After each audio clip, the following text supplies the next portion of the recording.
Hello, everybody, and welcome back to Campfire Stories RPG. Now, this week is going to look a little strange. We will return you to our regularly scheduled Pokemon Tabletop United game in 2 weeks from now. However, our lovely DM, Dawn, is currently exhausted from a multi-day convention and deserves to rest. And therefore rest they shall. So I have decided to take up the mantle of GM under the PTU banner and tell a bit of a different story. Now, as you can see on screen, I believe the characters themselves need no introduction, though they will eventually get one. However, the players are completely new to the channel. So just sort of go around and have y'all introduce themselves and let everybody know where they can find you, starting with Mr. Neo Lionheart. It's me! I'm back! Raided right in. Raided right into himself, technically. Right? Because we're up for round 2! We also have Ashley of HTR Gaming. Hello. Thank you so much for having me. And hey everyone. I am indeed Ashley of HTR Gaming, and you can find me over on Twitch at HTR Gaming, as well as on YouTube now at HTR Gaming YT for YouTube. And I'm working on posting content there. We'll get there eventually. But yeah, thank you so much for having me. According to Stoppy, there's an echo coming from my mic. I think that might be Neo. I'll mute myself in the meantime. I don't know why I hear double when I have one tab of this stream open. Yeah. But yes, and then we have Bear. Please introduce yourself. Hi, I'm Bear. I don't know what to say here. I haven't posted content in like 5 years. I don't know. Hell yeah. I love it. I'm on TikTok. I haven't been on YouTube in a while. I haven't been on Twitch in a while, but I'm under the same names. Bear Lestrange everywhere. Love it. Well, without further ado, I believe that everyone is familiar with the world of Pokemon. Pokemon are, to some people, pets, and to others, lifelong companions, traveling companions that battle alongside one another for fun, sport, or even competition, contest mates for the entertainment of the masses, and for competitions for glory and prizes. Pokemon have been living alongside trainers for going on decades now. And we bring ourselves back to the region that some say began the journey of Pokemon itself. We bring you back to the Kanto region. But today we don't talk about Pokemon who live alongside humans. No, there's a subset of Pokemon that very rarely actually get seen by humans. These Pokemon are known as legends, and this is their story. We start off, as we mean to go on, at the Seafoam Islands. A pair of twin islands in between Route 20 and Cinnabar Island, connecting both that and Fuchsia City in the southernmost region of Kanto. The Seafoam Islands very rarely get visited by trainers due to the treacherous whirlwinds around them and the intense intense, frigid cold that lies nestled underneath. This can lead to icy floors and hard terrain to travel, even for the best of trainers. And lying in its very own cavern of the Seafoam Islands nests a bird that is quite at home in this frigid cold, this airless expanse that would be almost painful for others, is home to that of the legendary bird Articuno. I ask you now, legendary bird of frost, how do you spend your days in the Seafoam Islands? You see, I go around finding food wherever I can, protecting my domain, and essentially rinse and repeat the whole time.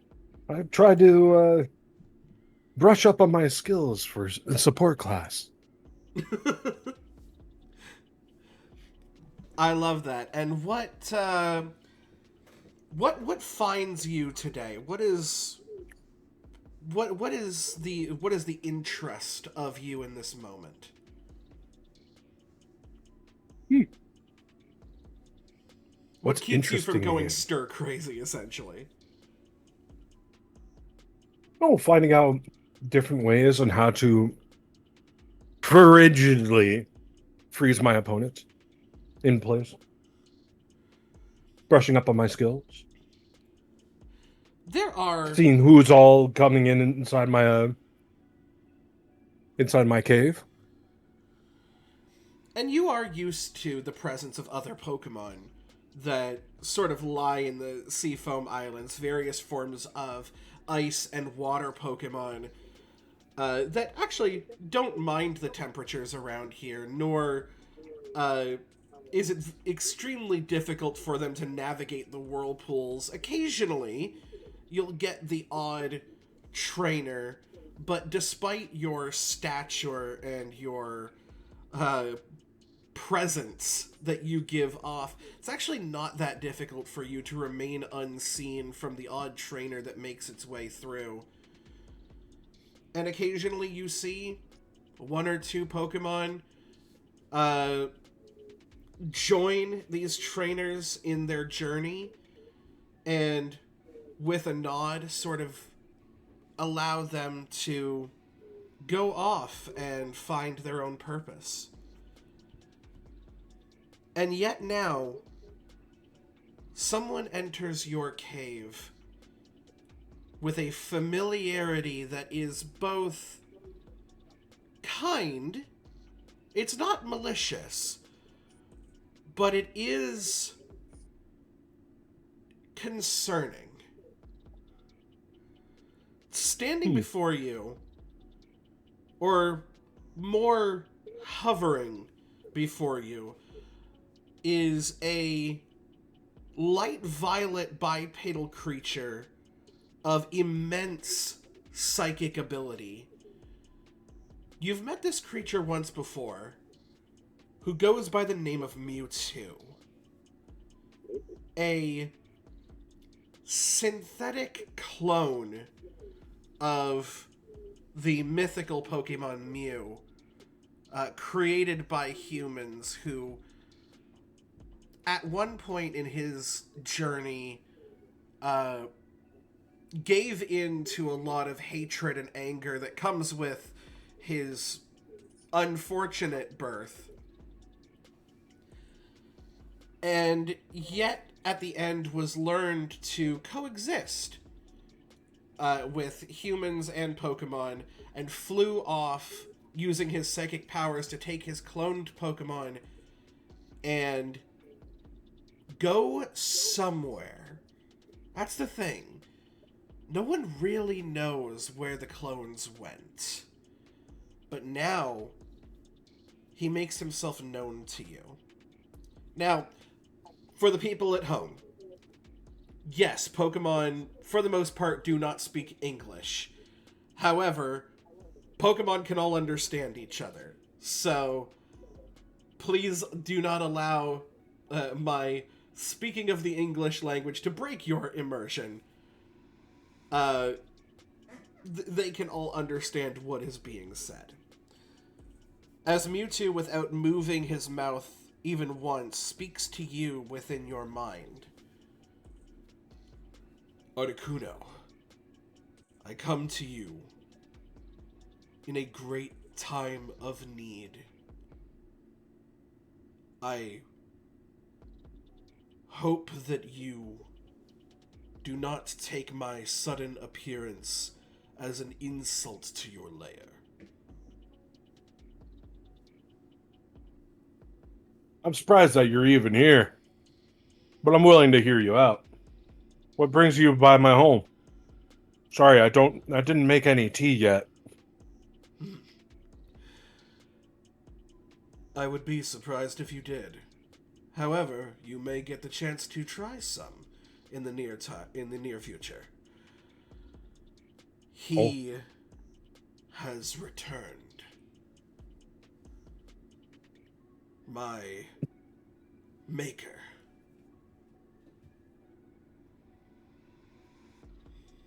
Your maker? Yes. Despite Team Rocket's losses many years ago, it seems as if Giovanni, and you can tell the disgust in his voice as he says his name, it seems as if his ambitions have not dwindled in the slightest. Giovanni, leader of Team Rocket? Even as...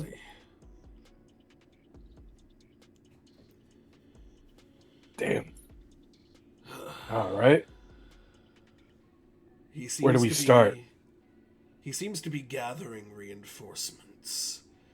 And so, I have decided to attempt to do so myself, calling upon you and your siblings to gather information about one of his nearby bases. It's been a cold, hard minute since the last time I've seen my siblings. Sure, I suppose I could fly over to them and give people a show while I'm at it. Meet me on the outskirts of Celadon City and I will explain more. I thank you for your help at this time. Of course. And with that, he seems to sort of disappear amongst the cold air and various shadows of your cave. It's been a while since you've made a trip that long. I have a door! You kind of do, don't you? It's... The world of Pokemon is laid out in such a way that makes absolutely no sense if you think about it for more than a nanosecond. But yes, it may indeed be time for you to spread your wings and leave your domain. Speaking of domains, each bird has one that sort of mirrors their personality and comfort levels. And some, like the Seafoam Islands, were naturally formed. Others were human-made structures that just simply were abandoned in the lieu of further technology. And with that being said, we move to Route 10, an earlier section of the trainer's journey, just to the east of Cerulean City. And, of course, the entrance to the rock tunnel that leads further on into the journey. However, if one were so inclined to swim or surf to the east even farther, one would come across an abandoned power plant where hordes and hordes of Voltorb and Electrode and the occasional Magnemite make themselves home, as remnants of static electricity seem to still permeate the area. Once again, could make a human or certain kinds of Pokemon very uncomfortable. But this is almost like a luxury spa for electric-type Pokemon. And none emanate such a force and presence as the legendary electrical bird, Zapdos. Zapdos, I ask you, in and nearby your power plant, how do you spend your days? I spend my days watching over not only my area, but making sure I serve as a guardian and deterrent for anybody who decides to poach the Pokemon upon my lands, and to make sure that we electric types have a safe haven, a home to live freely, to move as we do, to play and live as we wish. And if anybody tries to poach upon us, then I let out the worst thunderous storm to just remind them just whose lands they are a part of.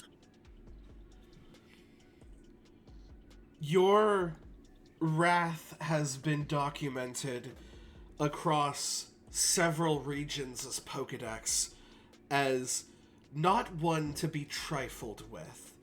And if someone is going to be in your domain, they are to make themselves known, and they better have a damn good reason.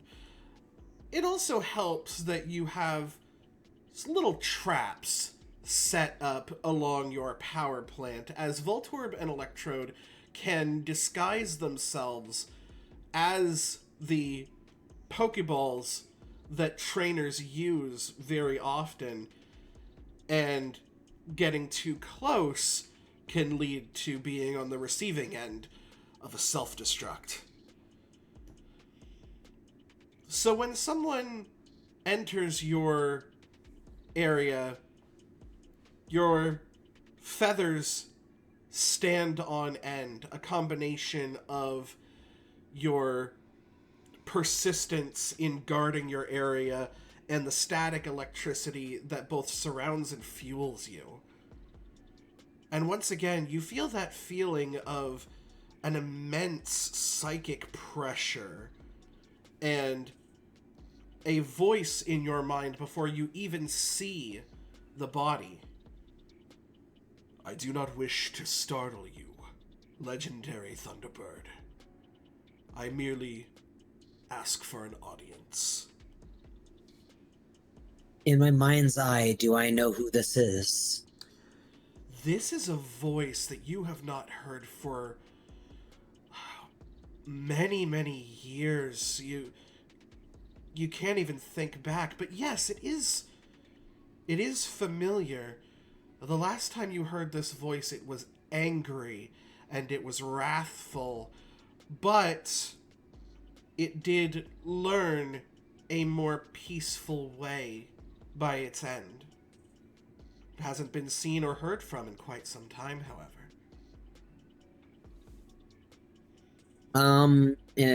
Since it seems like we can speak to each other telepathically, I'm going to say, you may approach, but be warned. We do not allow poachers upon our lands. As he begins to step out of the shadows, illuminated by the various volts of electricity that occasionally and sporadically crest across the ceiling of your domain, he chuckles a little bit and says, "Trust when I say, if poachers were here, you and I would be of one mind in that manner. And in fact, it is sort of why I am here. The dastardly team of Team Rocket are making their presence known again in the Kanto region. I'm going to, in that moment, oh, sorry. Go ahead. In that moment, my feathers are going to let out a little bit of static electricity going in a few different directions, showing a little bit of disdain at the mention of Team Rocket. And I am going to respond with Team Rocket. Yes, it seems as if Giovanni's ambitions are stronger than we had anticipated, and he is gaining followers in other regions, though we do not know how just yet.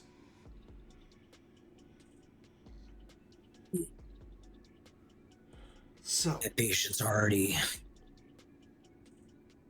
my patience already wears thin for Team Rocket.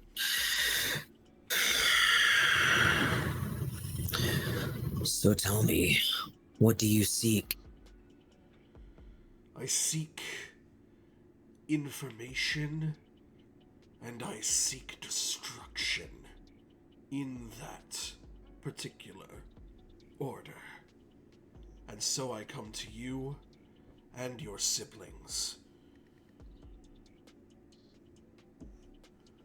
Immediately, as I hear mention of my siblings, I lift my head a little bit, and I then think and say, "So you've spoken with my siblings?" Indeed, I have. And have they agreed upon what's to be done? Have they agreed to what you ask? Articuno is on board. I plan to make my way to Victory Road to speak with Moltres after this.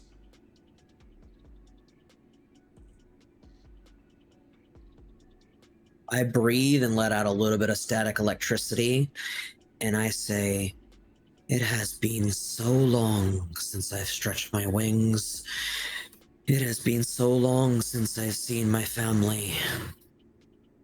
For I too will join you. I will go to meet Moltres with you, and you shall take me to my brother as well, yes?"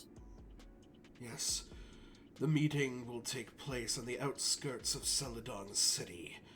I do believe that they have reignited an old base there.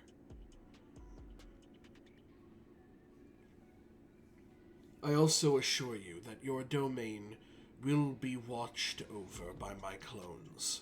They will do their diligence, and no poachers shall intervene. I appreciate the sentiment. I would appreciate that very kindly, as in fact, the more protection we have, the better we'll stand. But if anybody should try, they might find a rude awakening with the electrode. As you say this, a sort of chorus of Voltor, as just multiple sources of rolling sounds emanate from multiple areas. But if you were to look, it's just stationary objects. The perfect trap. Mewtwo looks around and gives you a solemn nod before disappearing into the day. Now, I will, go ahead. sorry. I was going to say I definitely would like to fly off to meet my sibling, Moltres. As you sort of take off, it is quite a very long flight for you. You see, you live in Route 10, which is a very early sector of the Pokemon journey. Ironically enough, right by the water Pokemon Master's gym. They definitely want nothing to do with the power plant Pokemon, who, for the most part, and in all parts, deal with electricity. Mm.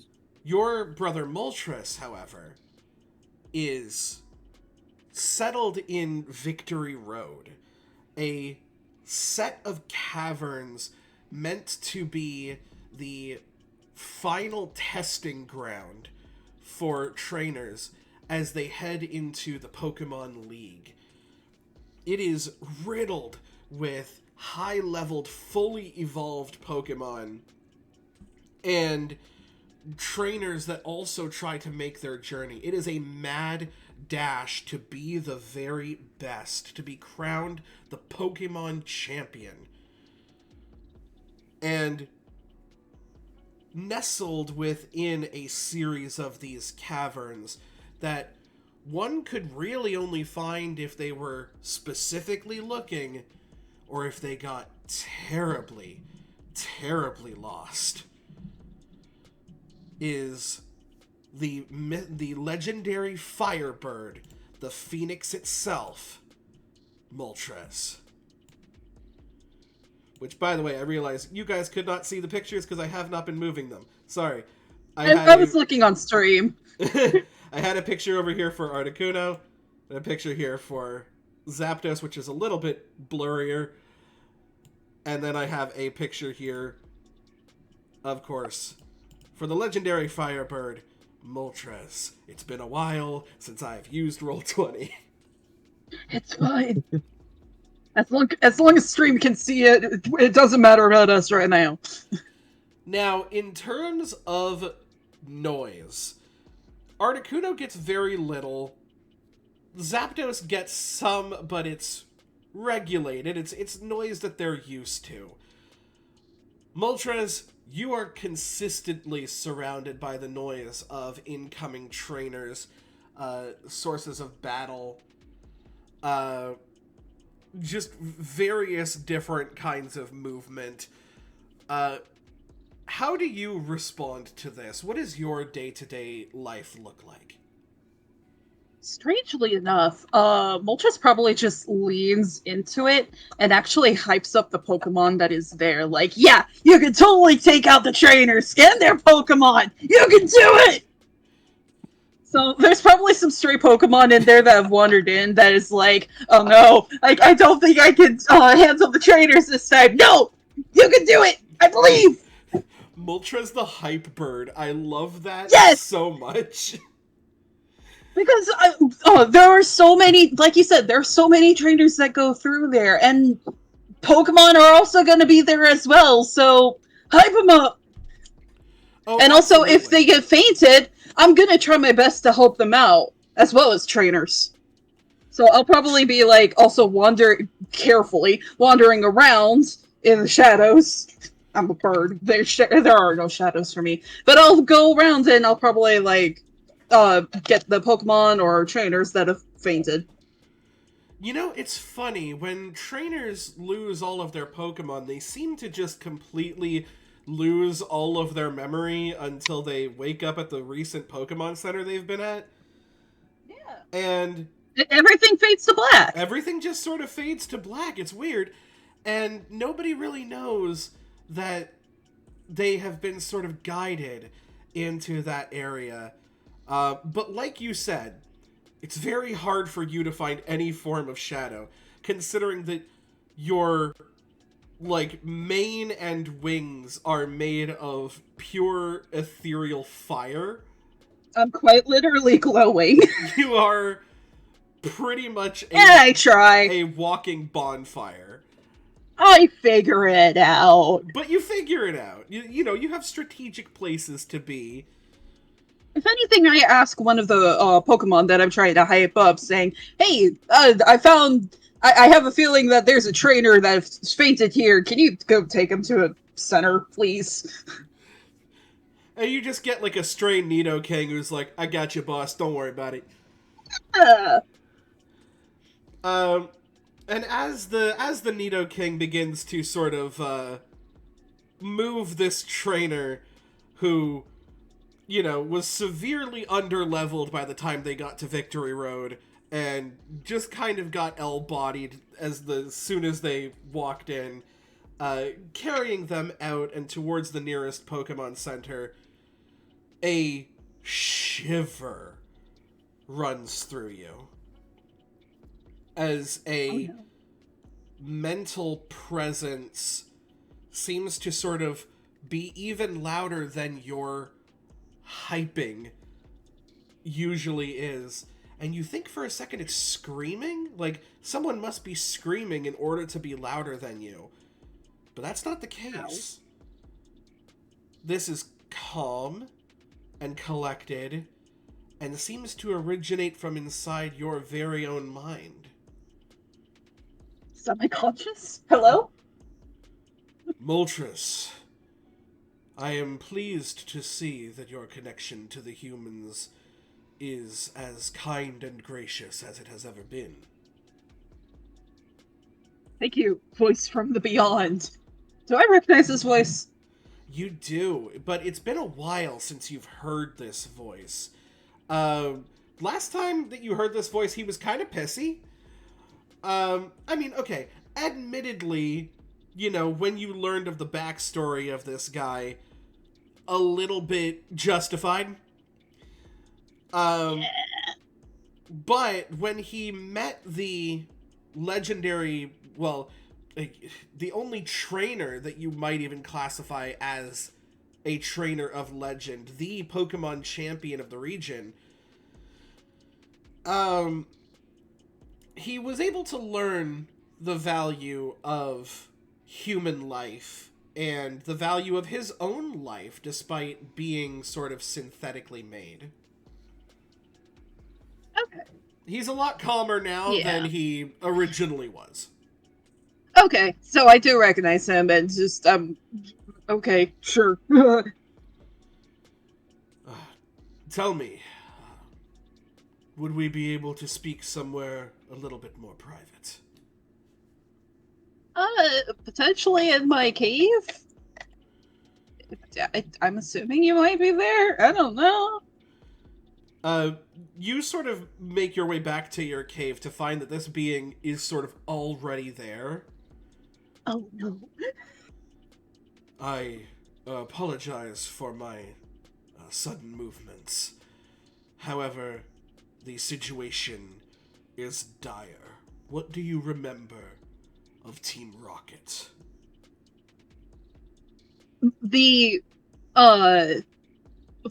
at one point, like, maybe a little bit happy, hype personality just kind of washes away.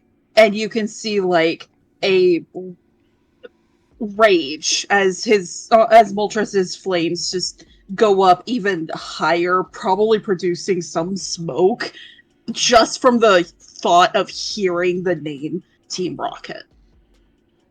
The temperature in the room becomes incredibly intense that you see even Mewtwo has to use his barrier ability to sort of kind of fan the incoming flames in, though he does not move in his stature.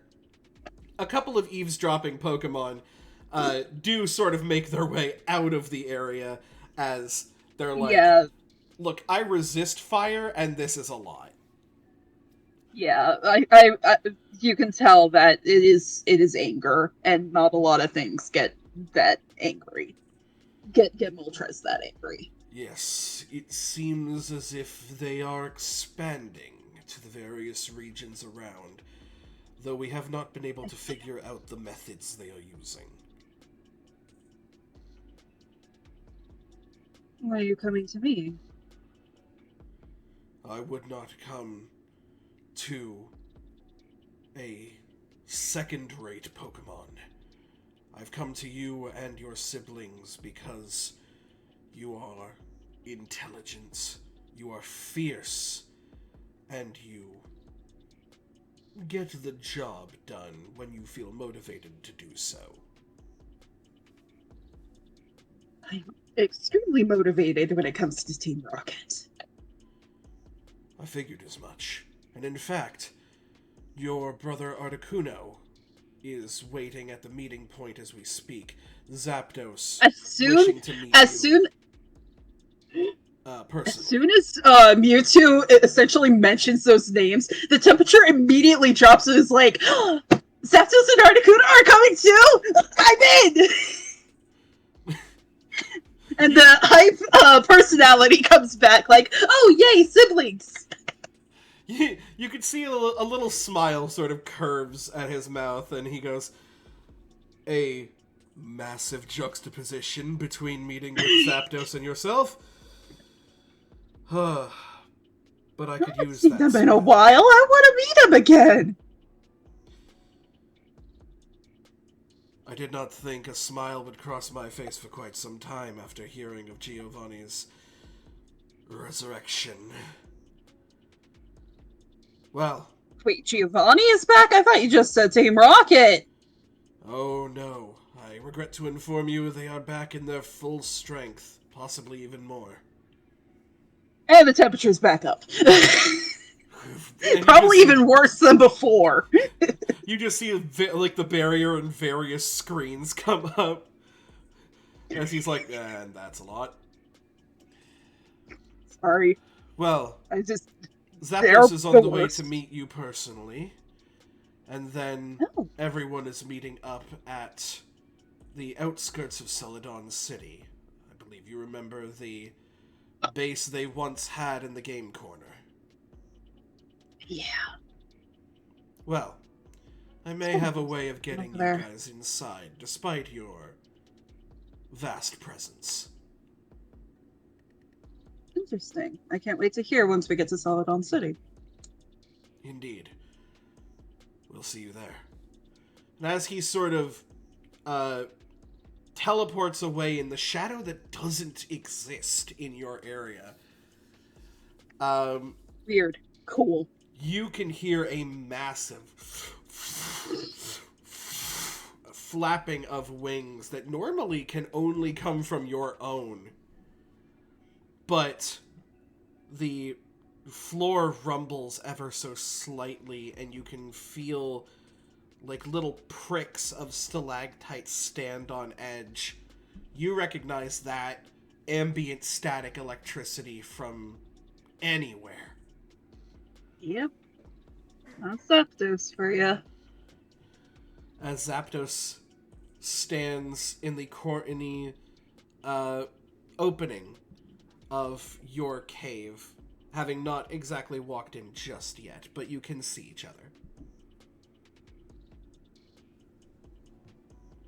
I'm going to, for show, to make a big presentation of myself, I'm going to, obviously in a safe way, basically having it only go directly upward, but I'm going to let out a big bit of electricity to make my presence known even more. And I'm going to start flapping down, getting ready to land, and land within roughly 7 to 10 feet away from my sibling.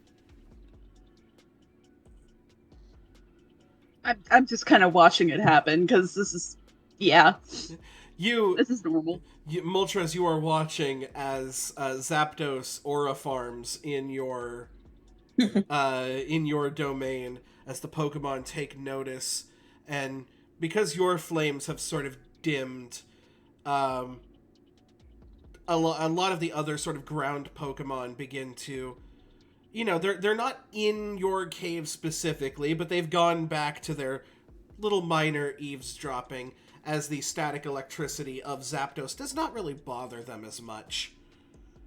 Yeah, I would say those who are affected by lightning, I would say, hey, for your own safety, go back into the cave. We'll talk later. Even a little bit. A family of Crobats that are just like, or Golbats that are considering it. They're just like, oh, not worth it. Not worth it. No, back in the cave. Back in the cave. ambient electricity can hurt us really badly, but if we piss Zapdos off, we are chicken wings. So yeah, no. So you are not the most alone that you could be, but for the most part, you are.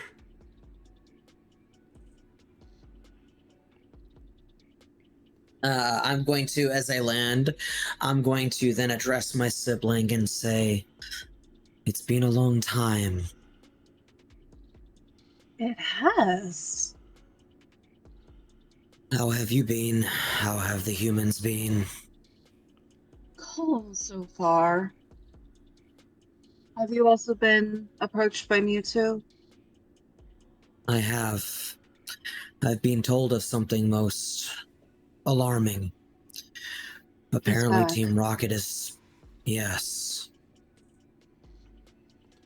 And it seems like we should probably consult with our brother once again. That's gonna be fun. It's been a while since I've seen you. It has indeed. I've been well. I've been resting upon the mountains and watching over other magnemites, magnetons, electrodes, voltorbs, trying to make sure no poachers impress upon our lands. Good. Definitely don't want the electricity to go out. Because that would definitely hurt the humans a lot. Yeah. It is pretty good to keep it powered, try to keep civilization running while making sure that we live free. Yes. Humans here have been fine. They haven't been getting stronger, but they haven't been getting weaker. Speaking of stronger, you look stronger, in fact, and so do everyone here. Good. My hype's working. You have been known for your energy. You have been known for your, well, all jokes aside, your fire. It's always burned the brightest. That's what I aim for.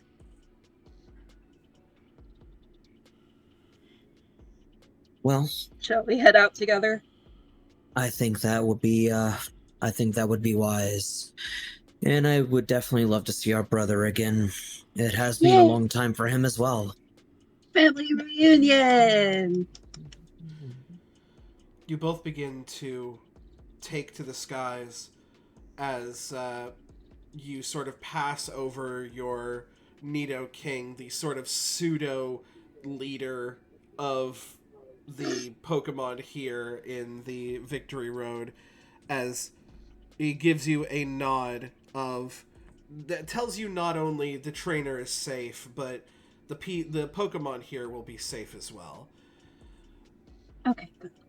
And you fly off to what ironically is known as the Fly Zone, very close by to Celadon City, where some trainers learn to fly for the very first time. Just sort of meeting on the outside where Celadon meets the cycling road. You have a little bit of why is the word not coming to me? Alone time. It's not the best phrase of that I could think of, but it's the most to get the point across. Solitude, maybe? I don't know. I could spend hours here just thinking about it.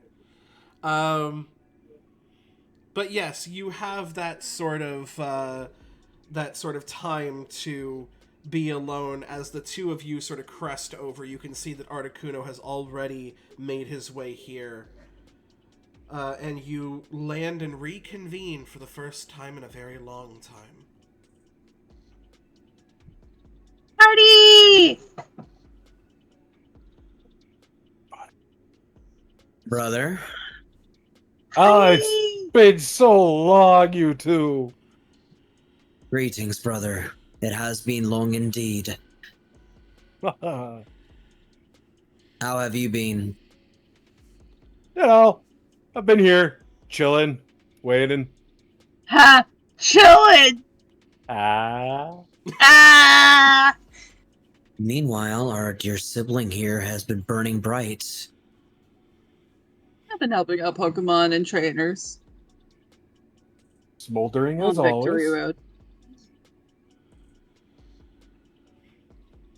And Zapdos I'm has been taking care of the power plant, making sure that it runs I and nobody comes in. I have indeed, and I can't claim to have done as much as you both, but I'm glad that people know to respect electric Pokemon. Hey, being a giant no trespassing sign is still just as good. Even if you are the no trespassing sign. That's where you'll get a smirk of a Pokemon sort and a laugh, a chuckle, if you will. And I have missed this. I have missed this quite much. It is. Well, we have Oh, go ahead. been. Oh, go ahead. Sorry. No, go for it.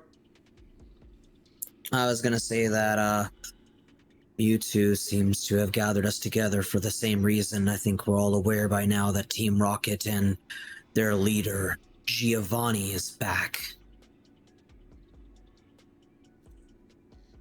Yes. Giovanni. It seems as if they are gathering not only people, but weapons as well. As he sort of begins to step out of the shadow of nearby trees, Mewtwo greets you all with a solemn nod. I wish that the family reunion could last longer. However, we must get to business. Agreed. The Celadon Game Corner once housed a miniature base of operations, a place for meetings to be held in secret, underground deals to be made. But when the champion took down Team Rocket in his pursuits, it itself was ransacked and transformed into no more than a storage unit. It seems as if they have retaken it over and are using it as a training facility for new recruits. And yet I fear it hides more of a secret than they are willing to admit. So, congratulations to all three of you. You are officially new recruits to Team Rocket. We're Pokemon, though. We're not humans. They want humans. How does this make sense, Mewtwo? When we could just simply freeze the entire gym itself. Or burn it. Yes, but unfortunately it is also attached to a game corner and a town where many innocents would get hurt. They can rebuild. They've rebuilt before, let's be honest. They're still building. And What's they, a little few to buildings? And they continue to build, trust me. Moltres, you have never left the Kanto region, have you? No, I haven't. Wait, those Moltres actually left? Probably not. You have your area, you have your domain. Like, you may have seen a bit of Choto, but like, that's about it. Like, oh, there's a thing over there in that other area. I'll just stay here. Yeah, essentially. He goes, as for how you will... Oh. Yes? No, you're good. You go ahead. As for how you will infiltrate, that I can help with temporarily. my psychic abilities, well, Giovanni made sure that they were unrivaled. And I plan on showing him just exactly how powerful they are. I can grant you temporary human bodies, as well as a Pokemon companion from a list of clones that have volunteered themselves to the mission.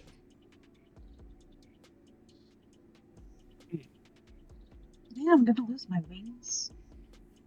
This is highly irregular. Temporary. What about our power as our legendary selves?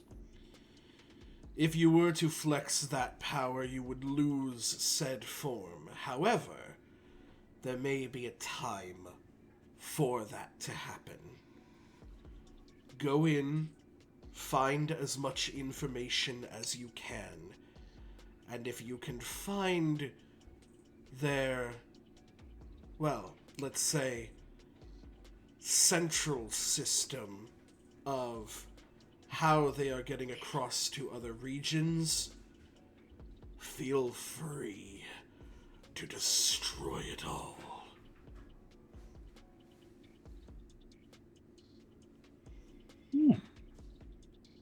Plus, I mean, you'll be inside, so the only people that'll get burned are Team Rocket members, and screw those guys, am I right? Yeah, screw those guys. I do tire of them already. If they haven't been destroyed, let my wrath contribute to it. Then, for a small amount of time, let me ground the legendary birds of the Kanto region until your powers shine once more. And a massive psychic pressure begins to sort of coalesce your forms. Moltres, your fire, burns out. Articuno, your frost becomes less frigid and more fleshy. Zapdos, your errant sparks of electricity fade into the atmosphere as you all assume your human forms. If you would like, please describe to the people what they are seeing. Let's go in reverse order. Moltres, what do you look like? All right. Great. So basically Moltres in their human form. Essentially, I think before we kind of discussed that they would kind of look somewhat similar to the Pokemon Go the team trainers. What are they called? What's its face Leaders? leader? Yeah. Of each of them, and we were I kind of based it around mine. So mine is a dark-skinned, gender fluid, gender neutral. Look, none of the birds are gendered. They transcend gender. Their gender is legendary. Yeah, their genital, no. He has red hair, not like auburn or natural red hair, like fire truck red hair. Short hair, kind of down to shoulder length. But in the front, they have a wisp of yellow, kind of reminiscent of the flames on Moltres. He has nice golden eyes, a little bit of some facial hair going on. How old are we supposed to be? Or just however? Oh, you're probably like mid-20s kind of thing. Okay, so a little bit of some facial hair going on. Yeah. There's a little bit of like a 5 o'clock shadow. Yeah. I was thinking more like goatee and a little bit of mustache. Oh, goatee for a fire type works so well. Oh yeah, totally.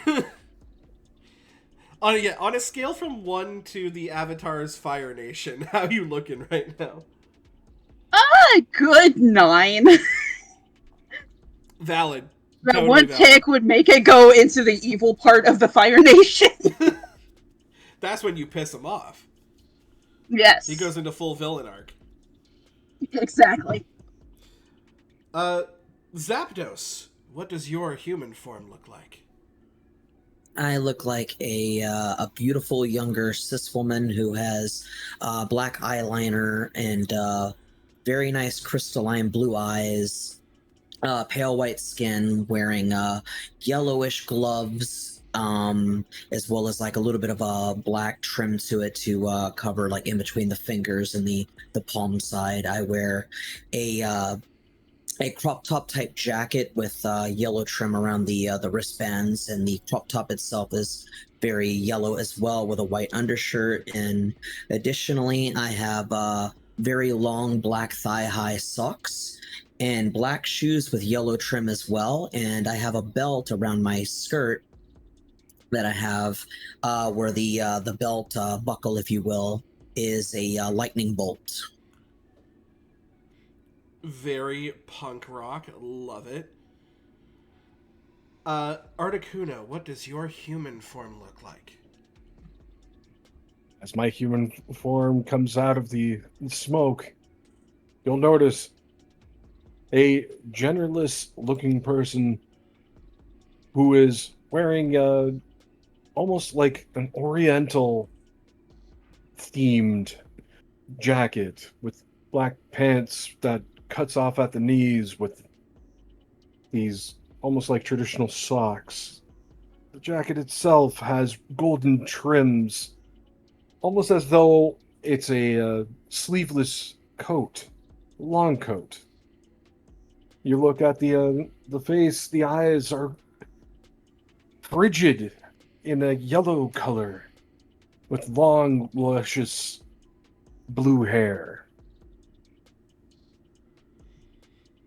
It takes a moment for you all to sort of acclimate to your new bodies, being that your primary mode of transportation now is walking. But as you do, you begin to make your way into Celadon City proper.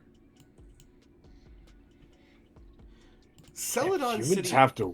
Oh, Go ahead. what was that? I was about to say, humans do this on a regular? I am also wanting to share / announce that with me going from a bird with a more dominating voice, becoming a human's going to kind of feminize my voice a little bit, and I'm going to sound a little bit like this, and I'm going to say, this is really weird. How do humans do this walking thing? I don't understand. Your this color coordinated trio of what could only be described as like aliens being the humans for the first time. You are surrounded on all sides by various humans. Celadon City is the bustling shopping district metropolis of Kanto. It serves as the capitalism cornerstone, and on your left, actually, as you begin to enter the town, you see a multi-tiered shopping center that just goes up and up. The rooftop is even accessible, but is completely unable to be seen from the ground floor. As you flew overhead, you recognize the vending machines, you recognize little meeting spots up there, but now completely unable to be seen. As you continue to make your way across and explore the various aspects of the town, nearby about to the southwest of the Pokemon Center, you find the Celadon City Game Corner, where Mewtwo has informed you where the switch is that is behind a painting in the back right of the building. You also notice on your body, in your inventory, if you would like to write down that you do in fact have a Pokedex on you. Wait, thank goodness. I was wondering about that.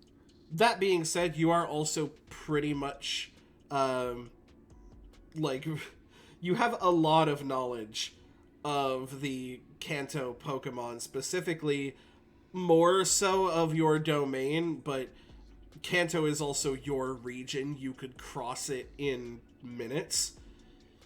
So, you're very well aware of the different species that are around here. The Pokedex is more for show, because Pokedex is given to all aspiring trainers.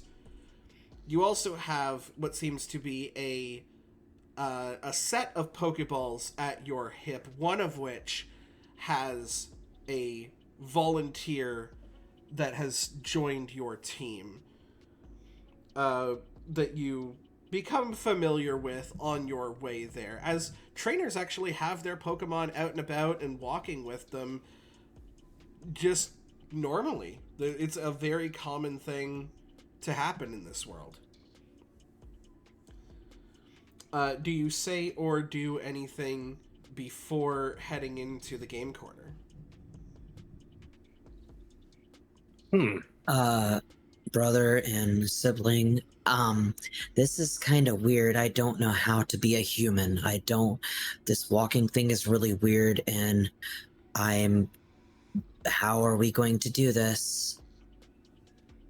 I'm gonna, like, somewhat stupidly to the look of everyone else, but I'm just gonna kind of flap my arms, hoping that they're kind of wings. It's not doing shit. It does absolutely nothing. These very flabby things beside you that extend into these weird sort of nibbly fingers. Great for gripping, terrible for flying. What kind of Pokeballs are we holding?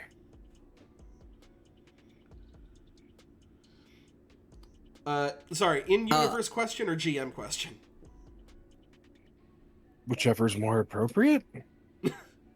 Well, they just look like standard red and white Pokeballs. Basic. And how many do we have? You have a full set of 6, but only one is occupied. Okay, so we have 5 extra, like, empty Pokeballs? Yes. Okay. I'm going to, by the way, say in response to my sibling flapping their wings around, I'm going to say, and here I was worried about me looking out of place. I don't think the flapping is helping. I can feel something! It feels like something's working! Something's happening! You just get like a kid that walks by and is like, he's like, I'm a Pidgeot!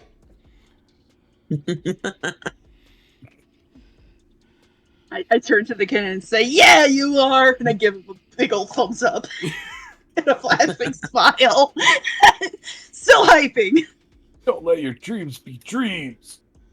This kid will never know that he was hyped up by one of the legendary guardians of Kanto. Nope. This is going to be a most successful mission with no issues whatsoever. That confidence. I love it. So I'm off in the background just trying to hop as I'm walking, because that's what I'm used to in the friggin' cave, is just hopping. And yes, brother, it was indeed confidence, definitely not sarcasm. You guys make your way inside and see various forms of gambling, including a odd card game known as Pokeflip, a series of like 8 to 10 slot machines in front of you, a prize wall that features various technical machines carrying moves that trainers can teach to their Pokemon, as well as some Pokemon that have been donated by nearby breeders that are sort of offered up as prizes to Pokemon, to various trainers who are able to get enough tokens. In the back, you find the painting that Mewtwo mentioned, and it seems to have someone by it. You don't expect them to be, like, wearing a Team Rocket uniform, but they look like they're a little too cool for school, leaning up against it, and they look like they're awaiting someone.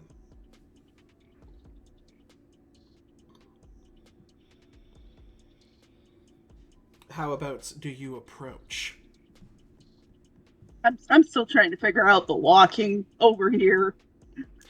Which is even more rough because people are running around with absolute lack of care or, social conduct. So you bump into people this way and that and are I'm falling over all over the place. Oh, absolutely.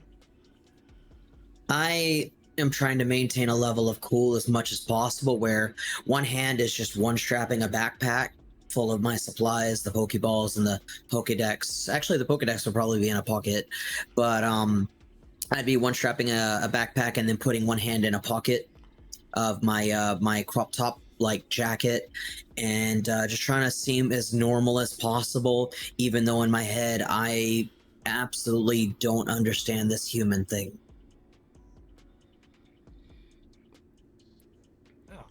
I guess walking around a power plant as often as you do actually comes in handy for learning how to walk.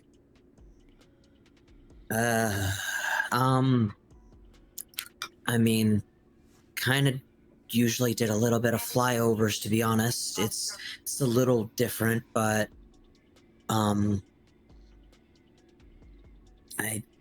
guess we should probably go talk to someone, get started, because there is much to be gleaned, I imagine, from these humans. A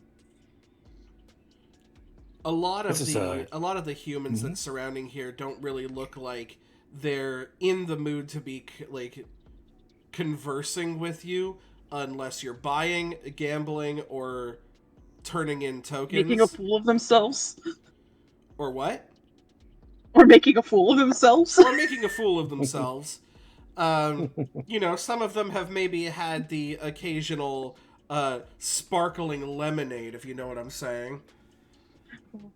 But you do see that there is a guy who gives off very asshole vibes standing next to the picture that Mewtwo was talking about, looking as if he's waiting for someone to arrive. Should we go up? I'm addressing my siblings. They should we talk? Out of character, I don't know exactly how we do address them, just because it seems like a very awkward thing to be like, "Hey, I don't think we've actually spoken.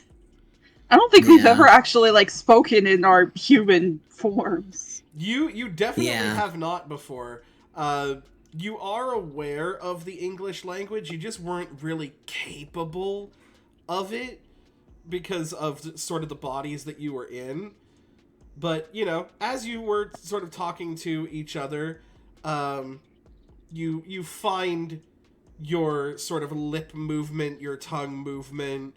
As you went from one end of the city to the other, you got the gist of walking and talking.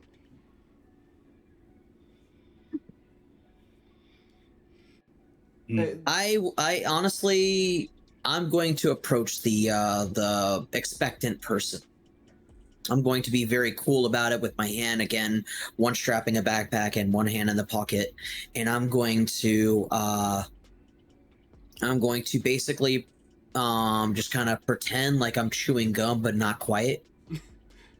Fair. You just kind of are you making eye contact with him?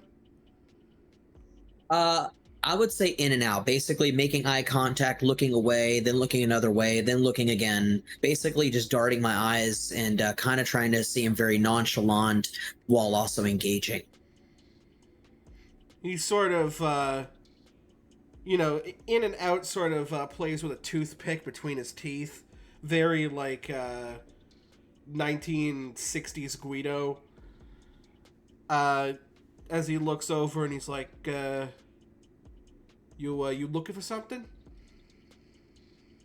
I'm not actually. It seems like you're quite nervous. It seems like you're expecting someone, so I was just curious to help out. Curious to help out. I'm just admiring the artwork here. Can a man admire some art? If your definition of artwork is just the bustling city of a town with people walking around, then I guess perhaps it is indeed art, but I don't perceive that to be your choice of art.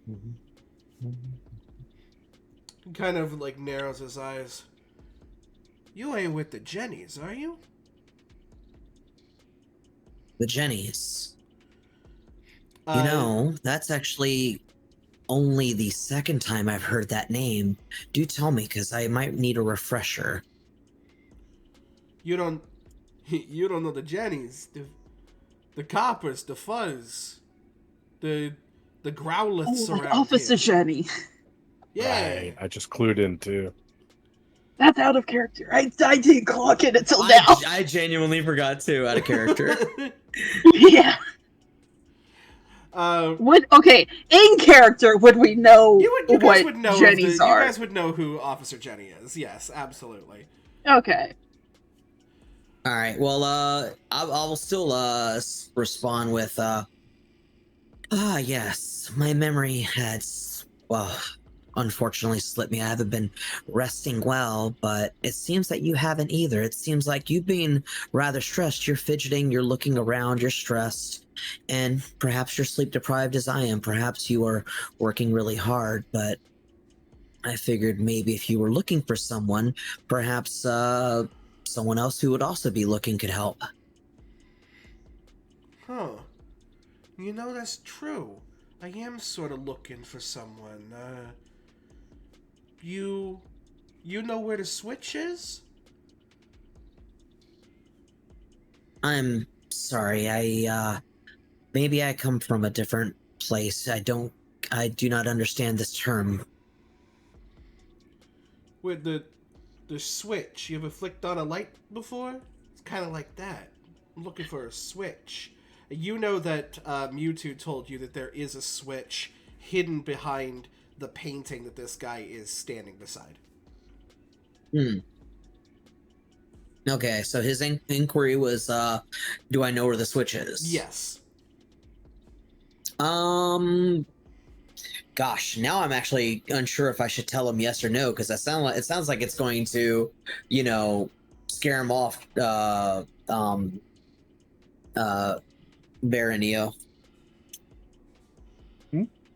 You know what? Actually, I'm unsure what to tell him. Why don't we make this the first roll?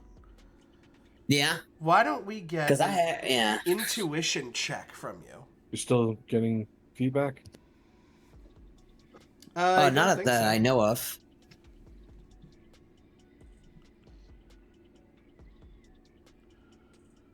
Yeah, sounds pretty good. I don't hear anything.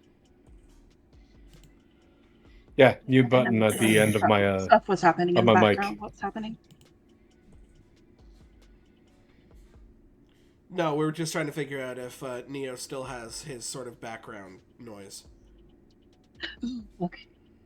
Yeah, it's All right. extra sensitive for some reason. I'll just keep myself muted until you guys call on me. Well, also feel free to jump in at any point in time. You are in this scene. Well, in character. So, in my cave, whispering amongst the siblings, in my cave, I noticed that these Pokeballs can only be used in our caverns. But then I don't hear the same noises from the balls being used. inside housing and such.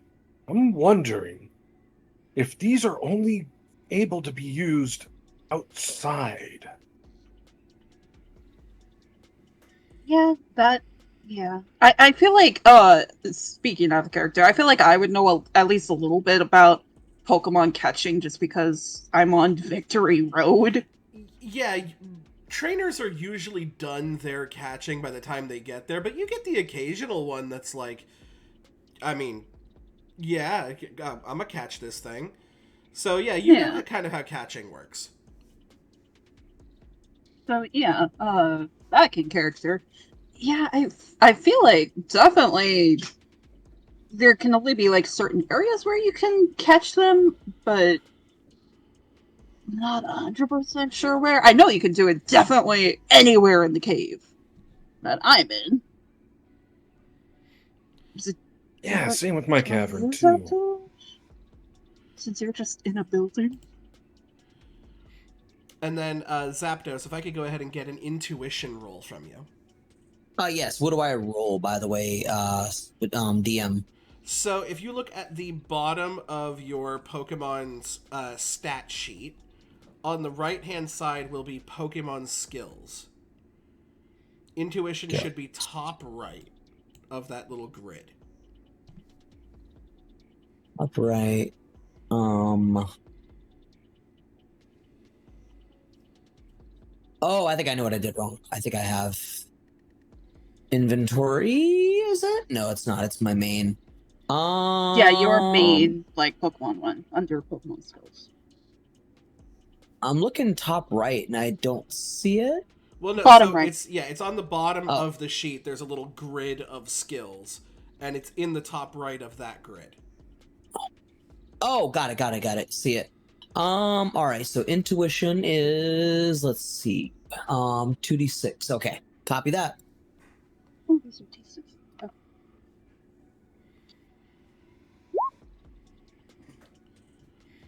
Oh. Ooh, Okay, I rolled a 7.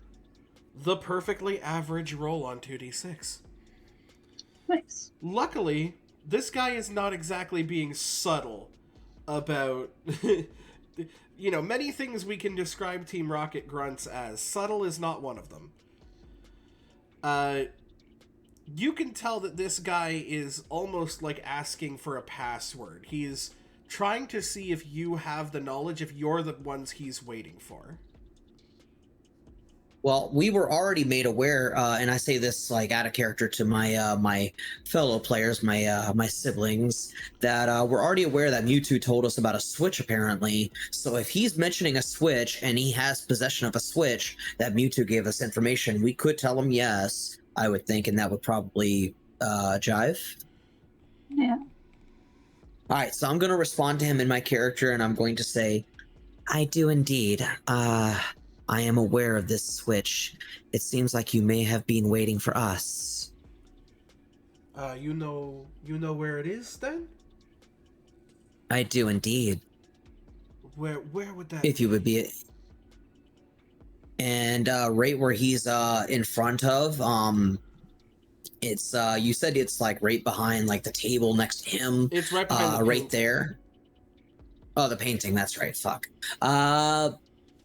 And you get the feeling The that table when in he front of talks him? about that he was just admiring the art, that was also Yeah, a way of yeah. him sort of prodding. Is there a table near him? There's like a little like side table where he has his drink. Well, I'm going to, without pointing or saying anything, I'm going to just basically nod towards the artwork. And I'm going to say, is that the answer you were looking for? How beautiful certain artwork is?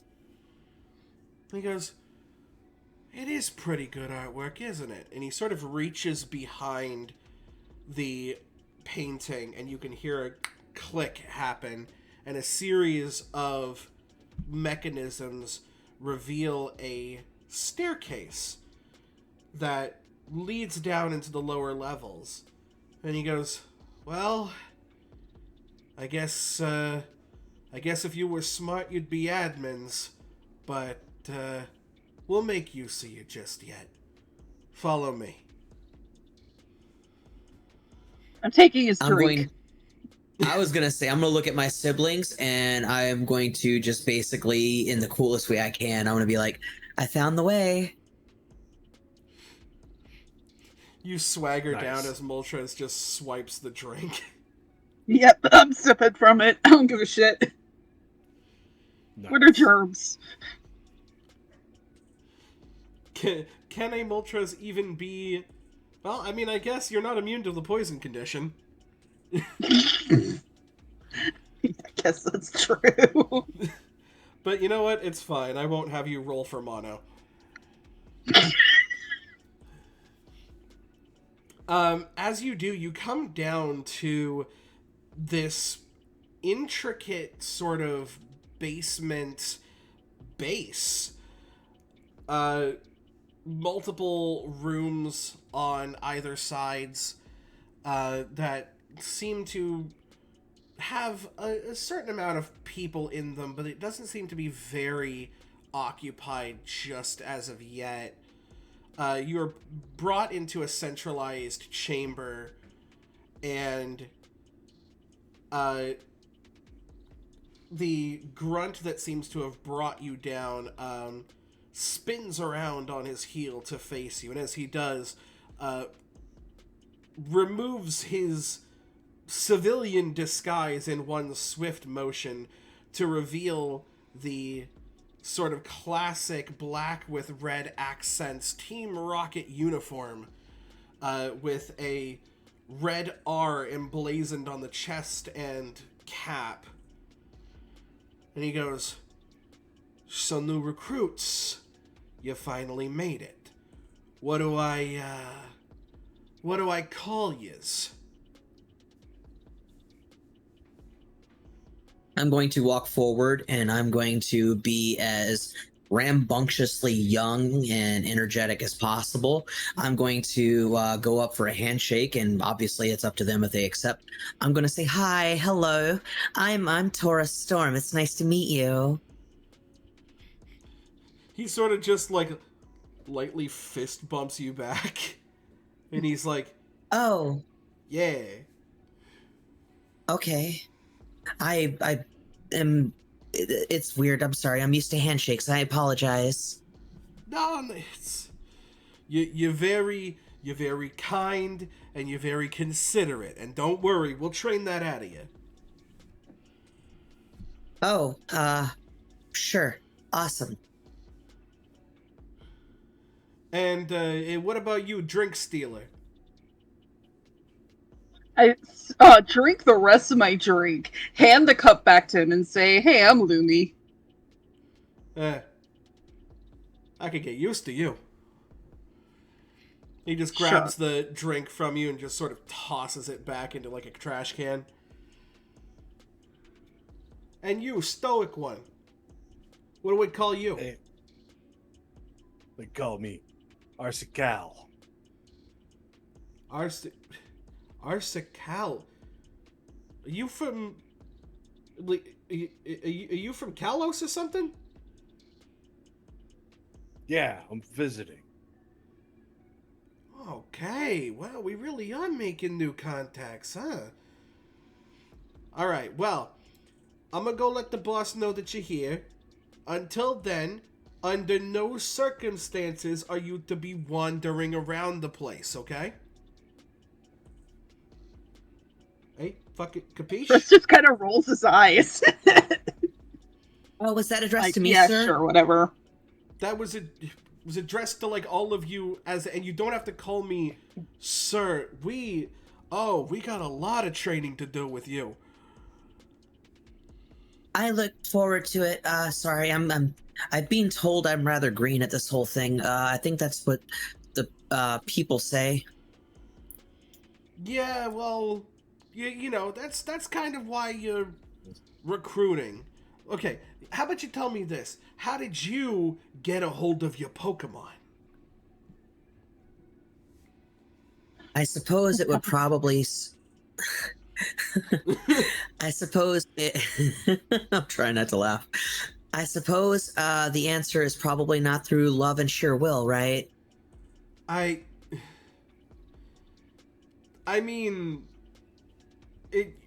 you could lie to me, but I probably know how you got it, so okay, you smell the foreigner. How did you get your Pokemon? Oh, foreigners! Who are you talking to? Sorry, that was out of character. Only one of you addressed yourself as a foreigner. Ayo. I stole it. Hell yeah. Don't worry, they'll listen to you eventually. Especially once you get one of our patented Team Rocket shock collars. Those don't sound very delightful. I am staring daggers into this grunt. I do not give a shit. They're expressly not comfortable. And you, the thirsty one, how'd you get your Pokemon? It was a gift. Oh, you're a dealer. Okay. Sure. Whatever you say. Okay, keep the details on the down low. But the boss is gonna want more details. You don't have to tell me. I'm maybe just like a couple steps higher than you guys, so don't worry about it. I'll go get the boss. Yep.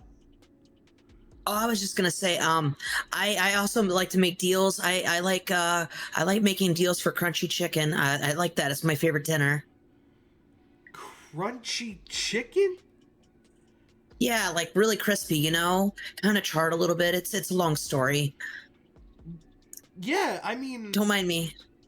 I mean, I like a barbecue as much as the next person, but I'm talking more about, like, spiked vitamins and stuff. You'll learn. Don't worry about it. Yeah, you know what? You're all right. Thank you. Okay, don't touch anything while I'm gone, and don't do anything I wouldn't do. I am touching everything. I will remember this. He goes off and leaves, and, just in case you guys were thinking about touching something, let's go ahead and show you guys a little bit of where you're looking at right now. Whoa! Ooh.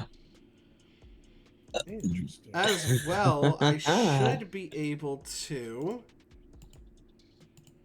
It's me. That is you. Now, how do I think you right-click? It's been a while since I've D20'd. So here's the thing, right? I put these characters here, and I can't seem to click on them anymore. Oh no! Maybe they're on a different, layer? Oh, god damn the layers. Oh no! Do I go to the token layer? Do I go to the GM layer?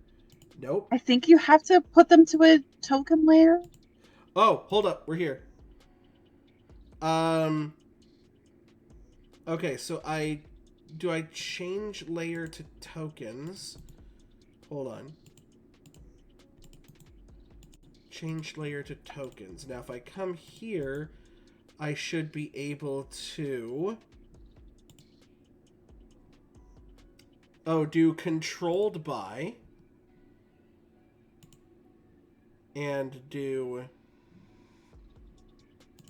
that,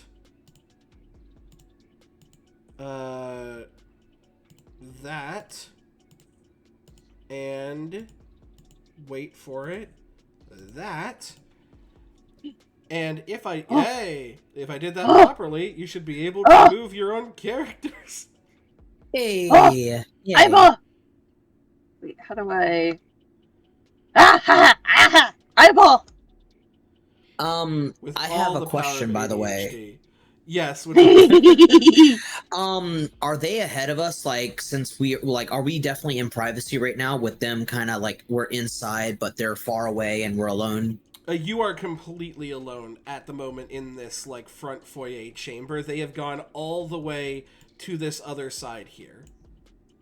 Okay, I would like to approach and address my brother. All right. Would you say you're here, Lionheart?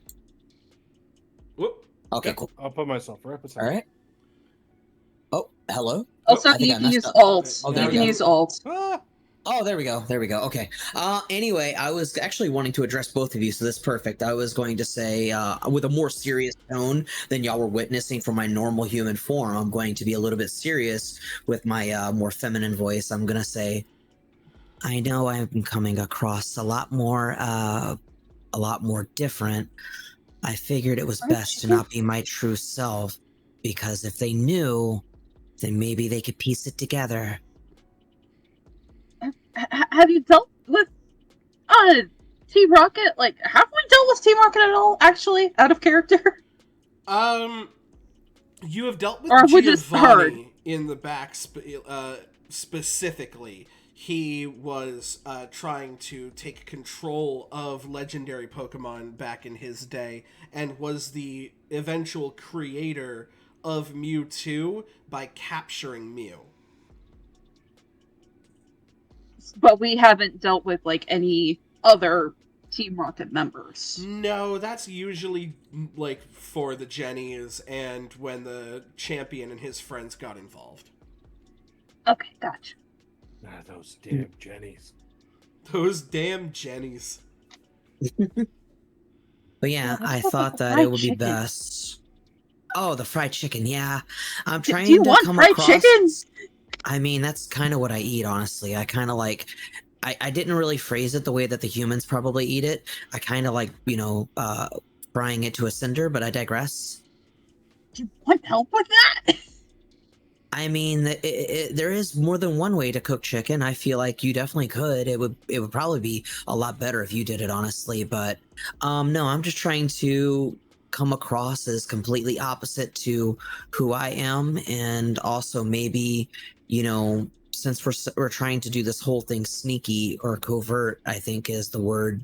I'm trying to, I guess, just fool them long enough to do what we need to do. So if I am counter to how I am, then it might work. That does make sense.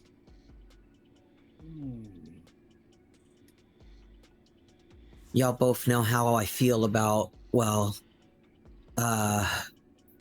mayhem, I guess you could say.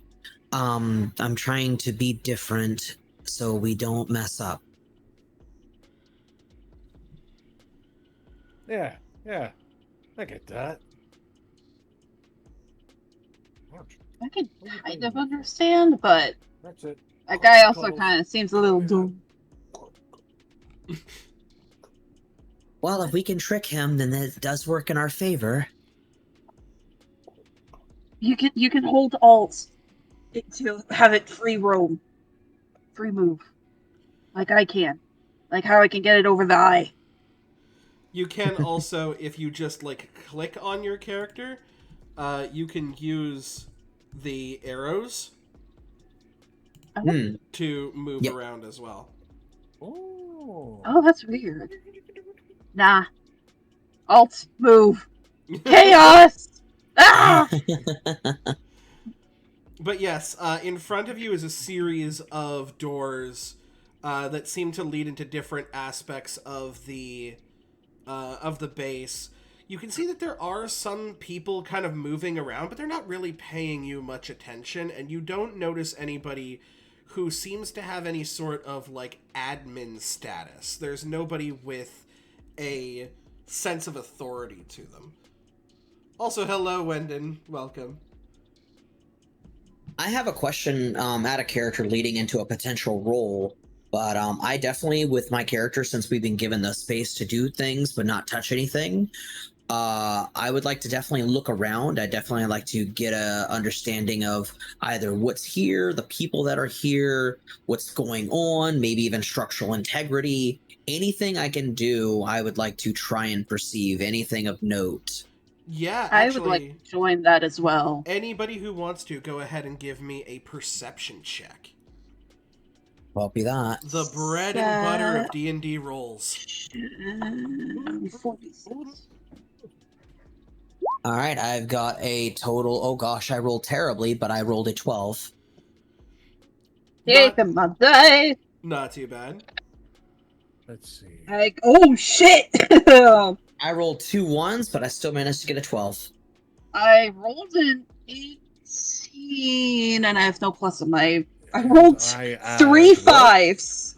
I rolled three Oh, fives wow. and a 3. Unless your skills tell you to add anything, you don't add anything. It's just the dice. Yeah. Unless my skills tell me otherwise. Yeah, so your Pokemon Yeah. skills will give you a number of D6 plus something. So sometimes you have a plus, sometimes you don't. I don't have a plus in. Like, I have only a plus something in like 3 things. Kitty, I love you, but you're in my rolling area. Be gone, cat. I love you. I love you. Rolling a 16. Not too bad. We'll go sort of bottom up on that one. Zapdos, as you look around at like structural integrity, you're looking at maybe like places to collapse beams, and you find that a lot of this is stonework, and it is very rigid, and it is very structurally sound. Almost as if they are trying to stop that very thing from happening.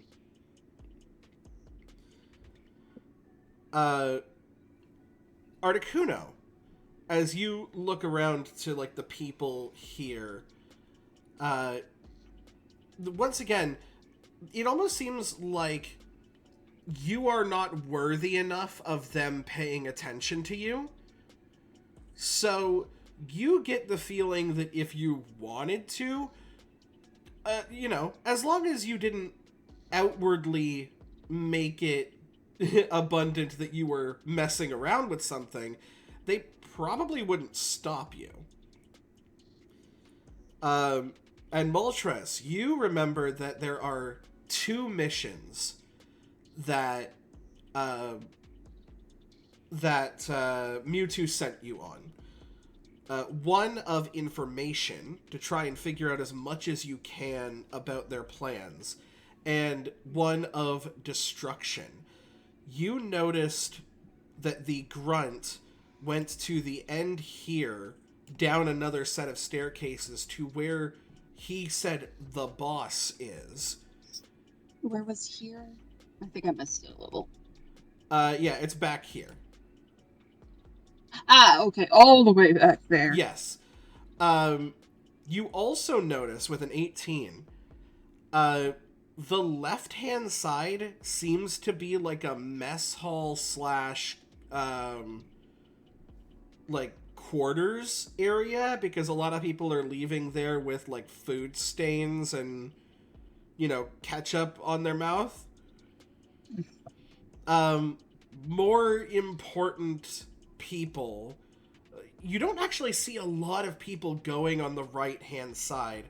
That, combined with the fact that you haven't seen a lot of important people, leads you to believe that the right-hand side area might be might conceal more secrets than the left. Unless, of course, you're looking for what's in the mystery meat. Oh, I don't think I want to know. I don't think you Mystery do. meat. Ugh. I'm going So to can we- meet up. Oh, sorry. Can we actually leave this area? Like, go Yeah. through this door? Absolutely. Oh, shoot. Before I guess we do anything, I just wanted to tell my siblings the information I was able to gather, and tell them that the walls and the pillars are strong here, and if anything happened, this place could probably withstand the worst storm. Ooh. Damn. That's... Even if we try to take out the whole building down here? I'm assuming we're underneath the building, right? Or You do we are. know You this? are currently 1 level lower than the game corner itself. Okay.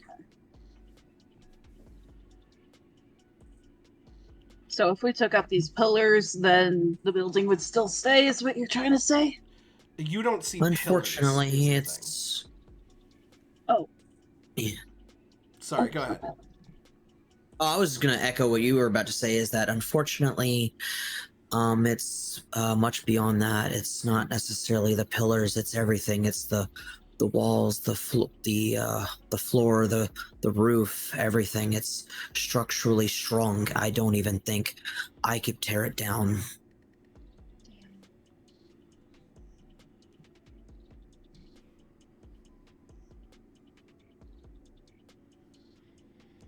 Maybe But if we yes, freeze it, it'll make it more brittle.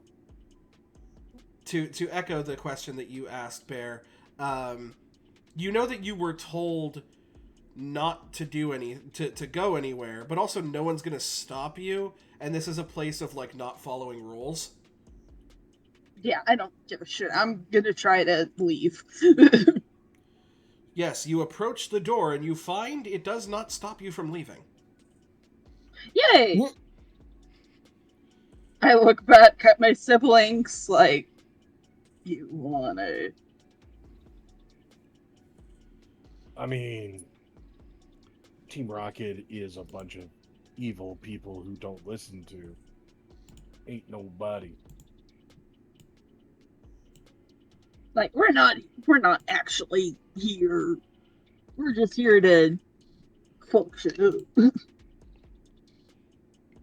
I think we were sent to gather information, to infiltrate, and maybe even become not only members of Team Rocket, but to become maybe even high-ranking members to maybe gain trust and then bring it all down when the time comes, yes?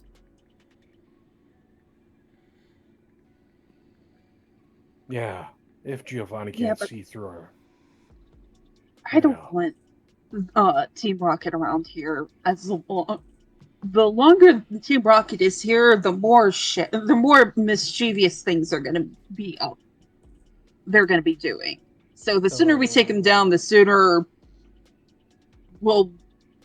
Team Rocket will be here. The sooner Team Rocket will be out. I can speak words well, out of character. It's okay, we just turned human. If it's that were... Yeah, go ahead. Sorry. I was just saying, don't worry, we just turned human. We're still That's learning. the tongue, no, like. I was just thinking the same thing, Lionheart. This talking thing but is yeah, still rough.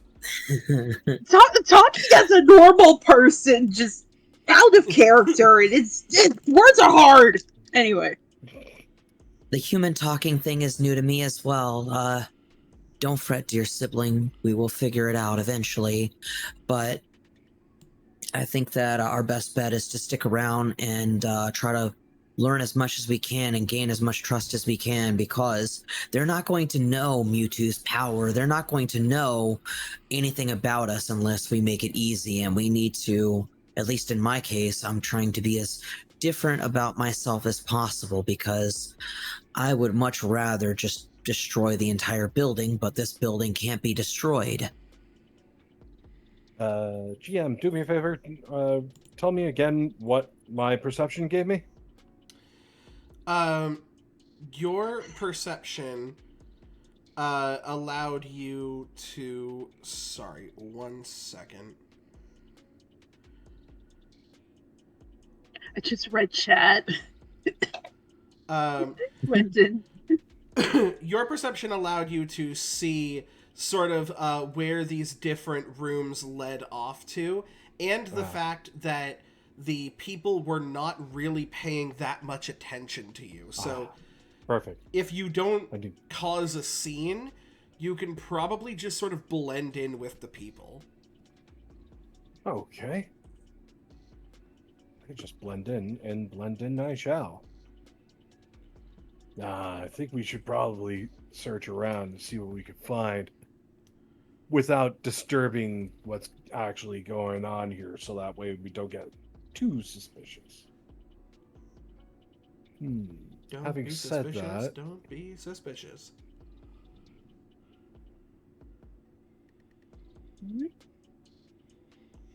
It's And- also a matter of if we blend in, we'll learn more about what they're trying to do.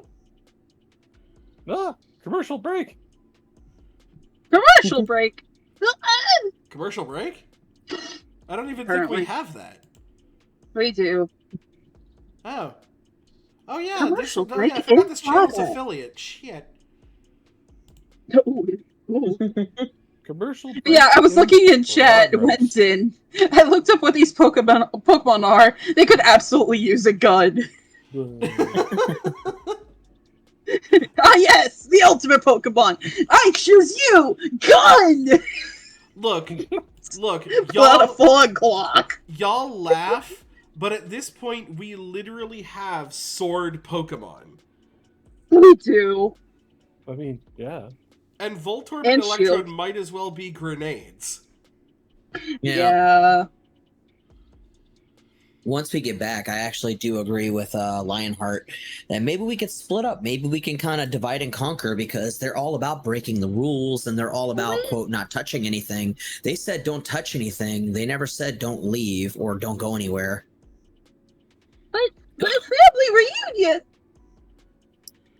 Well, we've reunited and we can reunite again once we have more info. You also know Yeah. from Moltres' 18 that the left-hand side is, for the most part, like a kitchen / mess hall / quarters area. You're probably not going to get a lot of information from there. But we might be able to find some cooked chicken. But you might be able to find some of that crispy chicken. Keeping it in those little balls probably compiles with safe storage laws. God damn it, London. I Just will wait admit, until I it call has upon been you. Concealed some carry.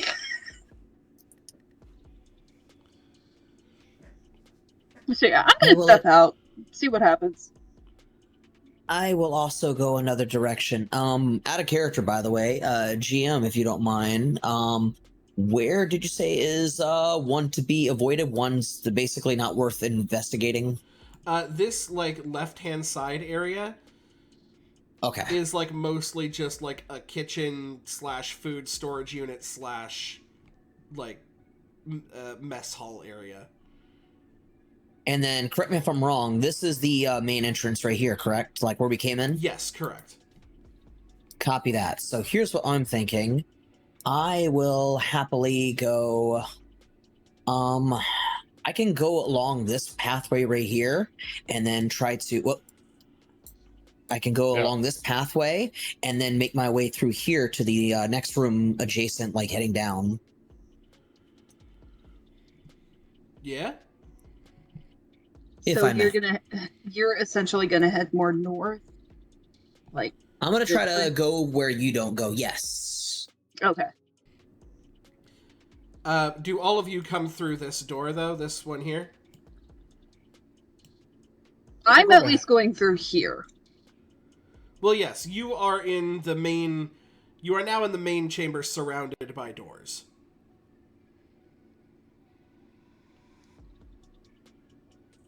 I think we're going to head the direction of the kitchen. In an effort to go north. I guess I'll further. head north then.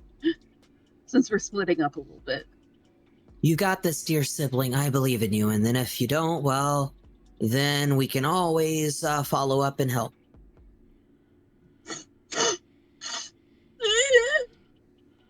And then I go through the door. We love you. That drink is really taking effect on her.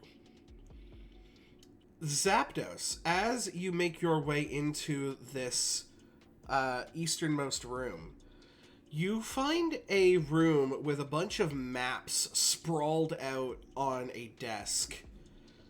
It's sort of difficult to tell what they mean without sort of closer inspection. If you would like to, you can give me a combat check in this room. Combat check. All right, let me give that a whirl. All right. Okay. I'm gonna try to. There we go. I think I figured it out. Yes, perfect. I was trying to figure out the advanced roller because I need to add a +2. All right. So You can also, if you there go we in the go. chat and you type /roll, you can do like Oh, yeah. 4d6 + 2. If Yeah, that's I what you remember want. that equation. Yeah, you're right. I remember that. I rolled a 17. Love Yes. that. A 17 shows you that these are maps of various bases across Kanto that Team Rocket has been able to set up, as well as the immediate plan to expand to other regions. They must have some sort of way to travel very quickly to other regions because these plans look immediate. I have one additional follow-up question about this situation, GM, is that do we as humans have cell phones? Do we have a means of communication device? You have what's known as a Rotom Dex, so your Pokedex also serves as a phone. All right, I am going to fumble about because since we are clearly legendary Pokemon who know nothing of human culture, I'm going to fumble about. I'm going to try to recall something that I would imagine Mewtwo would tell us. I'm going to play this thing like it's a Nintendo DS and be confused how to use it. Then I'm going to turn it like a Pokedex and I'm going to be clicking buttons, thinking that it's a video game. And I'm going to then say to myself, there's supposed to be a way to capture photos on this thing. I wish I remembered. I don't know how these human devices work. Picture take, picture click. How do I use it? How do I take a picture of this? Do you want to give me a tech ed roll? Yes, please. Oh no. I had to play this as realistic as possible. If we're legendary Pokemon, we should not know technology. I love that. No, Mewtwo definitely did not teach you how to take selfies. All right. Oh god, this is gonna be bad. This is gonna be really bad. Oh fuck. All right. Oh, that's it. Okay. I rolled a 2. Oh no. You try to clock this table in the Pokedex, and it is outwardly being like, target not found, target not, and you very quickly stow this thing away before it can make too much noise. Our Before character's essentially doing Pokemon Snap. Yes, essentially yes, and you're like, this is making way too much noise that I may get caught trying to take pictures of stuff I should not be.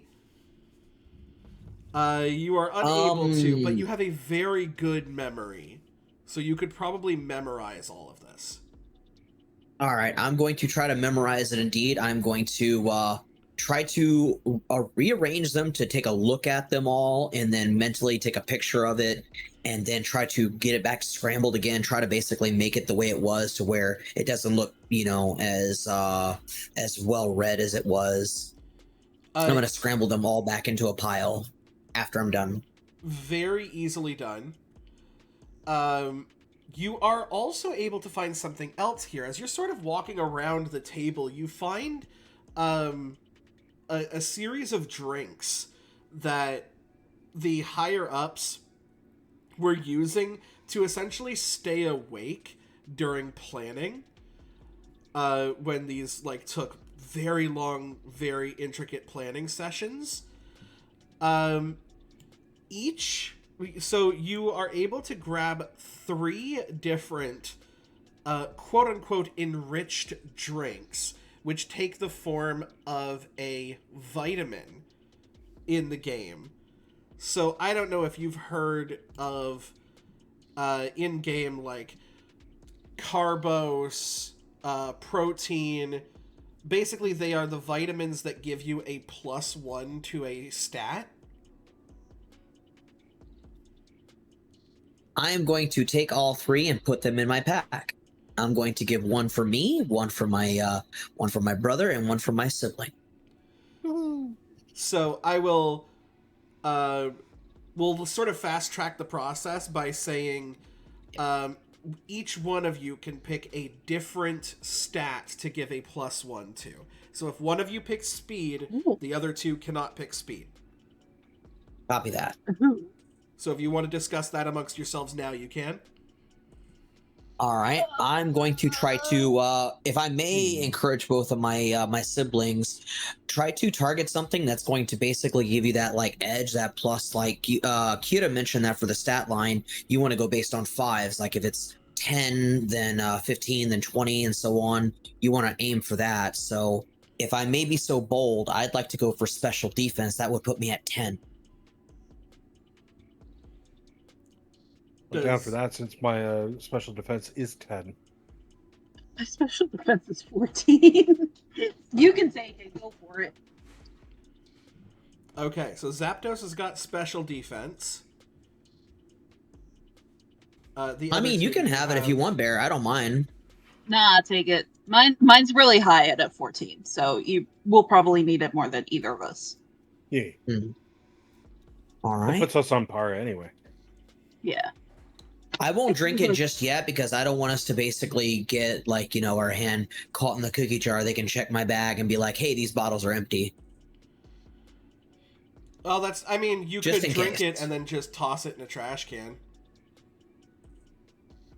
Sorry? You could Sorry? just drink it and just toss it into a trash can. Again, as long as you're sort of nonchalant about it, and if you have nothing to check, then you're probably fine. Okay. I am going to take the special defense one then, and then I'm going to carry the ones to my siblings once I meet back up with them, since it probably does make sense, from the logistical standpoint to wait until they can consume it. And then, do the either two of you have any preference? I mean, what's my lowest stack? Physical? It's a +10. How's your speed? My speed's a 20. So you're out of that equation. Moltres. What? What's your speed at? Oh, 15. It's fine. I'll take speed. Yeah, take it. I don't care. All right, you get a boost to your speed, and then Moltres, you get your choice of anything but speed or special defense.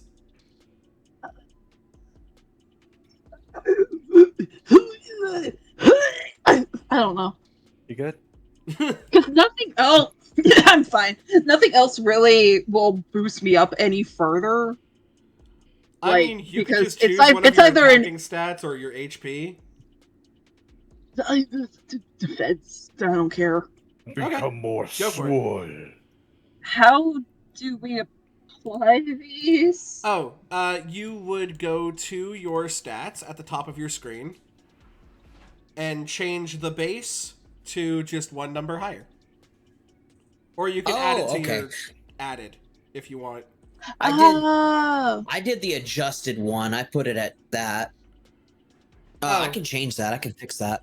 Yeah, just add it to your base or your added, because if it goes to HP, it gives you an extra 3 HP. Copy that. All right, so I put it on So base. It's just a +1 Yep. on base. Okay. Actually, I might throw it into attack just because I have nothing added into there. So. Oh, added. Oh no! -1 points left. I don't care. Right? Not exactly like any of these are being used past this session anyway. Whoa.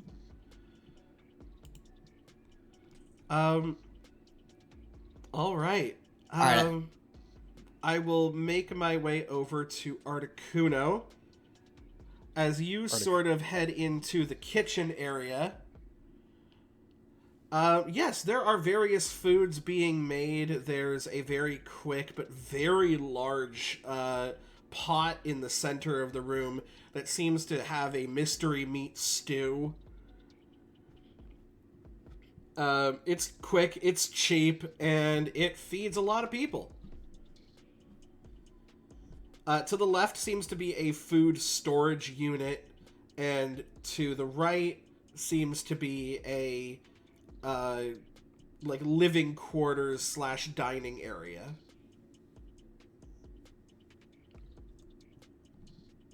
Oh, that's what. There. All right. Can I see if there's anything that could potentially poison the food in the middle? Yes, you could go ahead and give me another perception check. Roll.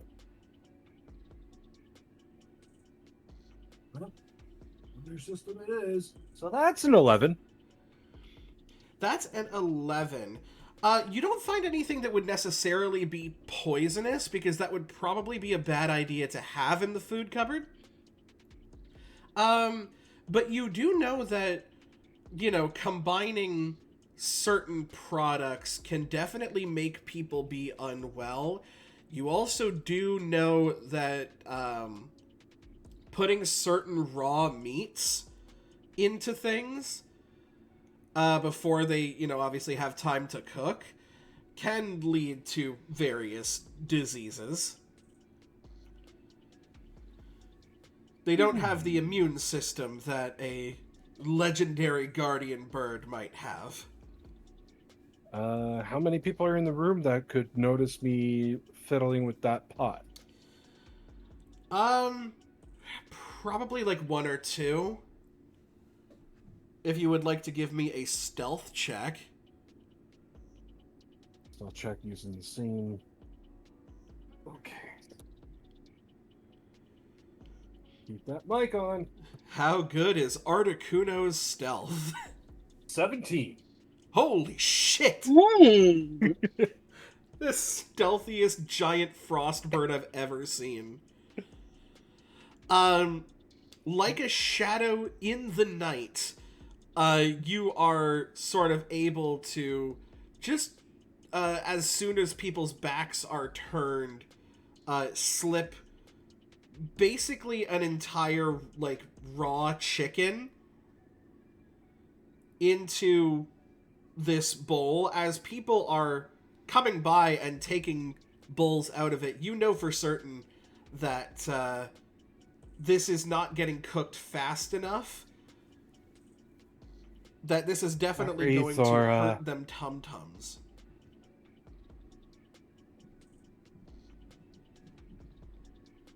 That works. Congratulations. I did not have giving all of Team Rocket's salmonella poisoning on my bingo card, but we're here now. I mean, salmonella could kill people. It very well can. Fucking Articuno's decided to go to biological warfare.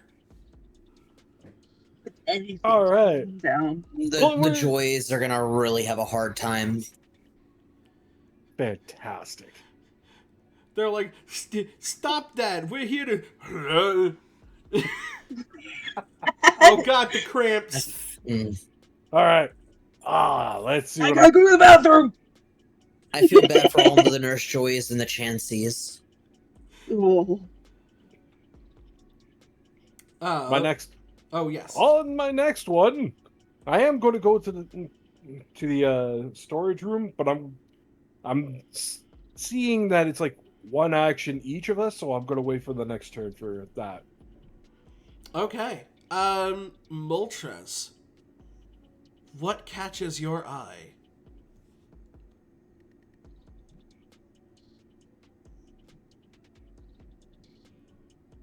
Mother, Bear? I chose violence. What?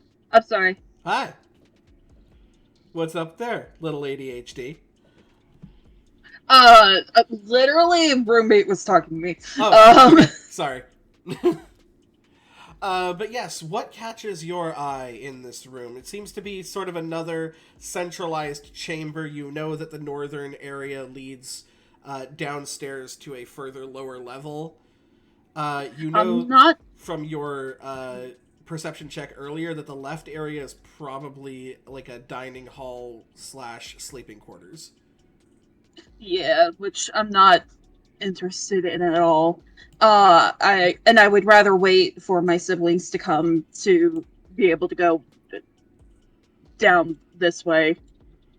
So I think either I'm just gonna go kind of towards like the middle here and see if there's anything interesting or special, like secrets. It seems to be just sort of like a centralized platform, even like a place, like a raised platform for the admins to give announcements to the grunts. I'm gonna stand in the middle, looking down a little bit. You stand in the middle, you kind of get the feeling for what it's like on this lower platform to be looking up at where the admins would stand to make themselves feel in a position of power, in a position to lead all of these people. And there's a little part of you that knows if you were the size that you normally are, that these people do not know power. These people do not know power. So I stand there for like a little bit, and then I'm probably going to go into this room because that's what I observed. Heading into this room, you see multiple sort of tables set up for various people to have virtual conferences. Technology that you cannot even begin to wrap your head around. However, at each table, you do see what seems to be letters of correspondence to various people. Can I get a perception check from you, please? Sure. Perception 4. Take. 4, 4, 5, 1. So 14? 9. Yes. I can't math. Hold on. 8, 9, 10, 11, 12, 13. Yeah, 14. 14 is enough. You see correspondence letters to people whose names you don't know, but they seem to be very important. You recognize the names Archie, Maxie, and Getsis. Okay. And sort of, Archie and Maxie seem to come from the Hoenn region, and Getsis from the Unova region. I don't know.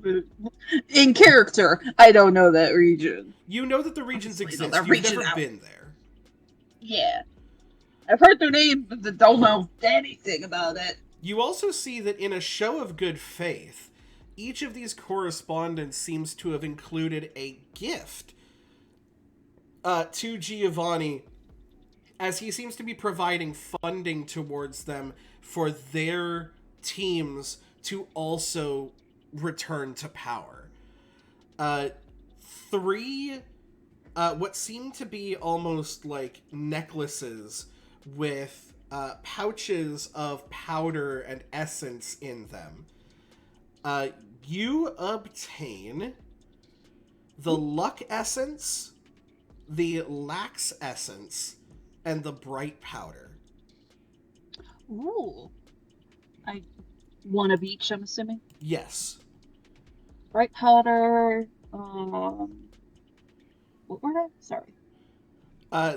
So I will here's the thing. In the Legends of Kanto thing in the Discord, I will put them there. Oh, you're about to. Okay.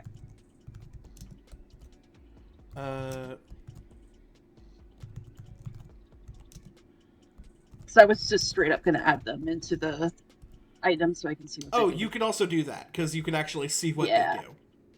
Luck essence. It's either essence or incense.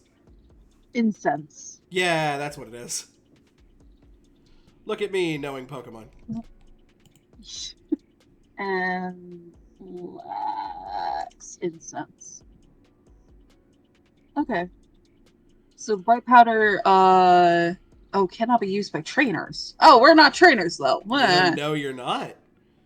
+2 to speed evasion, grants 1 bonus to all accuracy rolls, and +1 to all stat evasions.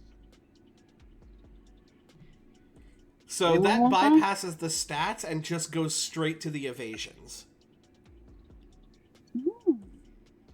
Sorry, that last one you said goes. Hang on, explain that again. I'm sorry. Evasion, like basically, it just gives you better chances to dodge. It's not a speed thing. Correct. That's what I'm saying. That's what I'm saying. Hmm. I'll probably give those out to siblings when. Yeah, I figure yeah. Mm-hmm. it probably could go to each of our Pokemon. Mm-hmm. It could either go to your Pokemon or it could go to you guys, because even though you Yeah. are currently in trainer form, you do not count as trainers technically. We Pokemons. You just know that if you were to do any sort of move more than like a struggle attack right now, you would break your guys and become your full forms. What Yeah. were the names on the paper again? And what region? Or do they really matter? Hold on.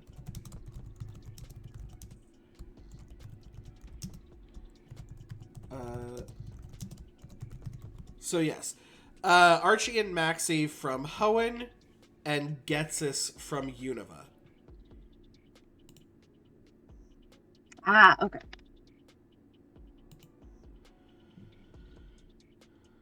And then, I will say, Articuno, you were in the storage room before to sort of find the food prior. Ah. So, I don't know if you're looking for anything specific. Oh no, I thought those were in the main room I'm standing in. Okay, that sums up what I'm going to do next. Is this everything that's in this room by chance? Yes, it is. Can I try an attempt to use the computer? Just out of more stupid curiosity? What's... Oh, the virtual conference thing? Yeah. They seem to be... So, like, you fiddle around with it. It seems to not be powered at the moment. She disappeared. Sorry, you keep cutting out. Oh, sorry about that. That happens sometimes, and I don't know why. Why? It does not seem to be powered at the moment. Oh. I don't know how this works. I'm still gonna pretend to at least try. And, Zapdos, you would have met up, because I believe you said you were going north after this. That's right. I was actually heading into that next room. So I'm going to open the door and probably startle you for a moment, but then you'll see it's me. I go to, like, my friggin' Pokeball, even just to, like, throw it like a rock, but... It's me. But then I it's realized me. it's you. Hi. Oh, hi. I told you we Hi. would find each other. You were worried about Yay! reunions. Yes. Now to find the other one. I have something for you, by the way. Oh. And then you I'm going hand to over give. Yeah. I'm going to give Yeah. the vial, and then I'm going to tell you what it does. I'm going to say this is actually going to make you a little bit stronger. Stonk. I can't exactly vouch for its taste, though. And I'm also gonna hold out, like, the bags that I found. Like, I found these! Oh. I don't know what they do. We can figure them out when we meet up with our dear brother. In the meantime, over at the living quarters, Speaking of,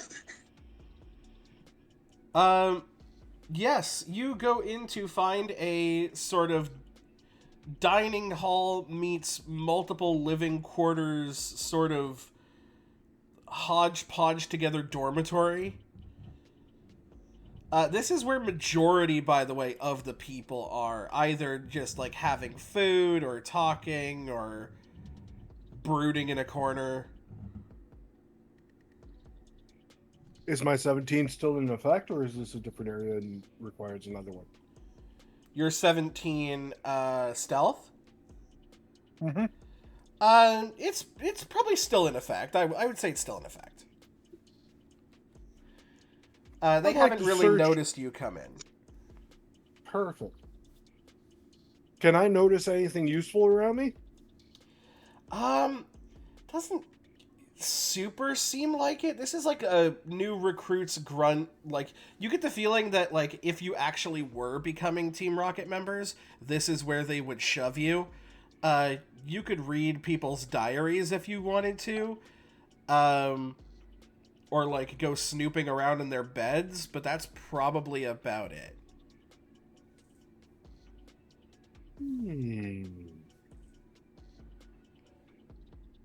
All right. Let's try a different approach. Which one of these new recruits are more approachable? Not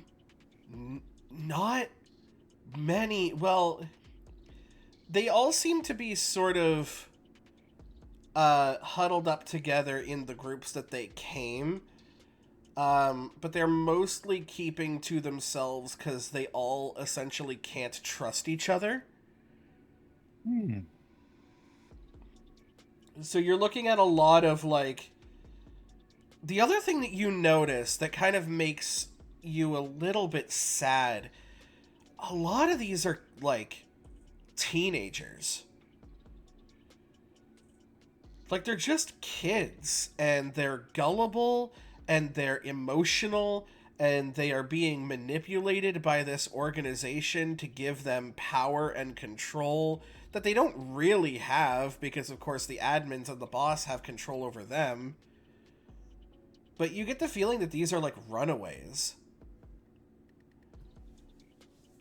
So you would find these kids to be like scared or manipulated. Yeah, you're basically looking at like kids you would see in juvie.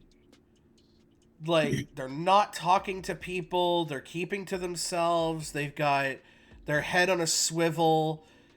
You know, it's basically just because of your really good stealth roll they don't notice you come in.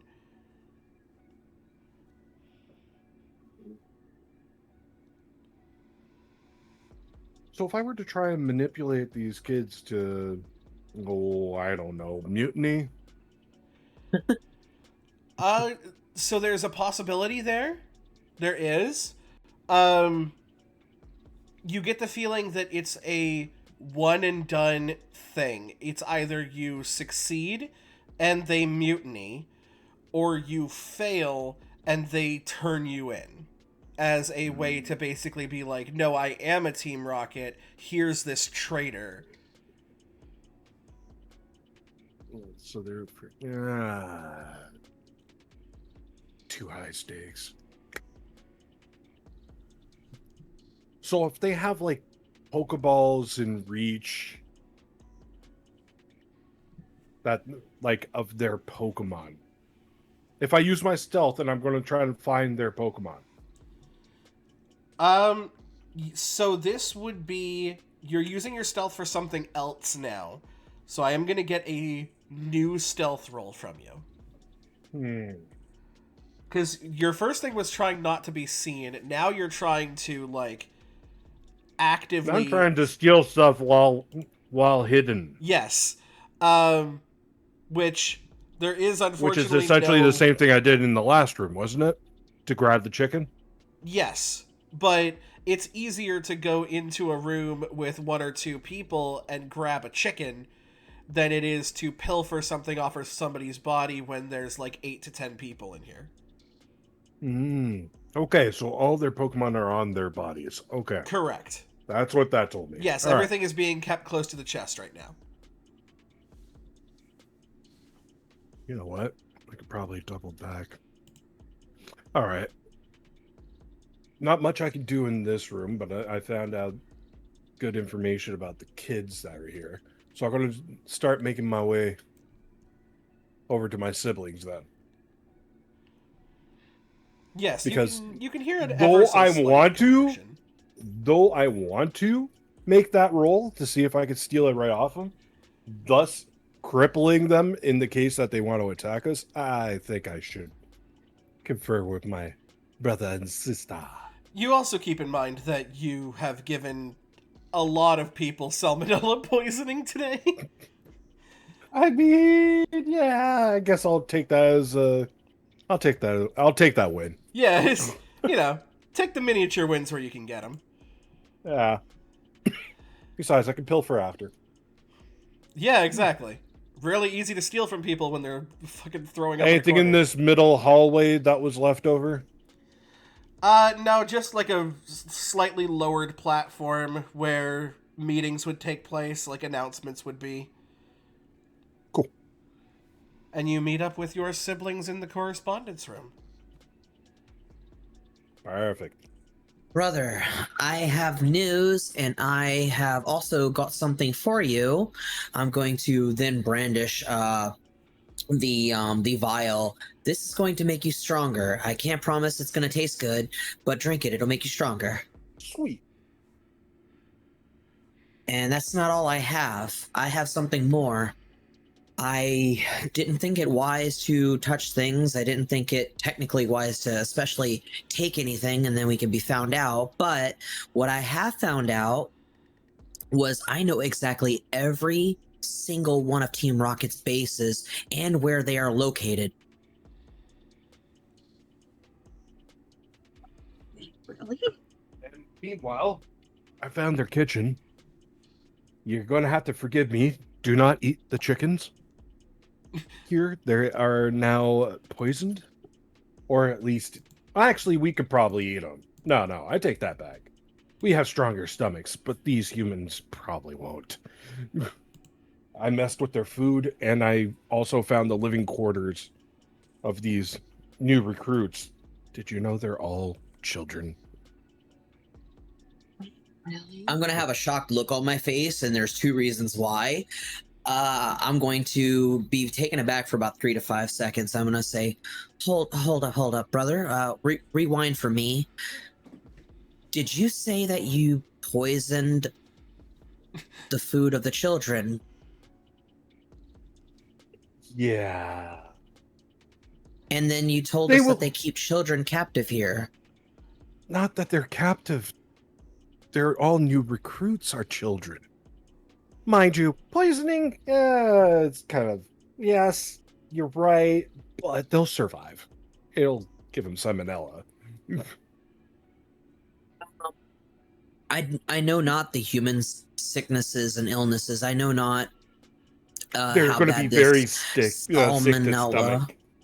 What the fuck, salmonella? What's a salmon? I know what salmon is. I actually kind of like those too, to be honest with you. That's good with chicken, but that's neither here nor there. This salmonella, I hope it doesn't hurt them because that's not what we would want, surely. Surely. The Um, shifty look on Articuno's face. It's like, I'm gonna hold out. well, I'm gonna hold out my bags and be like, I don't know what these are, but they seem important.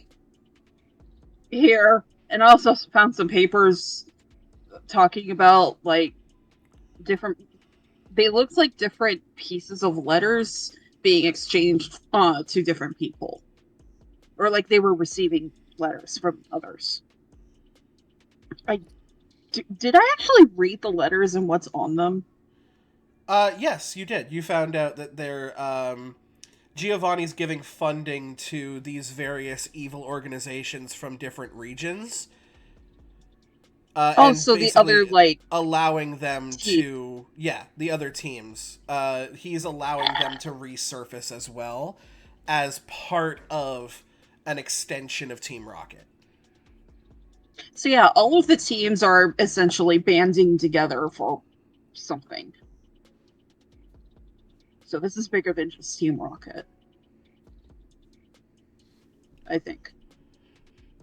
You also do know that there is one area that you have not explored yet.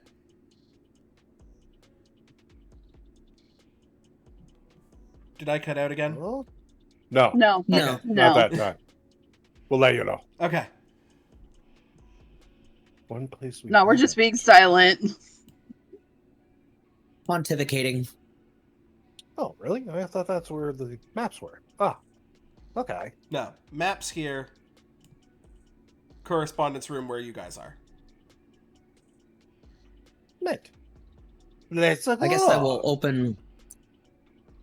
I will open up the inquiry to my siblings. Is that I take it that you, brother, have checked the far end of the opposite way, and you as well, my sibling, probably investigated the north. Have we covered everything? Has there how do the humans say? Have we discovered everything that there is to be seen? I get the feeling that we haven't. Interesting. There might be a couple more places. I was expecting to find more. Were there some rooms that you guys might have missed? Possibly. I know I investigated the room full of the maps just south of where we're located now. And then there was those vials of those potions that made us stronger. And do also dispose of them properly, because I think that it would definitely not serve us well to be found out. I ate the bottle. Is that okay? I don't know if the human form can handle that, to be certain, but I guess that's a future problem for later. It was a little difficult, but was I not supposed to eat the bottle? There might be some internal bleeding happening, but, Uh-oh. c'est la vie. Yeah, who cares? Who cares? I really hope you two can fix this. Oh boy. I'll be fine. Was there anything else in that map room? Honestly, not much. It was just full of maps, and it was like their meeting room. I can confirm that they basically meet up to go over things with their bases. Apparently, they got a lot of bases, and this is definitely indeed pretty wide scale. It seems like there's enough to where even if one building or 2 or 10 fall, there's more to go on. Do you So we bring them essentially back have into to- that room to show them? I mean, we could circle back around to where we were last left to be told to, like, don't do anything. We could circle back and wait there again. Because you do notice, as you're kind of coming back through the map room, that there is a room to the south that Zapdos, you did not go through, and judging by the directions that your siblings went, you know that they didn't go through either. You know, there is a room I didn't explore, actually. I didn't see. I guess my mind was distracted by these maps and the potions, but there is another room. I'll point over here to my siblings. I'd never explored in there. I don't know what's behind it, but I definitely I would like to perceive, actually. I would like to put my ear to the door, since I am actually very perceptive. I'd like to try to see if I can hear anything before I even dare go in. Yeah, absolutely. Go ahead and give me that perception check. All right. Oh, are we all in the actual map room now? Yes, you guys are all in the map room at the door to the Okay. southern room there. Okay, my roll is incoming. I rolled a 17. Ooh. if this were anybody else, I would say that you didn't hear anything. But Zapdos, you have an ear for electricity. And you can hear the whirring of machines. It sounds very similar to your power plant.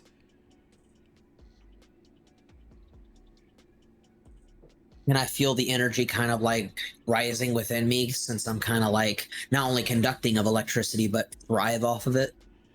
You can feel actually these, whatever is in there whir to life, as if just being around is charging something in the next room. There's Or something many powerful somethings. behind this door. There's something very powerful, and it's electric. I can hear it, and I can feel it, and it's making me stronger. Maybe not strong, not too strong, but I can definitely feel it, and it's something of the electricity variety. I'm gonna check the door to see if it's unlocked or not. It is. It is completely unlocked. You could just push it open. I'm going in. I'll back up and let you go ahead. I'm going in. All right, I'll follow. As the Arceus three of you speed. sort of... Sorry? Arceus speed. Arceus speed. As the three of you make your way into this room, you see a collection of what seems to be machinery, various different download and upload areas, and various discs that seem to be going through the process of having data being written on them. If I could get a focus check from anybody who would like to. Focus check? I guess I can. 2, 3, 4, 5. Ooh, not bad. You got 5, 15, 16, 18. 18 and Articuno.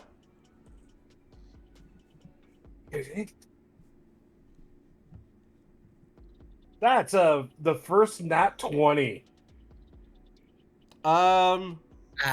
Wait, what? They're D6s. Oh, forgive me, I'm using the wrong one. Damn, that would have been so cool. That would have been That real would nice. have been really good. If this were combat, that would have been awesome. I realized I was muted, but yes, I rolled 2 6s. I rolled a 14. That's an 8. Damn. I rolled 2 5s. Is that D6? Whatever your focus skill is. Oh, focus skill. HP attack. The same place that you found stealth and perception. Oh, I just straight rolled. Oh, were you rolling D20s this entire time? Sorry. No, That you're happened. good. You're fine. The bottom of your character sheet for your Pokemon should have a list of Pokemon skills. Like abilities? Pokemon skills No, down keep at the going very even bottom. farther right. down. from the Oh, abilities. all the way. Oh, okay. Yeah. This explains so much. Fuck. I hear I you. am I was thinking so the same. sorry. You're good. You're It's good. okay. It's fine. It Okay, happens. so we're looking at. Let's see. A called tag. I'm pretty sure this is a new system for A all of cult? us. Oh, why is there a cult in here? 5d6. damn, you're just as focused as me. Oh, fuck. I only got one. This is going to be a while. All right. By the way, occult paper, education pen, paper, is paper. is ironically enough your knowledge of the legendaries. So like Knowledge of Knowledge the of what? the nothing as she cuts out. Oh, your knowledge of the legendaries and mythicals. Legendaries. Legendaries. I'm eating the fucking mic right now. How is this not? If I were any closer to this mic right now, I'd have to stream this on OnlyFans. Fucking. I don't See know it on why. the camera. I don't know why, but my friend David has the same issue when he's using Roll20. I don't know, maybe it's a Roll20 issue. It's not. Funny This thing. happens occasionally. I don't know why.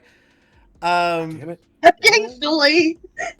It's your knowledge of the legendaries and the mythicals and basically mythology, the unknowns, that kind of thing. Why do we not have? Why are we a 1d6 then? Because this why is a- aren't we like a 10? Because this is a fucking flawed system. Let me imagine shit, okay? Sorry, Articuno, what was your roll? 3, 4, 5, 10, 15 total. 15 total. So all of you actually passed this roll. Yay. I'm just going to keep that screen exactly where it is. All right. You are able to see. You're actually able to recognize these as things that were being won upstairs. These are technical machines They were TMs. that can be used to teach Pokemon moves. Specifically, you find the TMs for Thunder, Blizzard, and Solar Beam. It's Hey, obvious yo. that I'm getting Blizzard. No. Totally. I'm getting Inferno. Yeah, the Inferno that definitely is here. Totally. All right, well, if no one's going to take it, sure, I'll take Thunder. It's fine. You know, it's not. Solar Beam? So, okay, let me Clearly, see we're what... playing favorites. So, fun fact, Moltres can learn Solar Beam through TM. It is a grass-type special move that normally takes 2 turns, but only takes 1 turn if it's sunny. Oh. Sorry. Thunder and Blizzard are very powerful electric and ice-type moves, but they're very hard to hit. Unless it's raining, Thunder cannot miss, and if it's hailing, Blizzard cannot miss.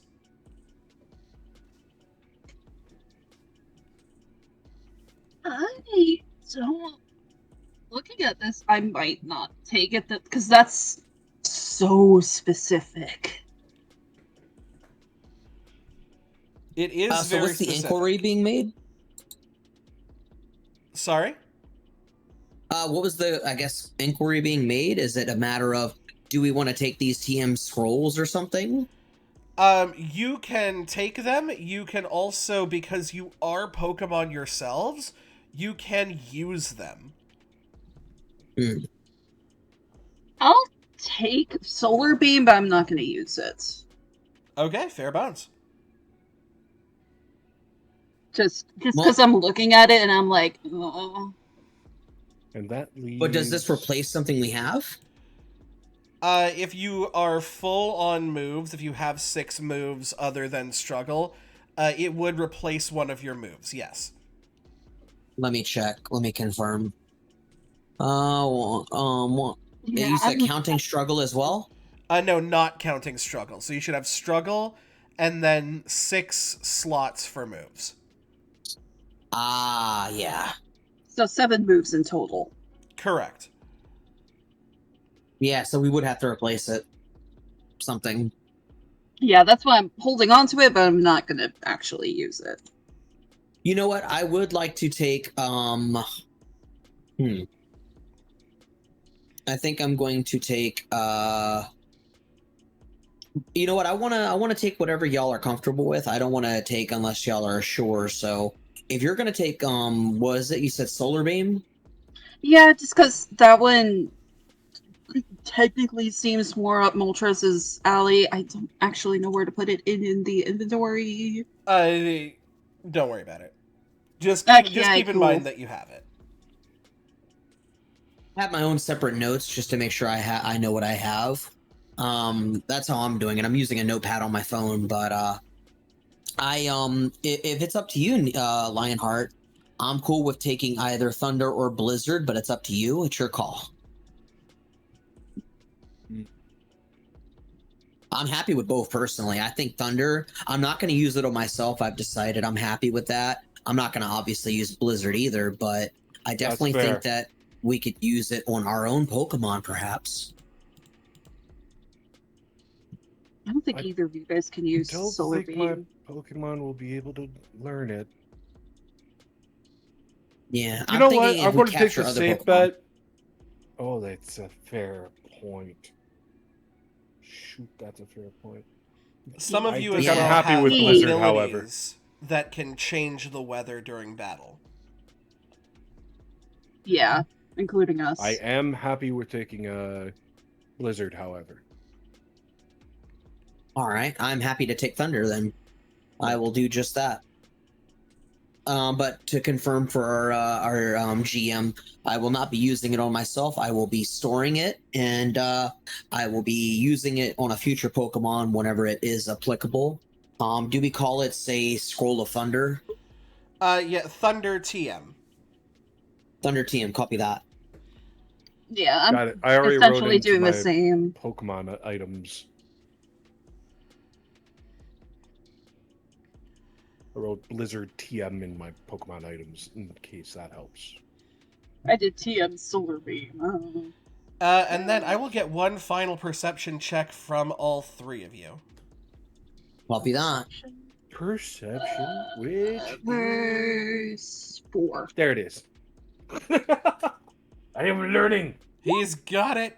Oh my goodness. Oh my Jesus. Oh my goodness. I got 22. Holy, what the hell? Ow! Oh, you have 5, that's why. Yeah. 10, 17. Oh. Okay, that's far more than what I'm capable of. I love perceiving. Yeah, I only have 4 Starting over off here. on foot. Where's my rolls? There it is. Quanta? I want to basically come across in my human form as the biggest bimbo, the biggest blonde, but secretly being like the most like wrath-filled, perceptive person there is. Just be a complete polar opposite. An absolute like punk rock devil disguised as Barbie. I love it. Nice. Oh. And I'm kind of the opposite, where I appear as this this whole I got a whopping powerful 14. being. I appear as this all-powerful being, and I'm like the follower. Infinite cosmic power. You said you got 14. Nice. Yay.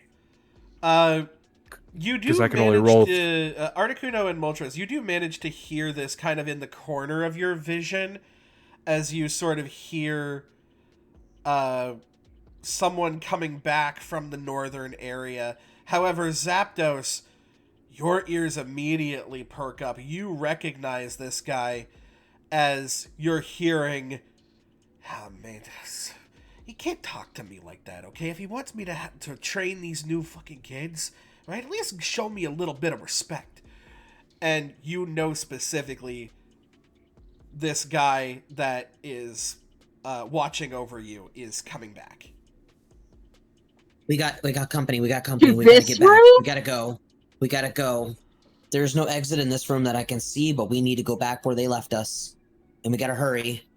I'm gonna peek out the door and see if he's in like the next room, like about to come into this room. He is not.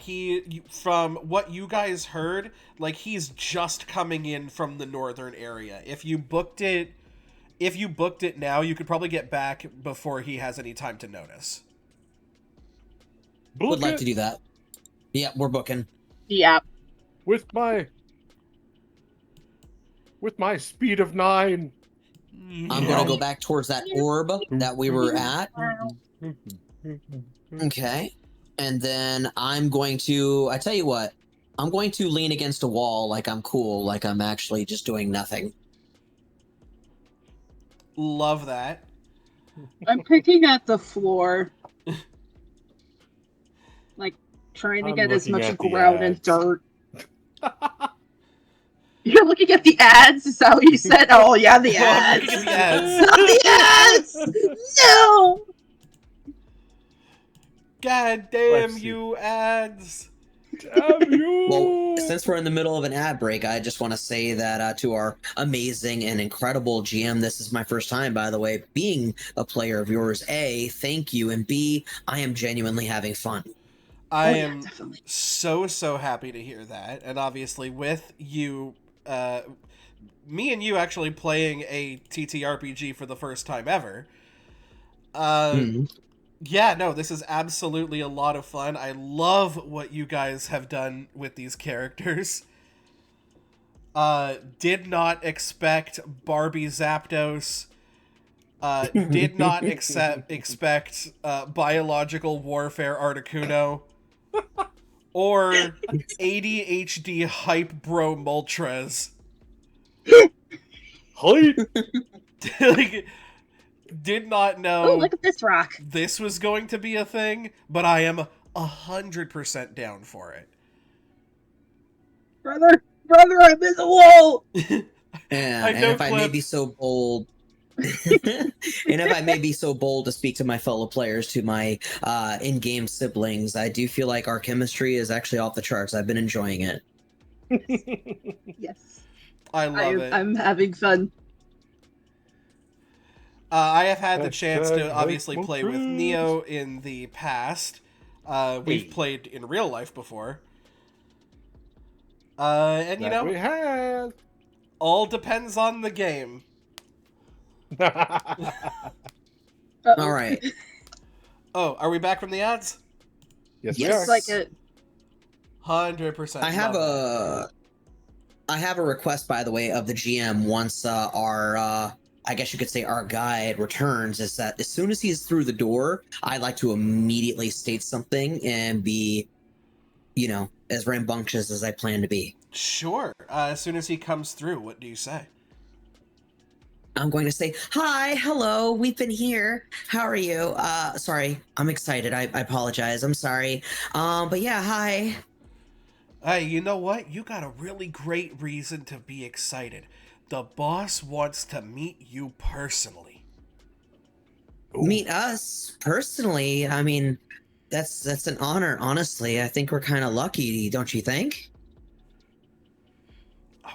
Absolutely. Not too many people get to actually meet the boss, and so, you know, I think this is a great start to a mutually beneficial partnership. Have you met the boss? Have I? Well, I did. I just met him downstairs, but yeah, I've seen him a couple times. Yeah. Can I was it do- a couple of times? I'm getting a bad vibe already. I'd actually like to perceive, if I may. I'm getting a really bad vibe. I want to try to basically read his face for lying, or basically observe if there is like some malicious intent with his words, because I'm getting the vibe that secretly they might know, or secretly they've uncovered something, and I'm nervous. I'm starting to get like this weird feeling. Sure. Go ahead if you wouldn't mind and roll intuition. Intuition? Okay, copy that. All right, dice, don't fail me now. You can do it. Come on. Do it. Oh, I got an 8. That's something. That is something. Are we all able to do this? You are perception? all able to do this, 100%. I might as well. I'm not seeing if he's Intuition. like being untruthful or anything. I'm just seeing if he's not saying everything else. Yeah, Like, absolutely. obviously he's going to take us up to Giovanni, but is there something that he knows that Giovanni wants from us? Is what I'm trying to get from him. I just got a bad vibe. I'm trying not to show it though. That's I a got an 6. 8. Oh, and a 6, eh? So we've got a 6 and 2 8s. Yeah, nah. He seems. I mean, so I'm gonna give you both sides of the coin on this one. He seems like he's on the up and up. Like, you don't get that he's concealing anything.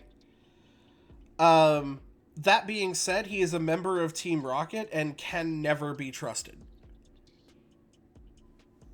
Does he seem physically sick? Like he ate something wrong? He does not. No, he looks perfectly fine. He was not in that mess room. Well, right then. Wait, are they fighting the Mafia? Yeah, that's essentially what Giovanni... I mean, his name is Giovanni. Like he's essentially an Italian mobster. It's pasta. Hey, fagioli. And the guy that's with him, Fettuccine. the guy that's talking to us, is practically Joe Pesci. Hey, fucking bada bing.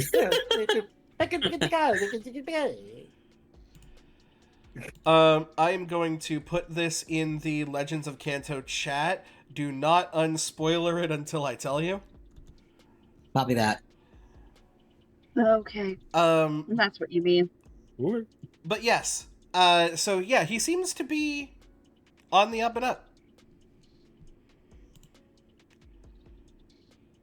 Okay, well, I guess we better not keep the boss waiting. I mean, he is a busy man, I'm sure, so I can follow you if you would be so kind as to lead us down, sir.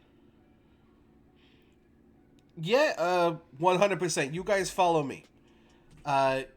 He takes you to this far northern side of the room and down a set of, a large set of stairs to what opens up. Now, these stairs go down pretty dang far and spiral back around. Until you are faced with an answer to your question and also a very big problem. You are in what amounts to a massive hangar with incredibly technologically advanced jets. And now you know how they can get across regions so quickly as humans. These things could probably at top speed outrun you guys. Yeah, I was about to say, can they outfly us? More than likely. Like, at the beginning of their flight, probably not, but if they were to reach top speed, they could probably outfly you. Should we unspoiler tag that image? Go ahead and unspoiler tag that image. Oh no. Oh, okay. As a man stands in the middle, you all recognize this man. He stands in a very sophisticated three-piece suit and slicked back, coiffed hair.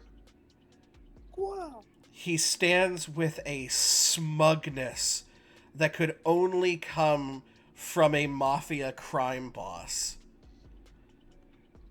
Giovanni himself stands before you. So, I hear you're to be my new recruits. Hi, yeah, I'm one of them. Hello. Nice to meet you, sir.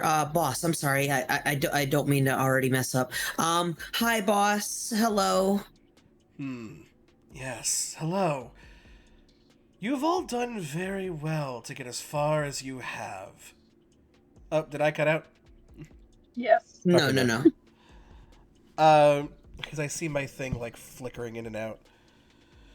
You've all done very well to come as far as you have. And I can only imagine that while my friend here was gone, you've done a little bit of snooping around. More like exploring where we're gonna be, but snooping around. If snooping around is what you want to call it, then go for it.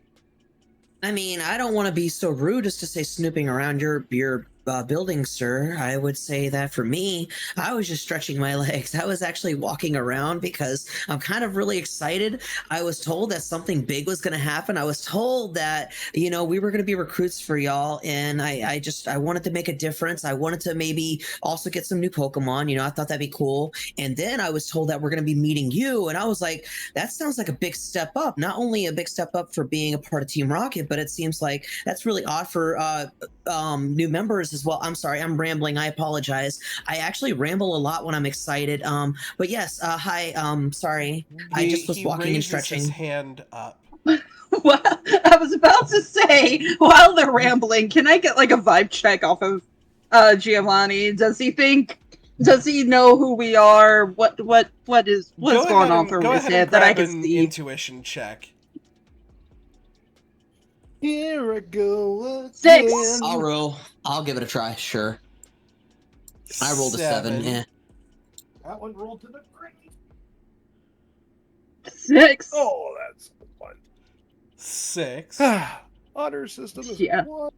And that's a whopping 5. 5. We got a 765. No. Hell yeah. Nice. Luckily for all three of you, he is not hiding this whatsoever. The fault of Giovanni is not his intelligence, it is his ego. And he looks at all three of you as if he has already won something. As he mentions, yes, there is supposed to be something big happening very soon. You see, I pride myself on being able to capture the legendary beasts of these lands. These primitive little creatures that like to call themselves guardians. But never in all my years did I think they'd just walk into my base. Off your intuition about checks. them. Have you actually seen one? Off your intuition checks, you can also see Pokemon beginning to sort of emerge from the back. The weird way that you see this is you can see them through him. You're looking at a hologram. He's not actually there. As he goes, well, they say in the Pokemon world, it's a faux pas to catch Pokemon who have fainted.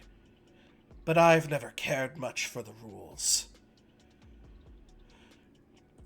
My team is here, and now you will join us. I'd like to say one more thing before he, I guess, leaves, if I may. Yeah? I'm going to say, oh, well, this is good news then, sir. Former boss, I guess it is now, because guess what? You get to feel the wrath of the 3 most legendary birds in existence, and by the time we're done with you, not only will Team Rocket be destroyed, your buildings will crumble, everything you've built will be gone, and then when it's gone, we're coming for you. And with that being said, I move you to the hangar. New area, let's go! As you all assume the forms of the legendary beasts, the legendary birds, the pantheon of Kanto's guardianship. Giovanni's team stands surrounded by massive fighter jets. And I'm going to allow for some controls to happen. Oh no! Not control. Oh yeah, you gotta do that thing again. I do kind of have to give you guys control of yourselves. What? No, that's silly. As well Control. as your companion Pokemon, by the way. Yeah. Yeah, I'm noticing that there's a bit of a size difference going on. Is this accurate? So, yes, and I'm as shocked as you are. So, yeah, all the Pokemon that you see that are 1 square are considered mediums. You guys are considered large, and Gyarados is considered huge. Nice. Let's go. So, turns out Gyarados kinda fucking massive. And luckily, I am a planner, which means we already have a turn order. Oh, Oh. shit. Oh, Alright. cool. And thus, Interesting. we start the combat. Now, before we begin combat, do we want to take 5 for, like, bathroom breaks and stuff? Kind of. It would probably be it'll give- wise. Plus, it'll give the Twitch to send out another ad, and then we can just start when the ad finishes. It's not going now, but Hell yeah. So I'm gonna hit the Ooh. BRB screen real fast. And, yeah, feel free to take 5. We'll come back here, and we will begin combat. And we are back. I don't know how to show the turn, not the turn order, but the HP of bars all the to other everybody. ones? it's fine. We'll figure it out. Well, I want you guys to see how much damage you're doing to things. I'm pretty sure you could do like in D&D where it's like, they're looking pretty battered. Yeah. Yeah, I guess I could technically Or, do that. Or we can be even cringier and you could say, Zapdos used Thundershock on Starmie and it was ultra effective. Oh, I mean, I will let you guys know if something is super effective or not very or stuff like that.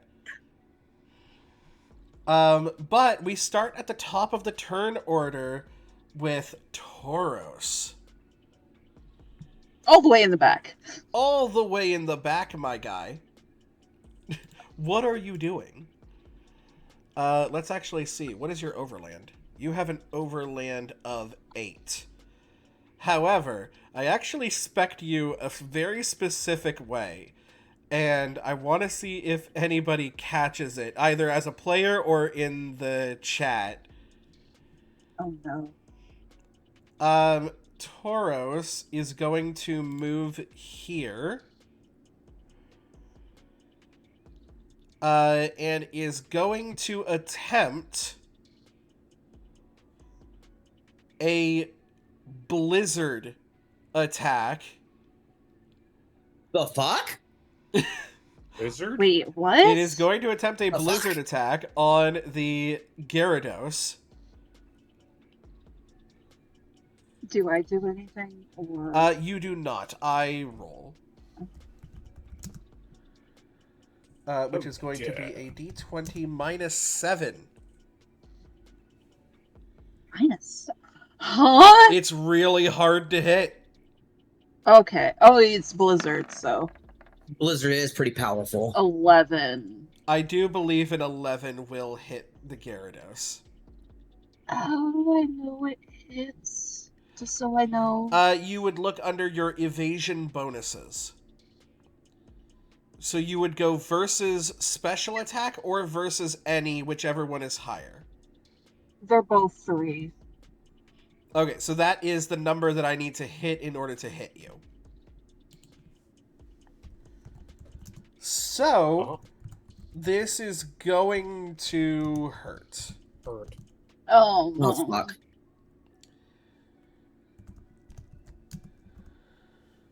Now, here's the good thing.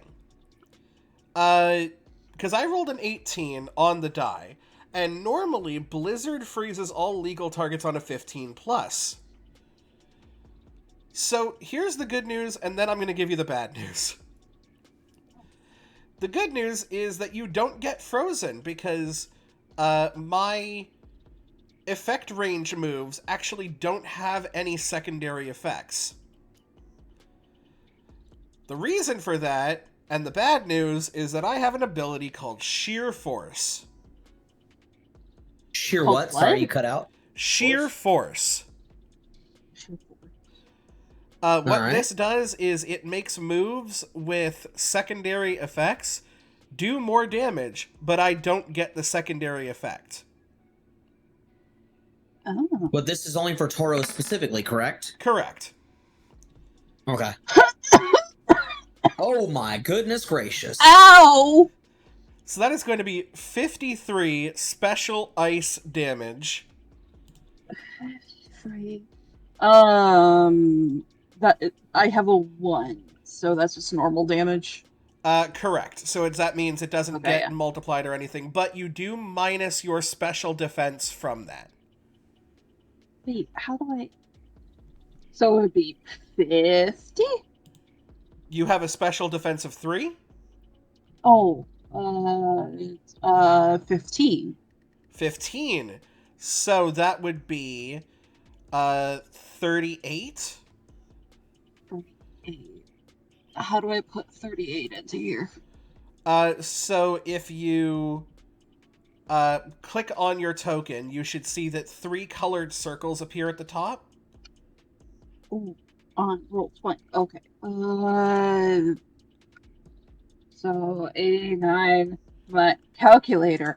Yes. So no, if you actually just click on the 89 and then type in minus 38 and then hit enter,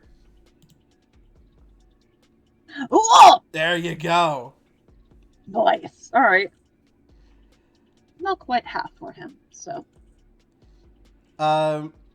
So that is the Tauros' turn, which means it is now there's an Scyther's ad turn. break. Just came out.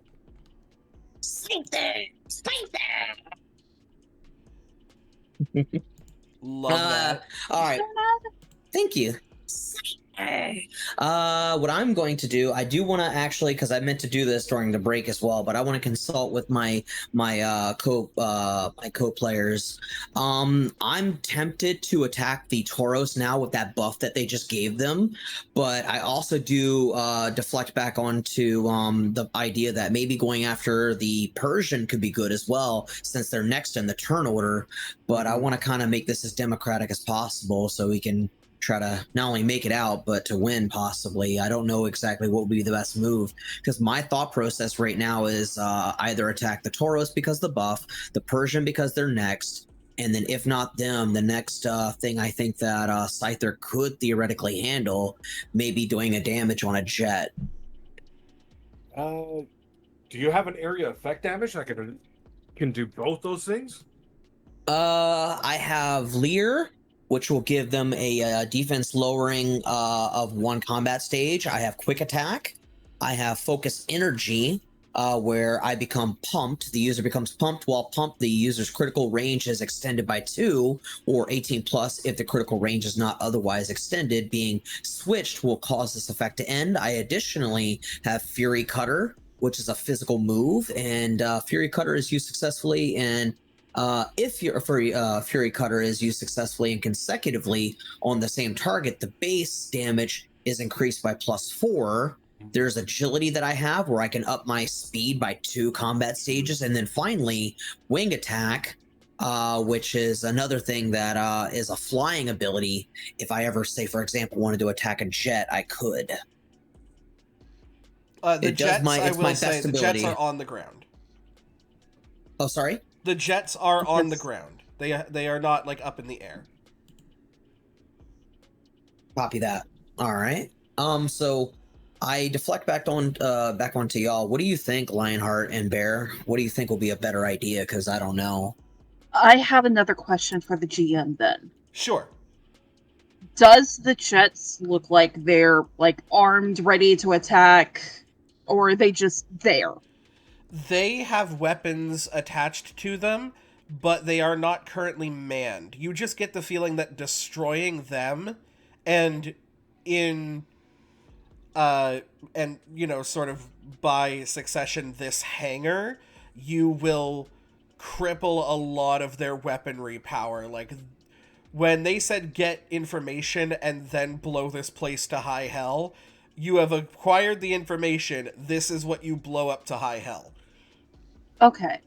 I say we don't really focus on the jets unless they actively start targeting us, because then we'll have two different targets that we need to focus on, and we already have fucking 6 targets in front of us. We don't need I 4 agree. more. So And I say don't worry about the jets right now. Focus on the Pokemon that are actively attacking us. I do want to state that I do agree, and that's exactly what I actually plan to do. But I do wanted to also mention that when the jets do become active, we will not be able to catch them. They will be gone. I just want to put that out there. Yes, but they do require manning, and there doesn't seem to be anybody here at the moment. Yeah, it just seems to be the Pokemon. Yeah, these are just weapons that can be used in the future. Like, they weren't going to use them right now. You have a very good opportunity right now to blow them up, but also, you could just take care of the Pokemon and then blow them up after. True. That's what I was thinking. One more question. Is this like an entrance that humans could come through and potentially ban them? It is. Like, right I here. propose a question to you. If 6 Pokemon are going up against 3 legendary birds, are you running in there? Yes, I'm Moltres. Well, What are you talking about? no. Are you No. running in there? Oh, me? Hell no! No. I don't think anybody is that injury prone that they are going to run into the midst of this battle. Okay. So yeah, I say we deal with the jets after, because we have an active threat going up against us. That sounds good. I honestly agree. So then the question becomes, I have honestly 2 targets that Scyther would work better with. I can take out Tauros, who got the buff. I can go after Persian, who I think I can mess up even more, and they're next in the turn order. Or I can go after Gengar, who is closest to me, or Scyther, and then make a play on them, who is technically next after Persian. But Scyther would work better with Tauros and Persian. I just don't know if I have the distance, the movement to get up there. So what does your overland say? Let me take a look. Overland. Where would I find this? It would be right on the right-hand side of your type effectiveness chart. I see it. Capabilities. It is an 8 GM. So basically you have 8 squares that you can move. Now keep in mind that if you leave a Pokemon's immediate threatened range, which is their melee range, they will get a free struggle attack on you. If I move within melee range.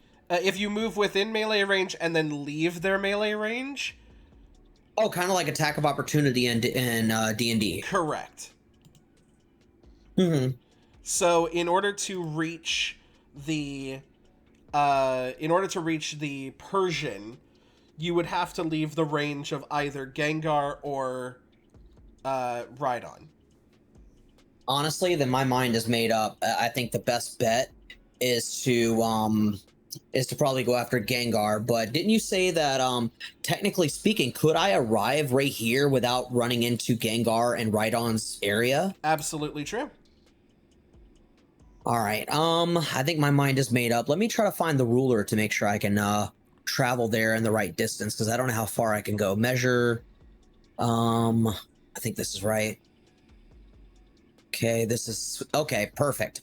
I can indeed move there, so that's what I am going to do.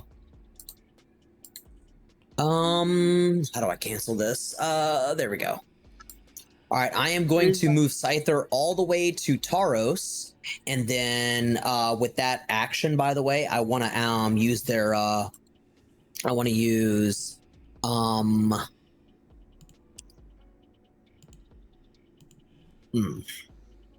think I want to go for it. I want to go wing attack.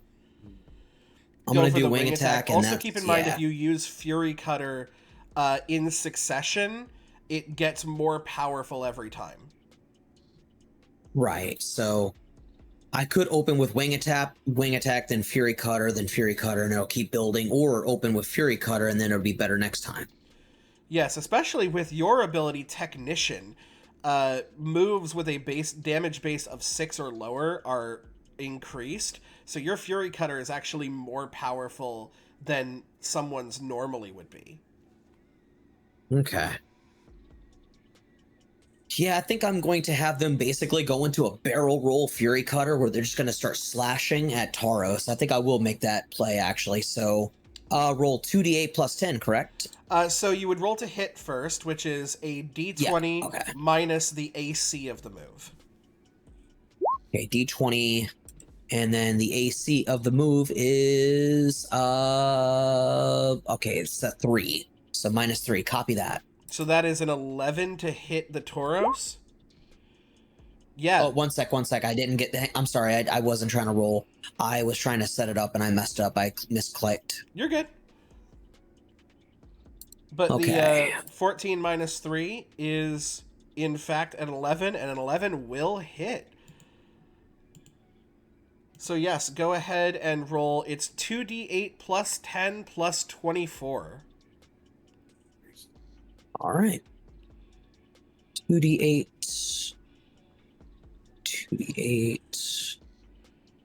plus 4. Okay. Oh, no. Perfect. So plus 10 plus 24.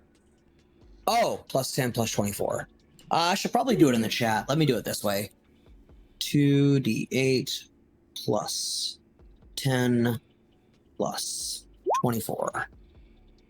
I think I did that wrong. Oh, yeah. Slash roll. And slash roll, that's right. That. It's been so long since I've done Roll20. I do Roll20 almost weekly, and I screw this up. 24. All right. There we go. 43 points. 43 physical bug damage. Gets minused off of that, and so...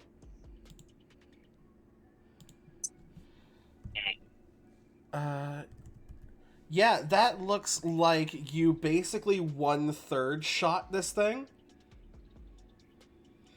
And you can feel, Scyther can feel its power growing.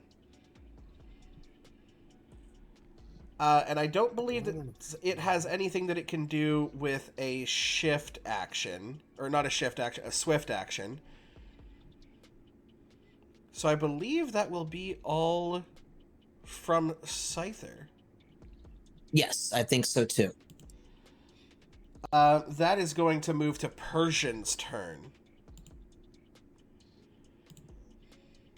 And there is a lovely little Scyther in front of it right now. Which it is going to move up and try to latch onto this thing with a bite attack. Oh, I realize that you don't actually have that ability. You have these two abilities. Oh. Because you guys are not high enough level to have 3 abilities.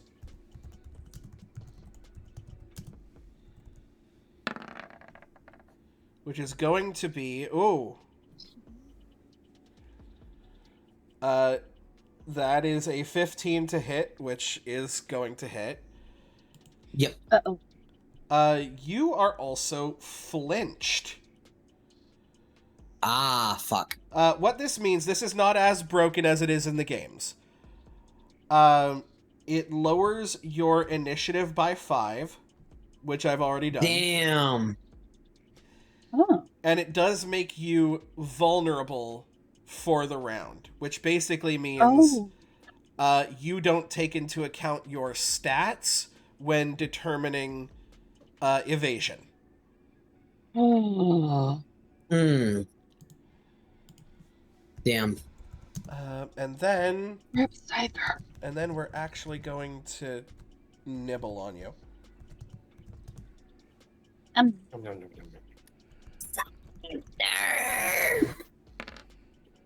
Oh, good God.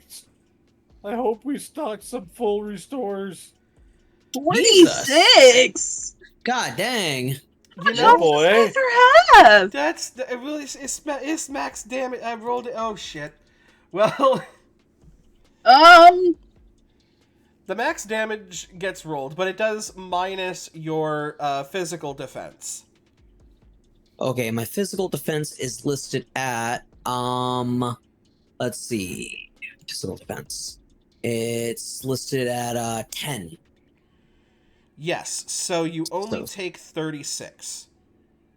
36. I remember there was a quick way to do this on Roll20. How do I do it to where I could just input 36 and then it'll subtract? If you click on the token and then click on the green box that says 74 and put minus 36 and then hit enter. Minus 36. Copy that. There we go. As it lets out a scream of pain as this cat latches onto one of its legs. Yeah. Yikes. Now, we got my guy Gengar. Gengar is going to move forward.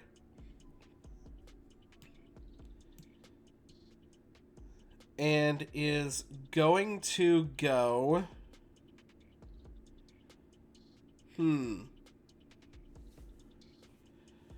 It's actually going to go... It's going to target the Charmeleon. No. There's a big imposing thing. It is going to target the Gyarados with a Hypnosis. Wait, a what? Hypnosis. Try to put it to sleep. It is going to attempt to put this thing to sleep at a 9. What am I looking at? Versus any. Versus 3. So, you are, Sleepy Sleeps.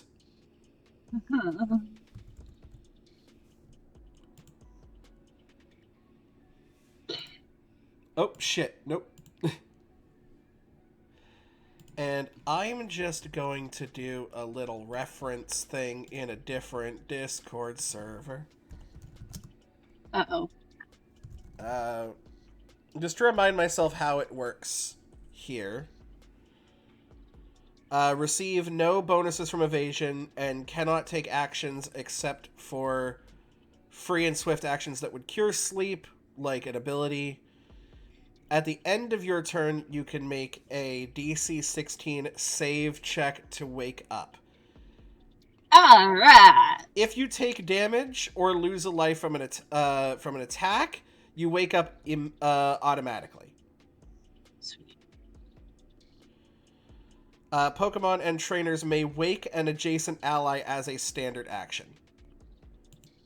So if you wanted to use your Pokemon's turn to shake Gyarados awake, you could. Shake, shake.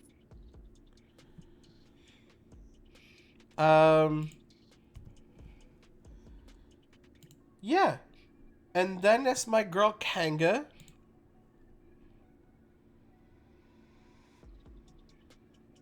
Which I believe it's got 1, 2, 3, 4, 5, 6, 7.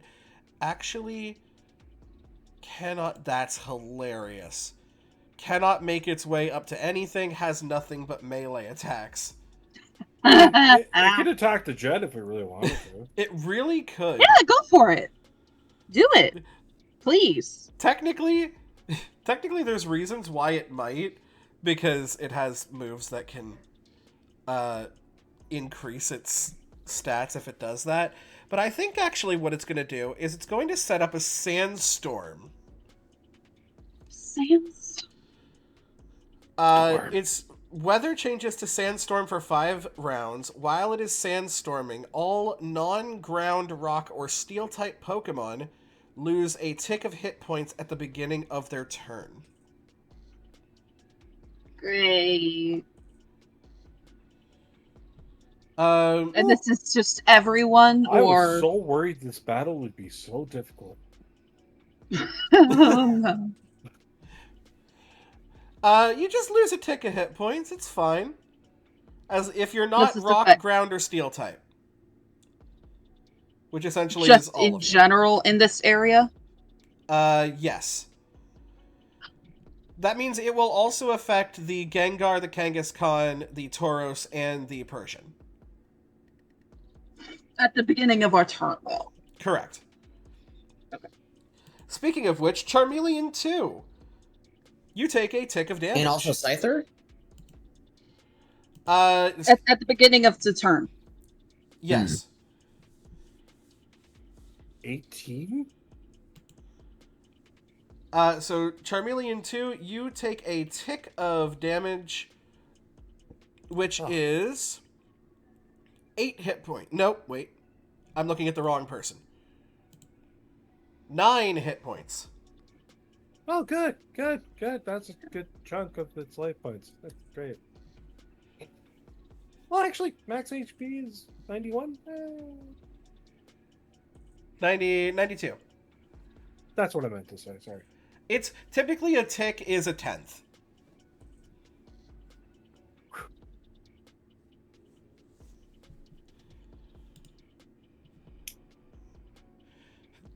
Oh my god, Darude? He sets up, it's just a Kangaskhan going do-do-do-do-do.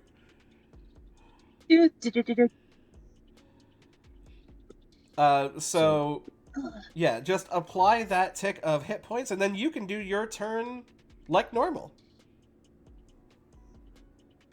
And... Okay, so... Covers a target area. Events all end of week.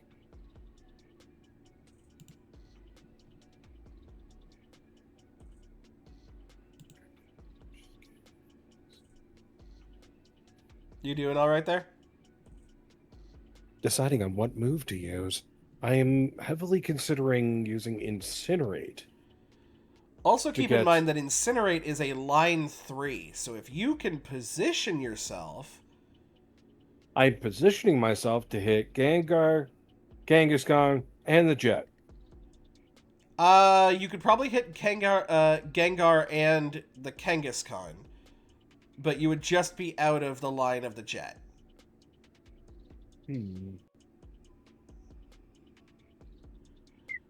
Or you can go in the middle of them and hit Kangaskhan and the Jet.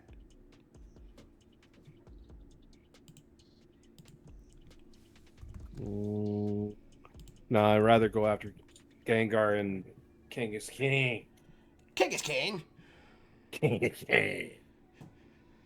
Alright. So, it is 2d8 plus 10 plus 20. So you roll to hit Right. first, and you also have to move Charmeleon into position. Roll to hit. Roll to hit. Which would require... A d20 minus the AC of the move. d20 plus the ace minus the... Okay. And you do Rolling gotta D20. move your token. I have that ability? There. Yes. Oh, you have to go back to the select thing at the... To the hand? The thing above at the the top? hand. So say about out there. Probably about there. maybe just. Ah, so it's a straight line. Yes, Okay. it's a line right across. Soka. So. Rolling d20. Rolling d20. It's a 19. Ooh. Minus Nice.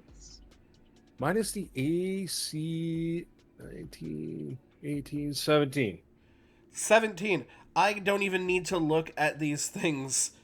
Stats. A 17 is definitely going to hit both of them. So 2d8, which is a whopping 2. We're starting off on a good foot. And oh yeah. Fucking love that. Pardon the swearing. So that's a whopping 3, 13. 13 comes up to 32. No, 13, 33.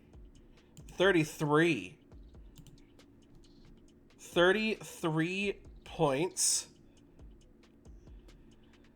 To the Gengar deals 13 points. And to the Kangaskhan deals Is it divided? 18 points.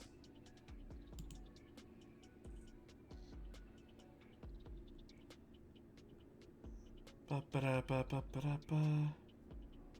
Nickelodeon. Oh, sorry. There we go.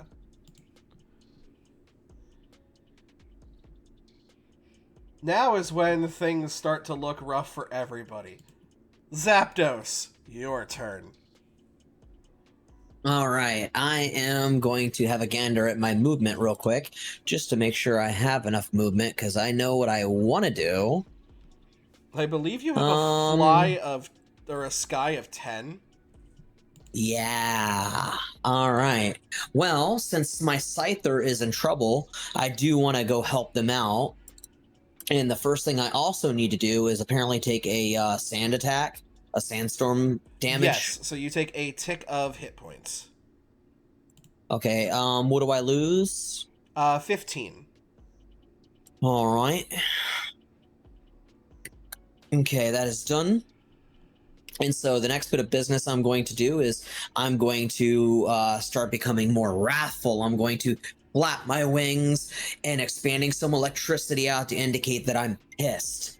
And I'm going to fly over to Scyther, and I am going to I guess that works. I tell you what, for role-playing purposes, I'll just move right here to make it easier. Okay. But to show it off, the icons. But my Zapdos is going to, let me make sure I got this right. Make sure I got the range.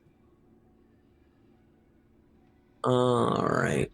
I'm thinking, let's go with,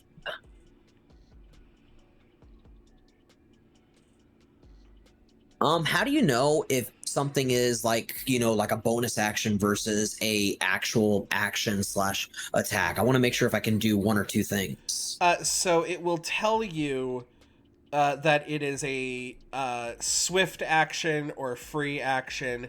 All attacks are either a standard action or a reaction. Okay.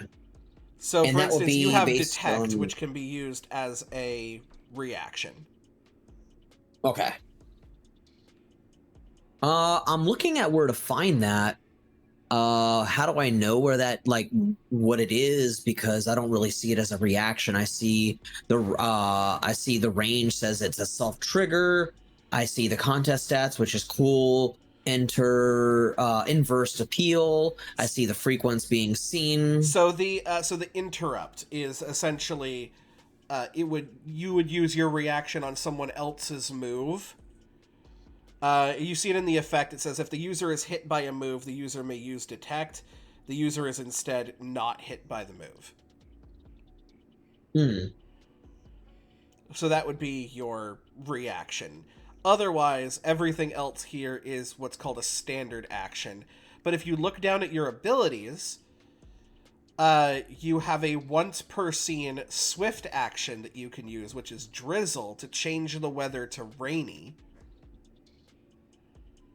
As well as a once per scene free action, so it doesn't use anything, for Lightning Rod if someone within 10 meters of you is hit or is targeted with an electric type move. All right, I have a question if I may be so bold. If I did my swift action of Drizzle and say I obviously drenched the area, if I did say an electrical move on one enemy, will that carry over to another person, including my own Scyther? Depends on what the range is. So, for instance, if you were to use Discharge right now, you would hit your Scyther. But however, if I did Thundershock, however... If you did Thundershock, then you just target whatever you want to target. That being said, if you were to go here instead... Well, I was going to say, you could go... Oh, because of how big you are, if you went here instead and used Discharge, you would hit both Persian and Tauros. Okay. I wasn't sure how the range thing worked because I wanted to be very careful with Discharge. I didn't know how powerful it was in terms of range. Because if I had a choice, I would definitely do just that. I would like to definitely use a swift action to make it rainy, but I just wanted to make sure I wasn't going to hit Scyther. Absolutely. So you cancel out the sandstorm by making it rain in a hangar. Normally not a physically allowed thing to do, but you are a Zapdos and you don't give a fuck. Should we wait for the ad break? I'm sorry. We can do the rolls. But also Discharge has a weird range. Like it works weird, where it's all cardinally adjacent targets, which is really fancy words for saying up, down, left, right. Okay. All right, that sounds perfect. So yes, I will activate Drizzle, fill the air, or fill the I guess you could say the building with rain, and then I am definitely going to pop Discharge. And what would I need to roll for that attack on both of these two Pokemon? So you would roll one attack. It's a D20 minus the AC of the move, which is 2. So D20 minus 2. Copy that. D20 minus 2. I'm trying to do this. Actually, let me just do it in the chat so that way it'll be easier. Roll 1 D20 minus 2. I rolled a 16. That's really good because Discharge paralyzes all legal targets on a 15 plus. Let's go! So let's go! Let's see what happens first of all. You're gonna roll 3d8 plus 10 plus 40. Uh-huh. That is gonna be your damage, and if these guys have the gall to live before you, they are also going to be paralyzed. Okay, 3d8 plus 10 plus 40. 3d8 plus... let me do it this way. This will be easier. I'll put it in the chat. Alright, slash roll 3d8 plus 10 plus 40. Okay, alright. I can do spaces in between the plus signs, right? Absolutely, yes. Okay, cool. Unrecognized. Okay, shit, let me try that again. Roll slash roll 3d8. Oh, that's what I did wrong. Slash roll 3d8 and then plus 10 plus 40.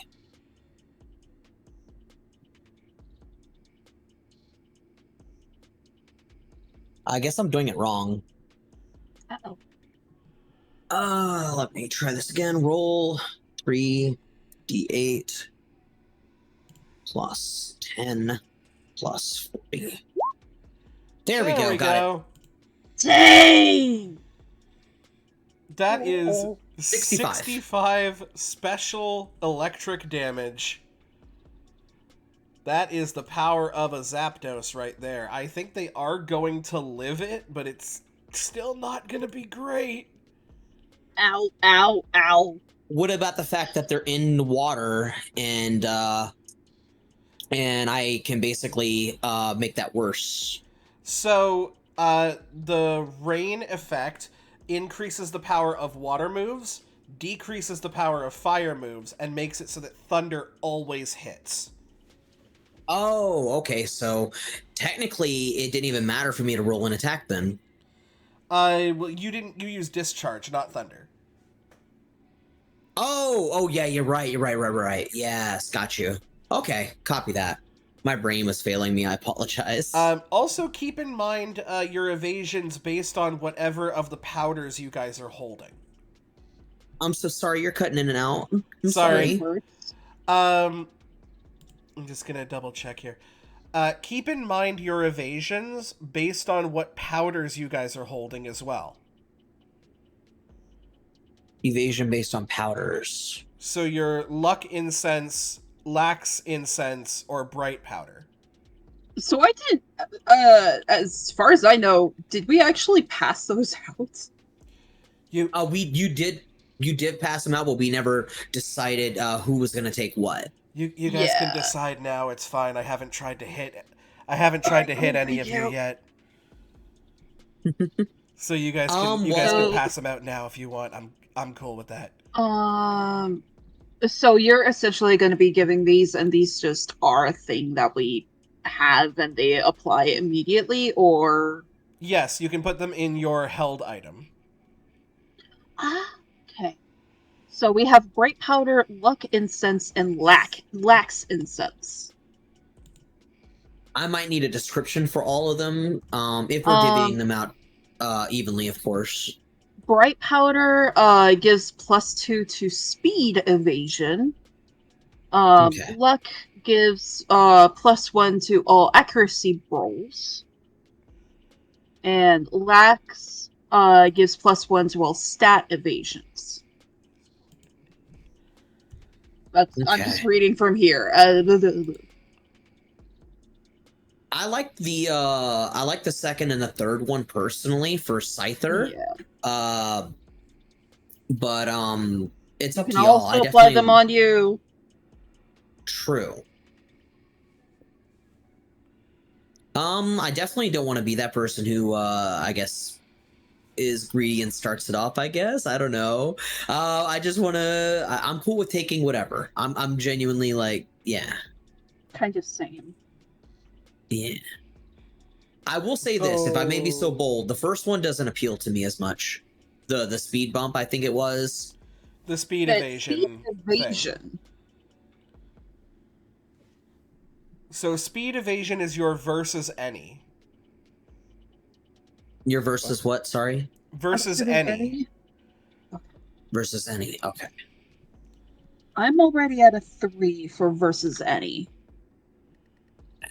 On Moltres. If no one else is going to take it, my versus any is a 1.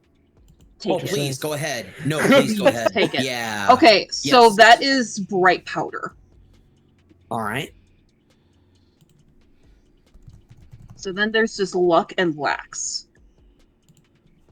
I'm cool with either or, so I actually will defer to you. I actually am happy with both. Oh, shit. Sorry. I think I need a clarification on what accuracy rolls mean. That's a +2 to evasion. So when you roll to hit, it's a d20 minus the AC of the move. Mm-hmm. So you would do basically d20 minus the AC +1. Okay. And then stat evasions is essentially just the your versus attack evasion and bonuses. versus special attack. Okay. So then I guess my question is, what's your versus attack and special attack? My versus attack and special attack is a 1. take the stat evasions because I am at a 2 for both on Moltres, and my All right. Gyarados is probably gonna die anyway. So I will get the luck incense then, and I'll put them on myself. All right. So by taking this powder, do I select only one or both? What do you mean? I was confused on the powder that I was gonna take. The versus attack versus special attack. I don't know if it was like going into one or both or They something. I both don't go know. up by 1. Okay, so I will do just that then. There is an area where you can do just straight up held item, and you can just throw it in there, and I'm assuming it automatically takes it off. You would hope so, but not really. Oh no. All right, so can What I I just click did into the box and was hit put it 2? in- Yes. Oh. What I did was put it in Pokemon items, the bright powder, and then I went into my own stats, went to the any, and manually just added 2. I also added it to your held item.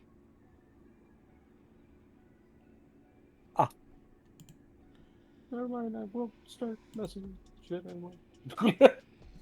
Okay, so I'm taking the luck then. Yes. Against it. All right, thank you. By the way, I did indeed update the evasion bonuses. Perfect.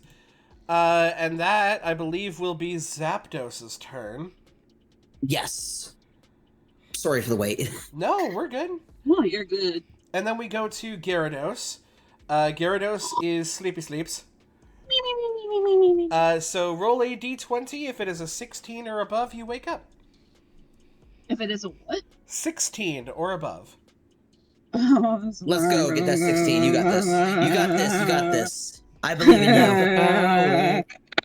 I'm Irish, so the luck is gonna happen. Did you say 6 or 16? Well, I got a 6. honk shoe, honk shoe.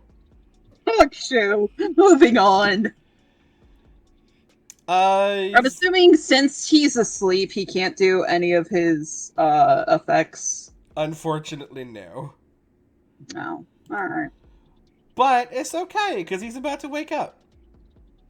Oh. Nidoking's gonna come on over. Oh no. And is going to go for a smackdown.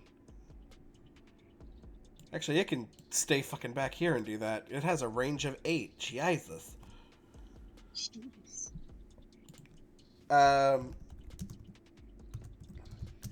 Let me just remind myself of Nidoking's abilities.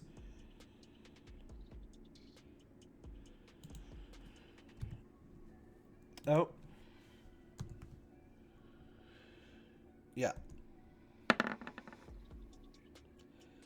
Oh, well, as my DM Bakura likes to say, have a day. Yay! Bakura. So That does this is funny, not right? hit. Because you can't use speed evasions when you're asleep, which means I literally need to get negative in order to not hit you. And that's what happened. And that's what Was a happens negative. because Nidoking has an ability called Hustle, which gives him a -2 penalty to all of his attack rolls, but plus 10 damage. Ah! So, Get whoopsie pooped on. doopsies, this patient is not dead.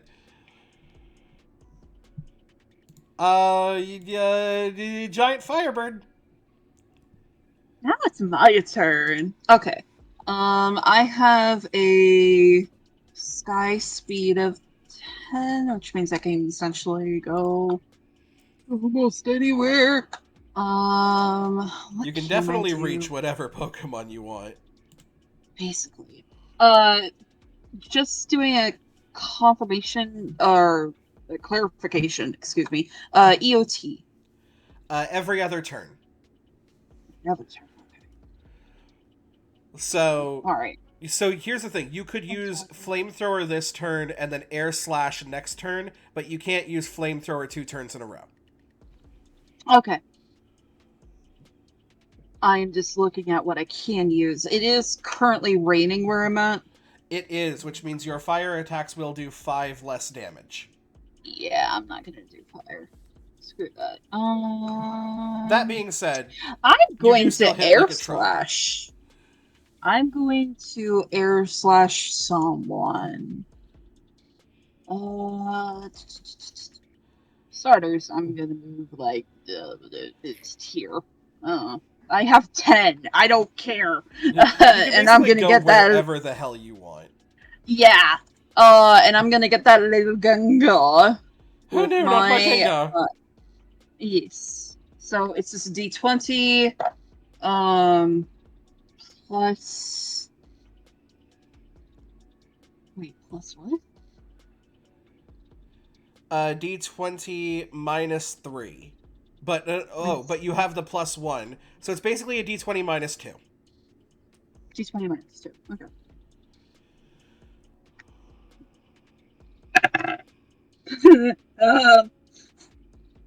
6. 6, actually. 6 total. 6 hits. Yay! Yay! A You might go to dice jail. You are not. You haven't rolled anything above a 10. Okay. Air slash D8. That's 10. How many? 3 plus 40. 11 plus 40. So Well, so 51. you rolled 11 on 3d8. 6, 7, 8, 9, 10, 11. Yes, I rolled 11 on my dice. And then plus 10 plus 40. Oh, plus 10, so 61. So 61 special flying damage on Magengus. Is going to do 41 points of damage to it. That's not nothing. That is a very heavy hit. This thing is under half. Good. Actually, maybe not good, because some things can activate after half. That is true. But, as far as you know, nothing's happened. And that was a every other turn. Yep, I think that's all I can do. Yes, technically you could use Draught to make it sunny for 5 rounds, but that would take I'll out the keep rain. it. No, I'm keeping the rain. Pretty good choice for when there's 2 ground types on the field.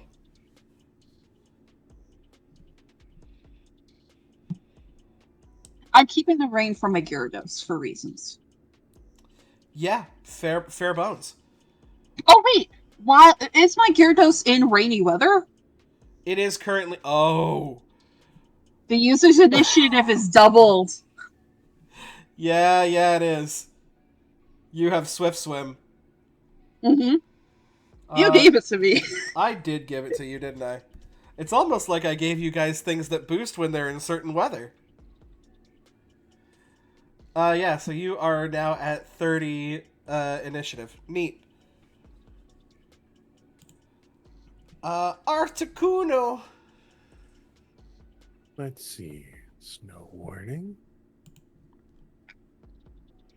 The weather changes to hail for 5 rounds. As static effect, the user is not damaged by hail.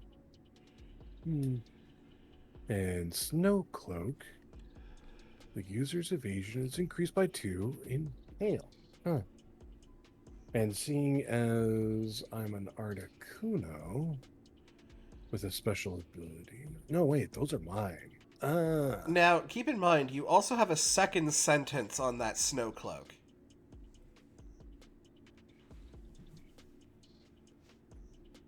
The user and its allies adjacent to the user are not damaged by hail. So, And if at speaking any of- point during this battle you wanted to switch it from rainy to hail, anybody that you are touching will also not take damage in hail. Oh. Oh, here I am clicking on your stream as though that's going to move it for me.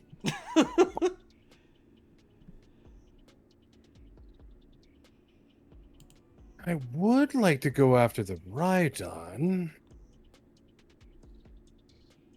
Do I want to change it to hail right now? No, don't think I do. Let's see. Oh, and you are 4 squares away, so you are actually... He is actually within range of Ice Beam. Ah, Ooh. yeah. When I heard 4, yep, that's true. Ice Beam, love it. I'm glad that I got a front row seat. So, doesn't it automatically just turn to hail? It does if you use your Snow Warning ability. If I use You- Ice Beam? again. No, so you need your ability, or you need the move Hail. Ice Beam is just an Ability. ice-type attack. Oh, boo earns. But if I do Blizzard? Blizzard, which you currently do not have. But can learn. You can. You would have to take your action to learn it. Action. Okay. Psychic Pokemon. No, Ghost Pokemon. Requires Psychic. Unfortunately, I don't have a Psychic move. But I can still hit it. You do also have 2 ground types within your vicinity, and you do have an Ice Beam. Yeah, I'm looking to see if I can knock someone out with this next shot. So that might be a Taurus, but it might be 1 block too far. Nidoral? No. Yeah, he is 1 block too far. But- Okay, it's going to have to be Rhydon then. So we're going to do Rhydon, and we're going to do Ice Beam. Ice Beam requires a D20 minus 2. If I can get a 19, it's frozen. Correct. Let's hope for that. Minus 2, that's a whopping 3. Oh no. Damn, that's really bad. Unfortunately, this thing's special defense is fucking terrible, and its versus special attack is a 1. So, What? hey, if you were hitting this thing on the physical side, it has so much defense, but specially, Rhydon sucks. Okay, so that is 3d10 plus 10. Plus And there's 32. more. Yeah, I didn't even say that part yet. I was saying, and there's more. Oh, yes. So, 10, which is... And it's even Oh, freaking tres, worse than cuatro, that. cinco. Yep.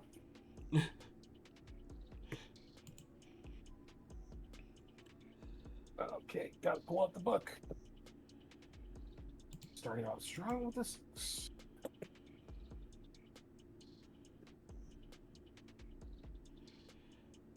Only to deal with that. This is gonna smarts on this Rhydon. And that's a 6.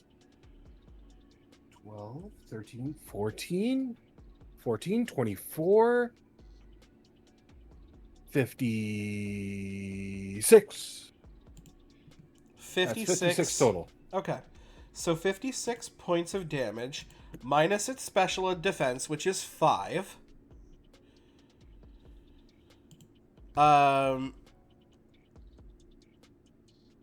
Now, minus 5 again because of solid rock is going to go to 46 times 1.5 for super effective. Y'all, it's the sexy number. Nice. They got hit for Yeah. 69, which Love it. over half shots this thing because it's an ice beam from a fracking Articuno. I'll take it. Now, that was my action, so I can't... Can I do my blessings? Probably can't, I? No, those are an action as well. Okay, cool. I will be satisfied with the 69. Giggity goo. Giggity goo. And now we move back over to the Rhydon.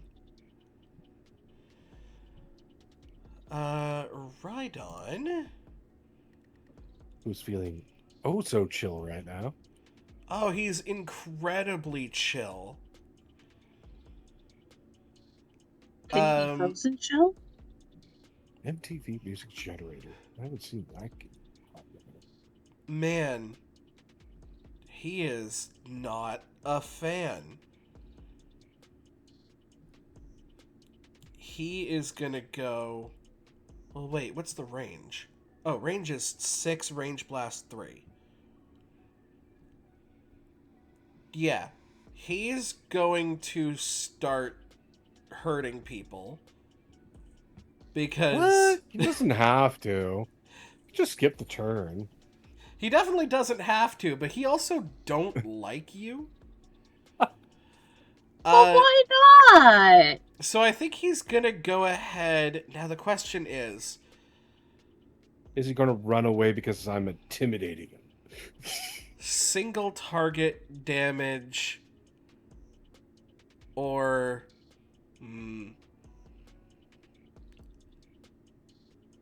Yeah, So the problem is, this thing had Swords Dance. This thing actually had a way to set up. But there's no way this thing is going to set up right now. So instead, yeah, it's going to go for a Rock Slide. Rock slide? Rock Slide. Ah. On. It's a ranged blast 3, so it is going to hit the Gyarados.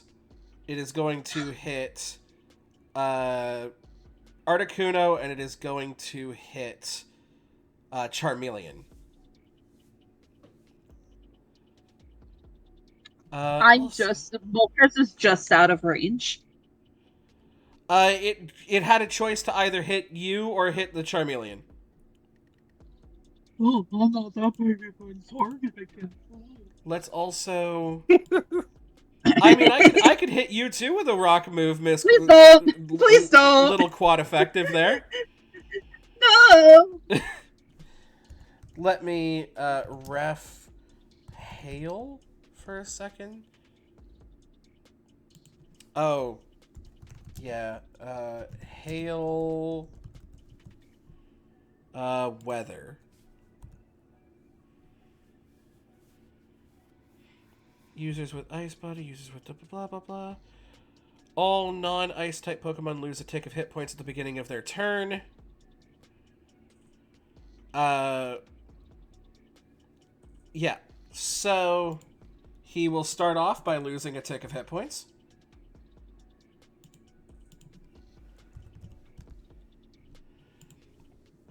And then he's gonna hurt people. Yeah, I assume a 13 hits all 3 of you. Yeah. Again, doesn't need to. It doesn't. And that's yet as here far we as I are. could go with that gag. We're here to save you, damn it!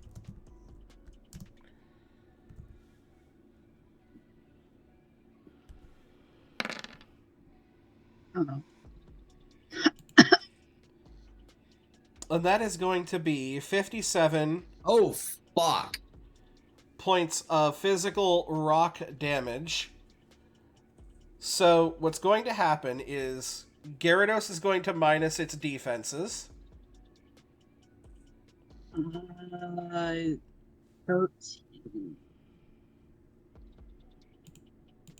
Gyarados has a 13 in defense.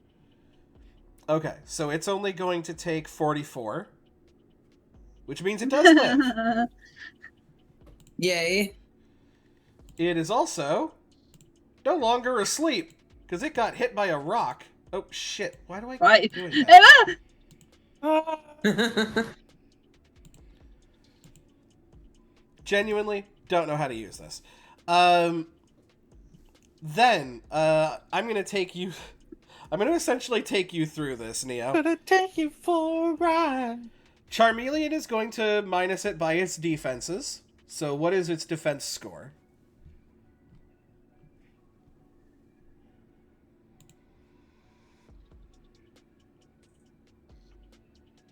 Nia? Pardon me? What is Charmeleon 2's defense score? Not yours. Straight defense? Just straight defense. Well, it looks like a 6 to me.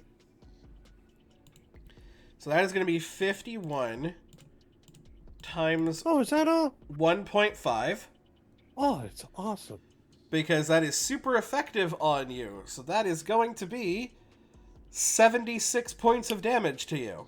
Alive. Now, this is the one that I am 76? interested in.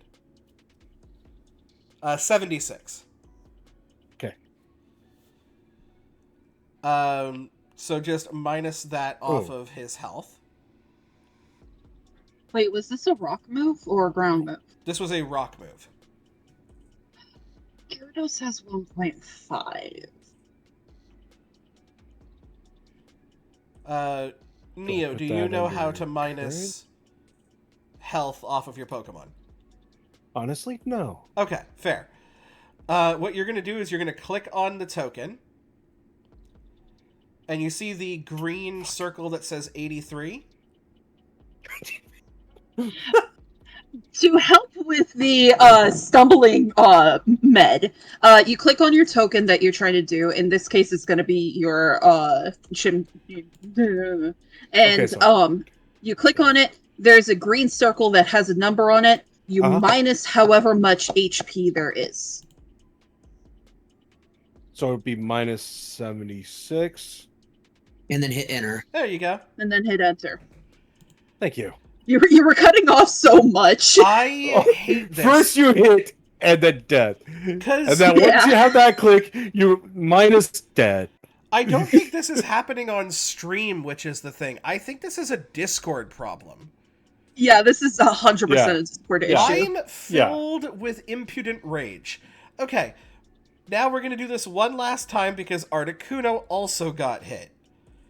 Okay, So- now I know what to do here. Yes, what is So, your defense score? Oh, I should probably tell you that, yeah. Yeah, for Articuno. Articuno, straight defense is 10. Okay, so it is going to be 47, but this one is going to be times 2 because you are quad weak to rock. Sick. I also want to say my Gyarados is 1.5 against rock or something rock. Oh, is it? 1.5 because it's water and flying. Oh, I think that this Gyarados is blown back to the 6th dimension. Yeah, my Gyarados is now no longer. Whew, whip, whip. But yeah. Quickly, someone pull out a revive. So 47 times, you would take 94 points of damage. 94. Holy shit. We're beefy. The Rhydon decided if it's going to go down, it's going to go down swinging. It has moves that are very hard to hit, but when they do, are very powerful. Powerful. Tauros is next.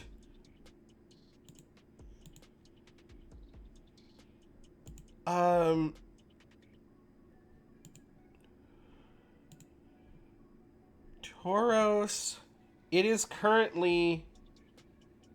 Oh, you're lucky.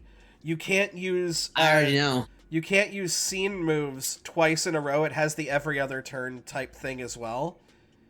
And I used Blizzard last turn. Otherwise, it would be 100% effective right now. Mm. Oof. It can't earthquake you.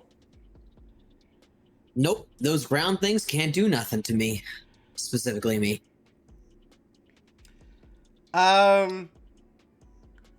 So... What the frick? It's actually not great for him right now. I mean, to be fair, he's got a lot of buddies. He does have a lot of buddies, but he also doesn't have a lot of health. Yeah, sorry about that. He's going to attempt a thunder on the Scyther. Scyther! Roll 1d20 minus 7. A thunder? Oh, well. Hang on, wait, what? What the hell? Yeah. A thunder? Yes. It is using it. Well, Alright, it one sec. tried to use thunder. Alright, what do I need to check for, to make sure if they hit? I'm going to go ahead and just let you know that a -4 doesn't hit anything. Sorry. no. Oh, -4. I saw 4, not... I saw 4, not -4. No, Yeah, it was that's a all 3 it minus is. 7. Okay. Oh, perfect, so they miss. So they completely miss. Fuck you, thunder. Scyther dodges out of the way, and he's like... And now it's Scyther's turn. Scyther is going to... technically... Didn't you say that if I used, Fury Cutter, then that would mean that it would improve, right? Yeah, yep. Okay. How do I make it improve, if I've already done it? Because I know that it's, So I'm going to Yeah, I set gotta do up something a in particular. second Fury Cutter here for you. On here. And then I'm going to change the DB to 12. Okay. Copy that. So you're going to use that bottom one's stats if you hit. All right, copy that. So, D20 minus, minus 12? -3. Oh, okay. I read that terribly. All right. And who are you going for? I am going to go for the Tauros this time. Okay. Let them get revenge. Roll 1d20 minus 3. Oh, hold up. I messed that up. I don't know why I did that. I tried to do, I think I didn't space it out. Okay. It didn't let me. I was trying to do 1d20. Yeah. Go ahead and do that again. 1d20 minus 3. That's probably what I did wrong. It's doing the same thing. I don't get it. I think it rolled it. Maybe the first one was right then. I'll go with the second one anyway, because the second one actually hits. I was confused because it was weird. Oh, I know what I'm missing here. I didn't have the actual 3D model roller. I usually have it in 3D, but I thought it looked weird. I thought I was rolling like some other die. It's all good. Yeah, well. And then, yeah, you go ahead and roll damage because it's fun, but, this thing has 8 hit points, so it's probably gonna die. Yay. Well, not die. Hopefully not die. I don't want it Well, to be no. that It's gruesome. going to get the little X's over its eyes, and then it's going to fall over. Yeah. All right, 3d12 plus 10 plus 24. Slash roll. 3d10 plus plus 10 plus 24.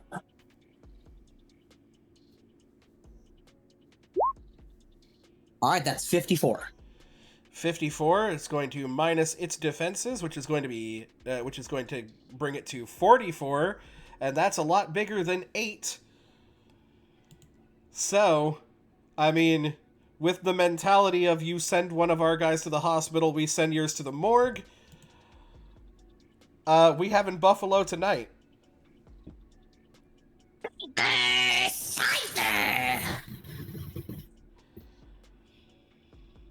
And I believe, let's take a look here.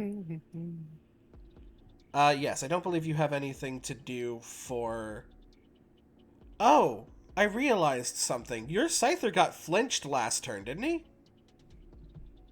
You're right. They did get flinched. So that means that they couldn't attack, could they? No, they can attack, but also you would have had an extra stage in your speed. So... Sorry, extra stage in what you cut out? Speed. So if you go to your stats, you put a 1 in your speed. 1 in speed, okay. Where it says stage. Okay, copy that. And so that brings you to 30.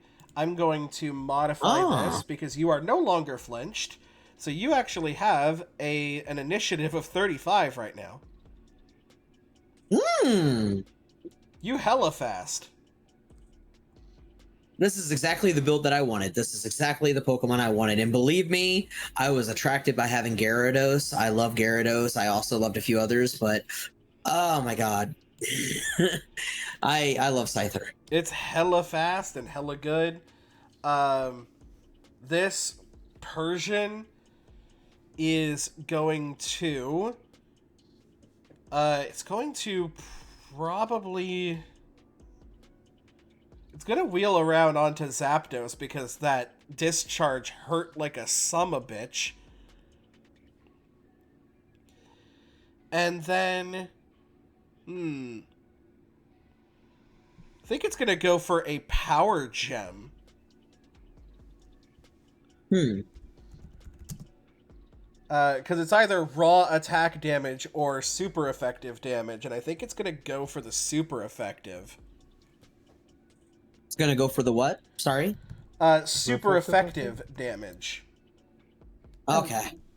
Am I able to use my reaction detect? You don't have to. It doesn't hit. Oh, perfect. Awesome. Love to see it. 2 minus 2 is a nothing. This thing attempts to throw a rock at you with its mind, and it is still... Oh, wait. You're paralyzed. Who?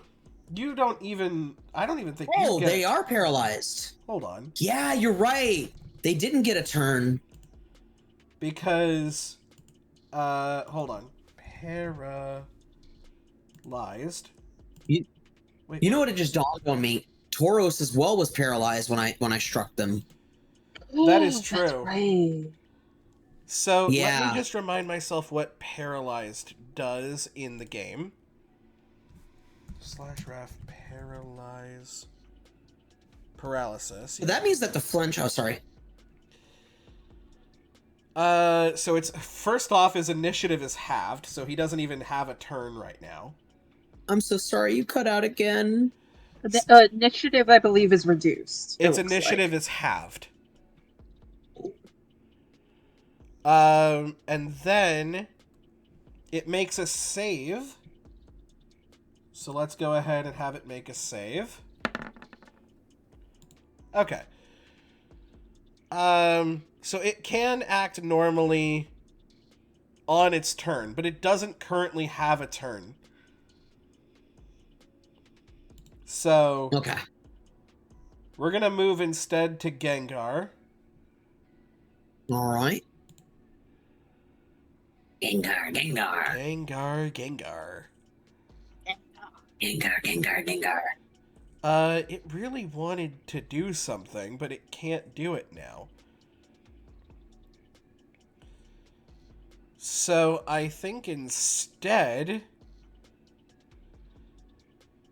it goes for the Shadow Ball on Moltres. Articuno's right there. What? Me? Okay. Yeah, so it's looking at back, going like pussy, heading behind your damn brother. First thing it's gonna do is it's gonna take a tick of hit points because we're currently still in the hail.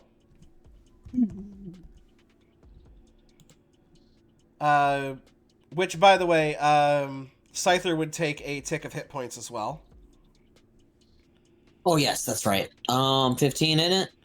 No. So Scyther's tick is 1 second 7. All right. Wait, Copy that. And then we're going to attempt Okay. to Shadow Ball the big void. I believe an 8 will hit you on the special side. Yep.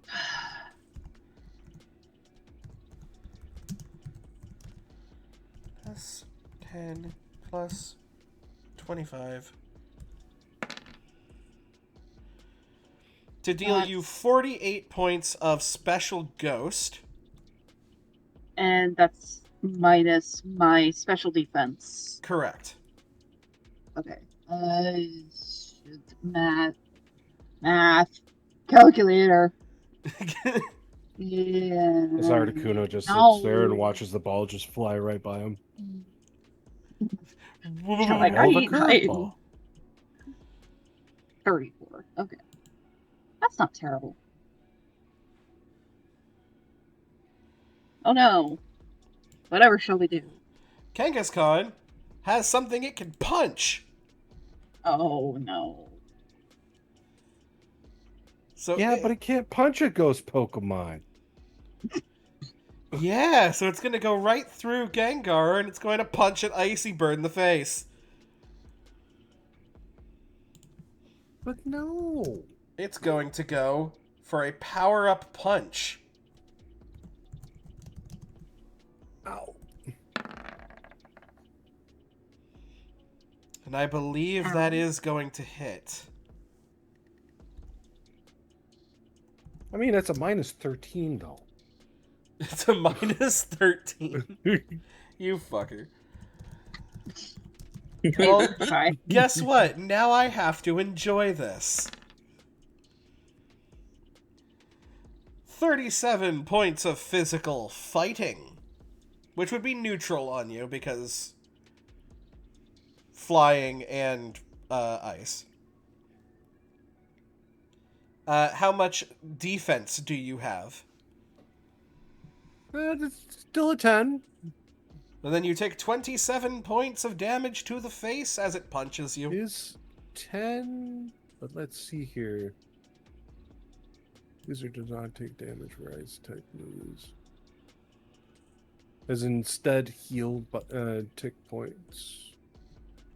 Weather changes for 5 rounds. User evasion up by 2 while in hail. So it's a +2 in hail. Pardon me. So does that mean it doesn't matter? You're hitting? Yeah, it's a 13. It's going to hit. And that's minus how much? 27 to your health. Mint. And I'm he feeling gets stronger already. +1 combat stage in attack. As the power-up I punch get one does +1? exactly that. Oh, that's and powers great. him up.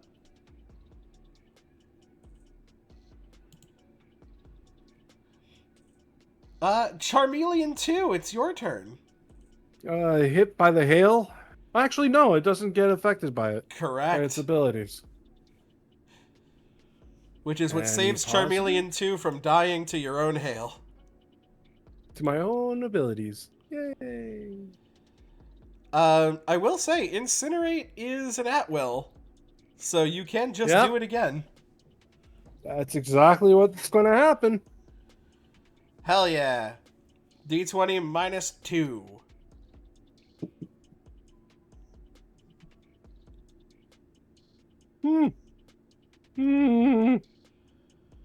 Great. Well, so this is a 1 hit. Oh no. I rolled a 3. I Oh, mean, I'll look, but, spoilers, no. Well, that was fun. Hey, Charmeleon, lay down.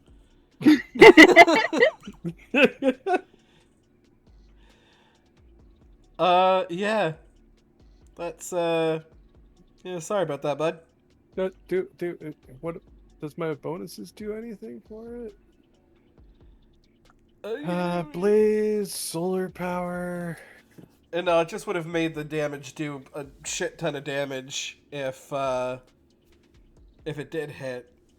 Hold on a second. Are you looking at this right? I don't think I'm looking at Charmeleon right. Abilities, Blaze, and I have solar power. Correct. There is nothing here that states that it can survive my hail. Where does it say that? Oh no, that's on you. That's on your snow cloak. The No, I'm user looking and at allies Charmeleon's adjacent to the user are not damaged by hail. Oh, excuse me. Okay, that was the save. So All as right, long as you moving on. stay by Charmeleon, it will not get hit. Let's look at this. All right. And we Charmeleon. move to Zapdos, which does take a tick of damage from hail. I got All right. 2 more Pokemon before me. I'm going to take a chance to GPG. All right. You're not familiar? How much damage? That is, I believe your tick 7? is 15. Yes. 15. Yes. All right, copy that. Next, I am going to get into position. I'm going to move near Rhydon and Persian, and I'm going to do discharge. So your discharge is every other turn. Say that again. I'm sorry, you cut out. Your discharge is every other turn. So because you used it last turn, it cannot be used this turn. Copy that. All right. What I am going to do,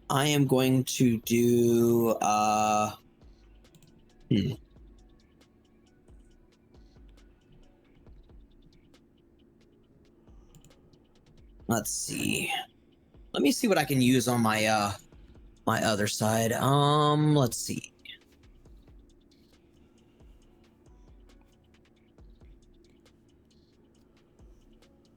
I'm looking at Lightning Rod, but I don't think I can use Lightning Rod. No. It's something that Yeah, I didn't think happens so. when someone uses an electric type move nearby you. Right.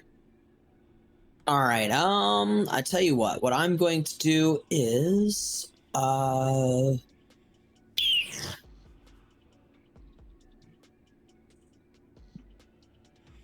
You can go for the Thunder Shock. that's what I was actually aiming for, but I was thinking about another thing. But I think Thundershock is what I'm going to do. I'm going to do Thundershock on Persian. All right. We're back. Go for it. Hey, welcome back. All right. So 1d20 minus 2. Okay. Pardon me. Slash roll 1d20 minus 2. The fuck? Oh no. I guess Oh, that oh I guess no. that went terribly. Yes, unfortunately. That is so weird, honestly. I was like, what the hell? -1? Yeah, it's a nat Hmm. You 1 rolled minus a 2. 1. That's right. God, I rolled terribly. Them Will Wheaton rolls are back. They kind of are. Does anything bad happen on a 1 in this Nope. game? It's just a miss. All right. Well, I guess that ought to do it for me. Nidoking is going to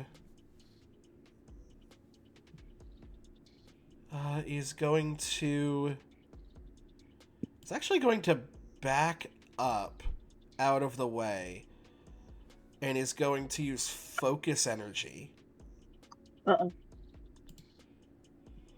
to increase its crit range.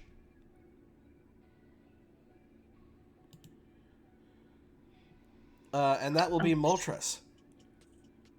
Okay. So, I'm assuming ice also brings down... Oh, wait. How does the ice... Hold on. You are next to Articuno, so you take no damage from the hail. What is the name of the... Oh, it's just hail. Hail. I just want to be able to look at it on my end. What is it called? The ability that you have? The ability stopping me from hitting you? The hail. Oh, snow warning. Yeah. Snow warning. So we're on currently round, I believe, 3 of hail.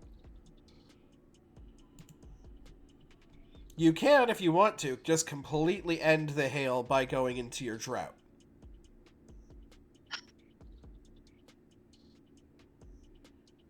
What does sun do? Does it just... No. Thing is, the sunny... Actually, sunny doesn't really affect anyone except for me. Charmander? Or Charmeleon? Yeah, Charmeleon as well. Yeah. I mean, in a negative way.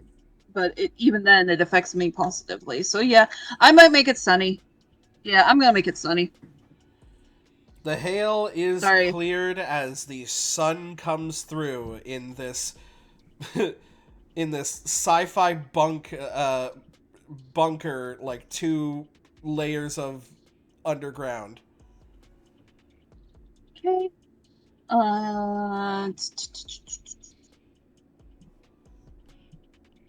Okay. And I believe you used So Air Slash last time. Yeah, and I can't use it again this time, which is what I was trying to figure out. But you Can can move use over Flamethrower. here. Yeah. Nope, that's only one target. Damn it, that's fine. Now, I can tell you, because obviously you can't see the HP bars for some reason. see You it know on your that stream. Gengar is really Yeah, on close. stream. Oh, yeah, you can see them on stream, I guess. So you know that Gengar is really close to being fainted, as well as the Persian and the Rhydon, but they are, obviously far back. I'm gonna retcon that one movement, and because I have Sunny Day going, I don't need to stick by Articuno for the ice. That's a square. Oop. I was playing around. Leave me alone. I could go up to here. Oh yeah, easily. You have a sky speed of 10. Yeah. No, maybe not that close. Maybe not that close, but I am still going to do flamethrower on. On Rhydon. Fuck you. All right. Anyway. Fair.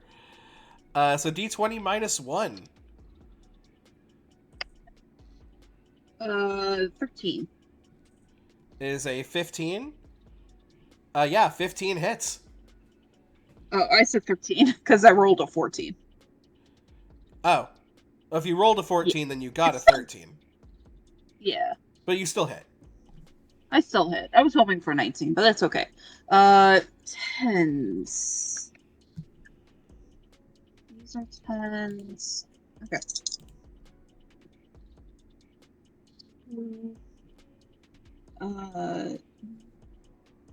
10, 11. Ooh, shit.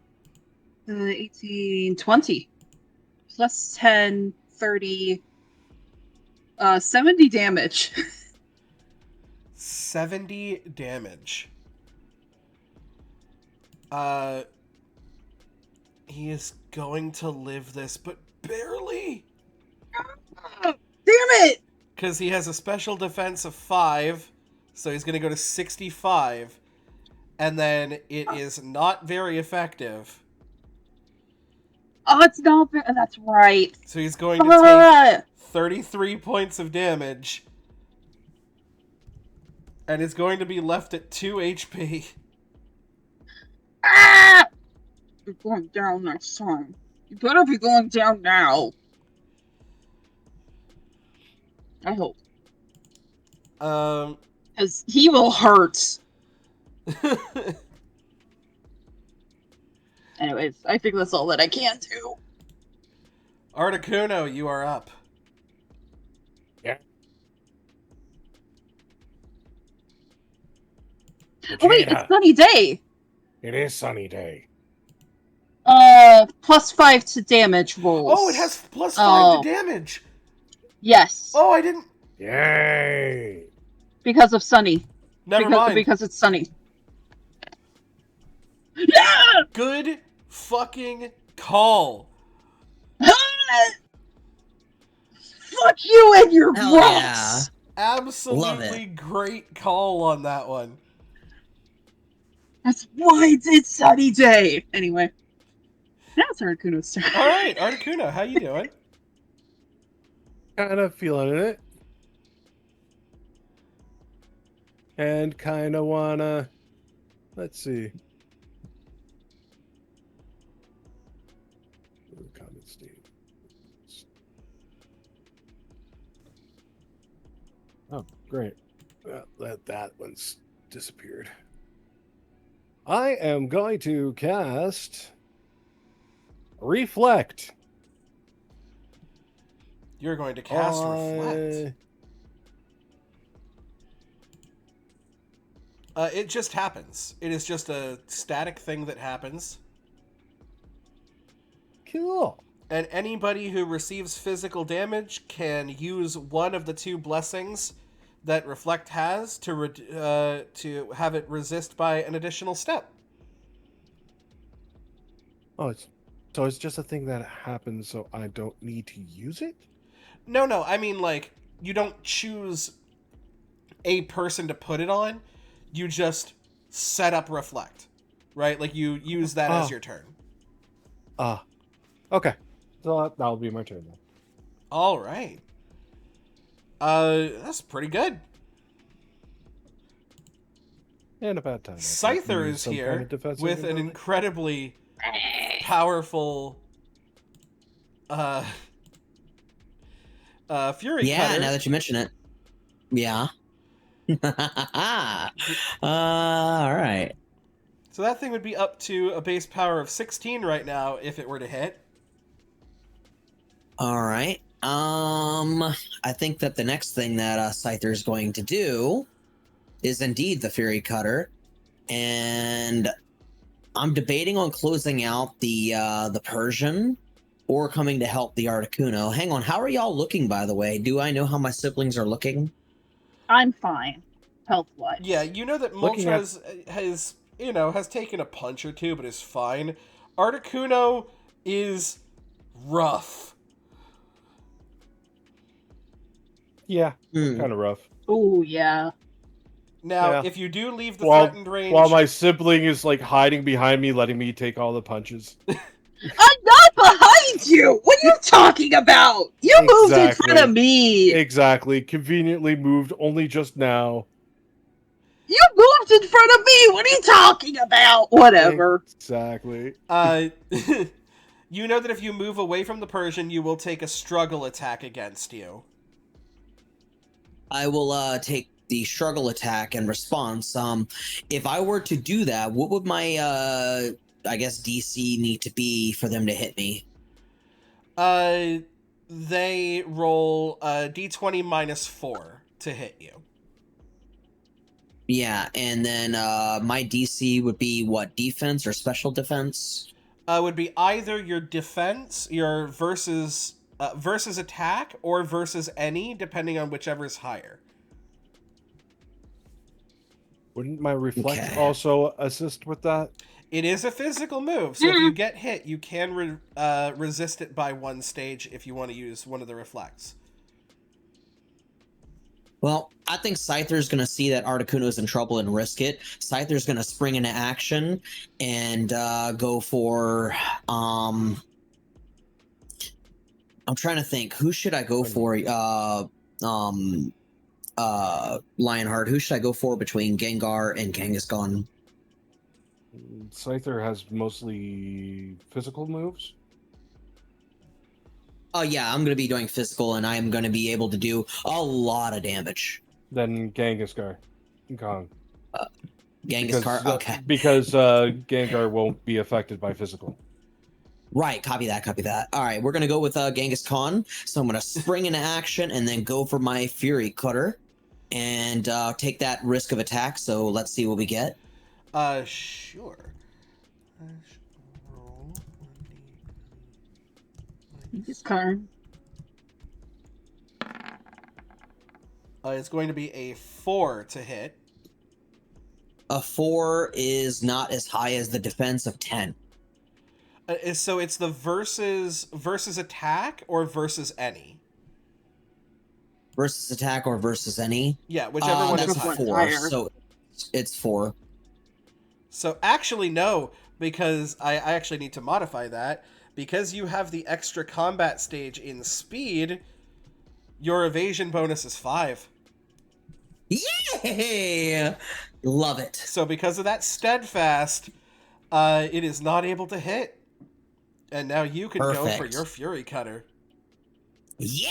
I'm gonna go help Articuno. I'm gonna help Lionheart. What we're gonna do is again go Fury Cutter and then 1d20 minus 3. So let me do that now.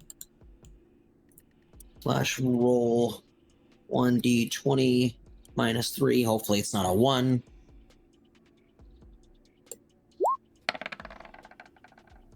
That's not a 1.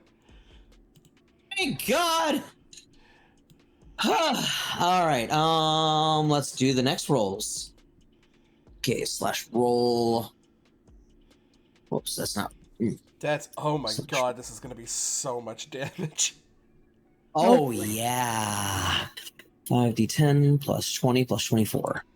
It's a lot of 5d10 plus 10 plus 24. I think I That did that doesn't wrong. seem right. Yeah, that was wrong. Let me try that again. I'm sorry. You can hit him for 5k, that's fine.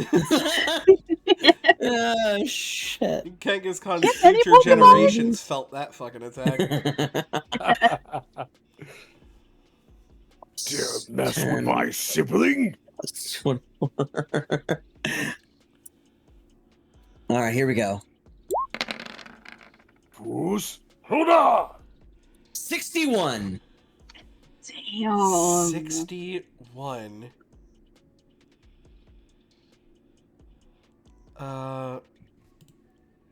Also, that's not a thing.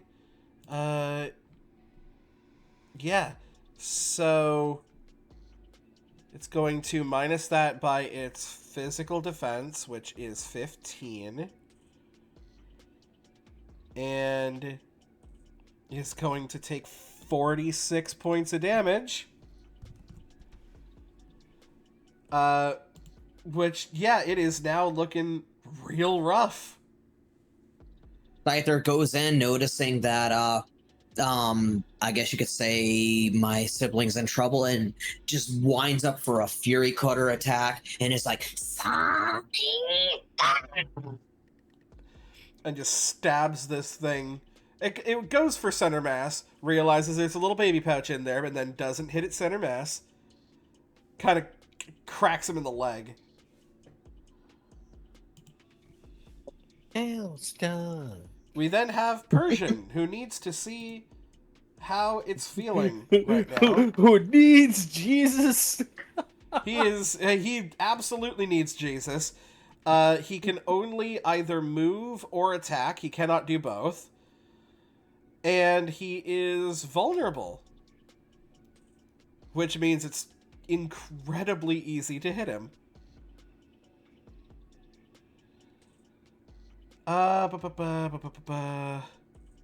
Yeah. So I guess he can't really move, so he'll go ahead and attack the Zapdos. I think he's going to go for a Shadow Claw on you. All right.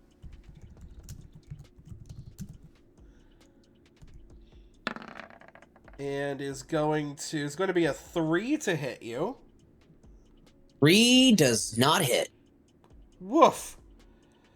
As he tries to move his limbs as electricity courses through his body, you just flex that static electricity, and he's just pawing at you at this point. Just to make sure I'm being fair, versus any, I can use that stat, correct? Yes. All right, perfect. We're good. I wanted to make sure I didn't fudge anything. Double check. Here. And then that is going to be Gengar. Can Gengar use... He cannot use Shadow Ball. Fantastic. He is going to then attempt to he's gonna go for his second form of hypnosis. He's gonna go hypnosis on probably, because it's Sunny, the giant firebird. Fucking dip. You know, I agree. Go to bed.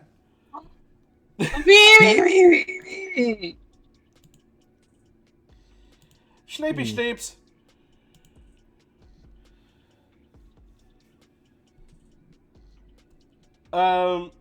Yeah, keep in mind that you can shake people awake if you want to, or you can just deal massive damage like y'all are known for doing. What? I can't do the Fluttershy redeem. Damn it!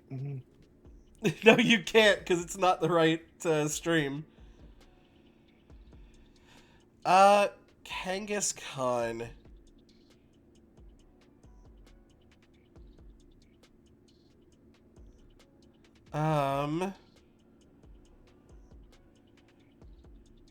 I'm pretty sure that the name is actually pronounced Gengarskan.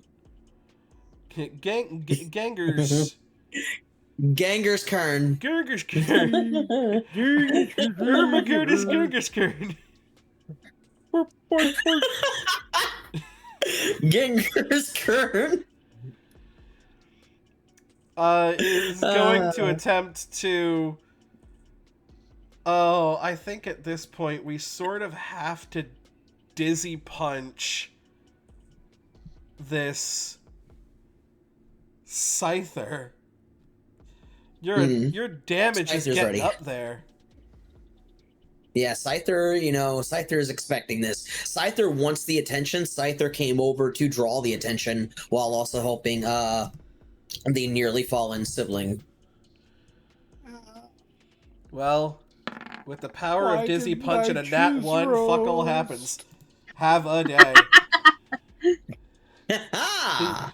Wheels around and Scyther. goes to punch you, but like your arms are blades, and it's like, where do I I punch?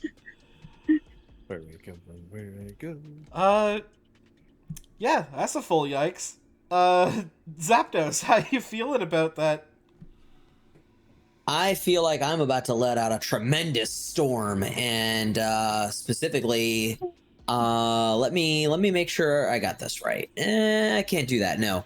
Well, I am going to do a storm, but a concentrated storm. I am going to once again try to cast Thunder Shock, or rather launch a Thunder Shock on top of a Persian. All right, go ahead and roll. It will be All right. very difficult for you to miss because this thing is vulnerable. All right, let me make sure I got the negative modifier real quick. -2. Copy that. All right, -2. That is a 2. That's a 2. That is going to hit because it is vulnerable and it cannot use its stats to defend itself. Ah! Oh, So- I'm glad I managed to hit this time. Any positive number would have absolutely fried this cat. All right, so 2d6 plus 8 plus 40. Correct. Slash roll. 2d6. See how this thing's special defense is?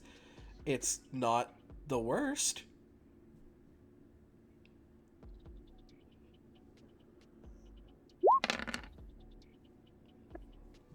$53. 53 minus 7 is 46. Which means this thing hangs on by 10 hit points. Oh my god. But he's also paralyzed, and it's a cat versus a giant thunderbird. I feel like this is gonna do exactly what you think it's gonna do. Yeah, and apparently not only do I paralyze it, but apparently I got Zapper, whatever that means. Oh, that means that your struggle attacks can also be electric type if you wanted them to. I think Can also be what? Electric type. the Okay. thing is, I think you naturally have that, don't you? I don't know. As Zapdos, Oh you yes, naturally under, have. under your other capabilities, you have Guster and Zapper, which means your Yeah, it struggle doesn't attacks really can apply. be flying or electric, no matter depending on what you want. Yeah. Yeah. Charmeleon 2. Is gonna go for incinerate. I didn't see Incinerate. that one coming. Question: because I am asleep, is my sunny day still up? Yep. Okay, so you get a +5. Yeah. You are also in Blaze territory, so you get an extra +10 to your damage. And Blaze? It is an ability that Charmeleon has. Oh, that. Yes. Okay. All right, fine. So you get a +5 because it's sunny. Cool. As That's long lot as better it's than a the fire- fucking As last long as it's fire type attack. Incinerate. Incinerate! Exodia, obliterate. With a 13 that I rolled. Yeah, that's gonna go ahead and hit both of them. Now, I have a question for you. Yes. You have an ability called Solar Power. If you lose a tick of hit points, you gain a bonus to the triggering damage roll equal to 5 plus your tick value. But that would take out Charmeleon. Do you go for one final massive damage, or do you want him to stay up? Goodness. Yeah, go down in a blaze of glory. Quite My literally, dear friend. because he's in Blaze. Which is 2d8. And that is not a d8. Excuse me, cat. You are conveniently in the same spot. I love you. I love you. Don't worry, kitty. Cats. We're gonna cuddle soon. Cats. Love them or hate them. I love him. Love him. 2d8. Oh, yeah. So that's we're starting strong with an 8. Oh, love to see it. Oh, that's good. 9, 10. 10 plus 10 plus 20. A Is whopping 40. 40. plus 5 from Sunny, plus 10 from Blaze, and plus 14 from solar power. So that is 69. Nice. Hey, I managed to get both in one shot. Guess what? 69 minus 20 is 49. Gengar's gone. 69 from Kangaskhan minus 15 is 54. Kangaskhan is gone. As Charmeleon sits back and absorbs not only just the power of the sun, but Moltres' sun. It lasers forth this Incinerate that is so damn conducive to that word, as it just chars both of these Pokemon into a fainted state. But as it does, Charmeleon leans back, a flicker of smoke, as it too faints. Oh, you will be missed. Articuno salutes the only way it can.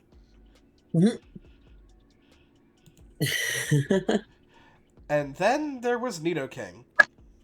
Hi, Nidoking. Wait, don't I go? Oh, you are after the Nidoking, aren't you? Just because I'm asleep told me that don't go. That's true. Not true. Roll a save. Don't worry, I'll stand in front of you again. D20. You know what? Big die. Let's do this. That hit the headphone cord. Hold on. 19. 19. Oh, 19? Plus, what am I adding Plus again? nothing. Okay, cool, 19. But guess what? You don't have a turn, but you're no longer asleep. Oh, okay. Yay! You did it. I re-up my freaking drought. No, I don't think I can do that. No, but you're in currently round 2 of Drought. So Drought is still active. Nidoking. He is a mad dude. He's focusing. Oh, yeah, Persian's still alive. He For the time being. is going to call down a rock from the ceiling and is going to layeth the smacketh down on your candy ass. Who's you love? Who? You.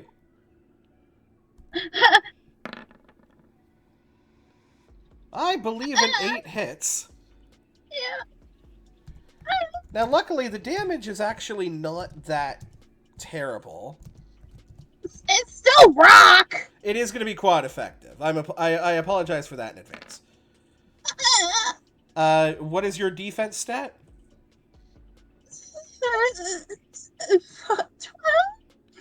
12. So it goes to 16, so that means you get 32 points.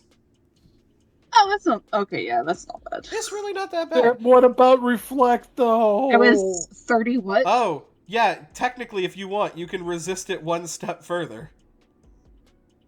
Wait, how can I resist it? Because you can call upon one of the reflects and only take 16 damage.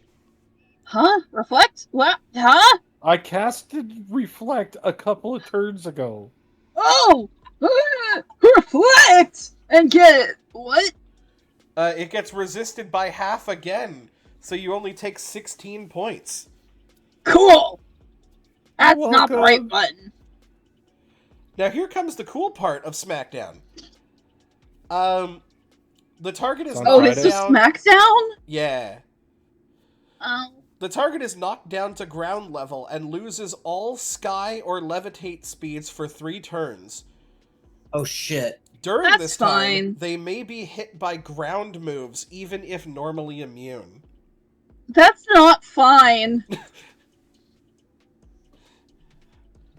But,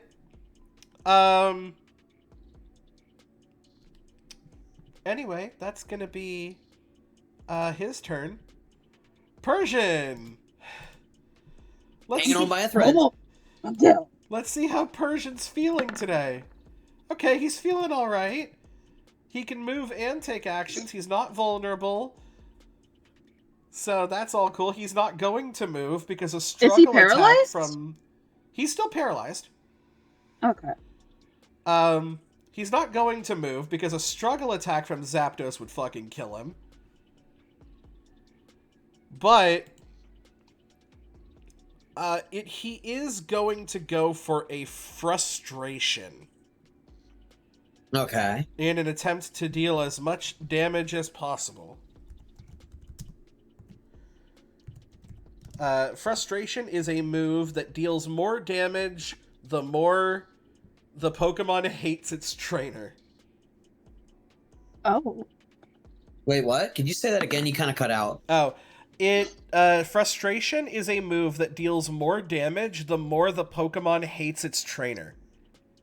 The more the Pokemon hates its own trainer, the more damage it will do. Correct. But it doesn't have a trainer? It does. Giovanni, technically? It has Giovanni. Oh, Giovanni. So it would hate Giovanni then, probably. Would it, though? Because every I don't know. depiction of Giovanni that I remember, Persian is his ace, isn't it? Yeah. Yeah. That's what I would think. It just because it's the ace on his team doesn't mean he doesn't treat it like shit. True. The man has absolutely no respect for any Pokemon. And is going to deal 38 points of physical normal damage. And then I can use Detect, yes? You can, in fact, use Detect. And unlike Protect, it doesn't say it uses up your turn. Oh, so that basically I can use my next turn? Yep. All right, cool. So I will use Detect and try to evade that, I guess? I Yeah, don't take you any just damage, say nor... that you okay. use it and you take no damage. All right, so I'm going to notice what they're doing. I'm going to see their desperation. I'm going to know exactly how much of a desperate attempt it is because obviously they've been going through a rough time. And so as I'm going to do it, I'm just going to swing my wings off to the side and let them basically waste one more final effort. And waste that effort they do. Articuno.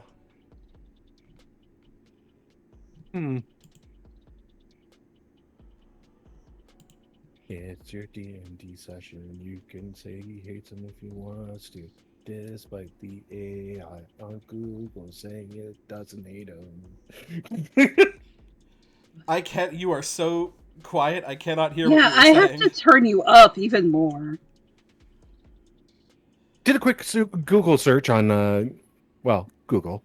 The AI is telling me, no, Giovanni's Persian does not hate Giovanni. In fact, a Persian is depicted as a loyal and pampered pet, often seen being petted and fed treats by Giovanni.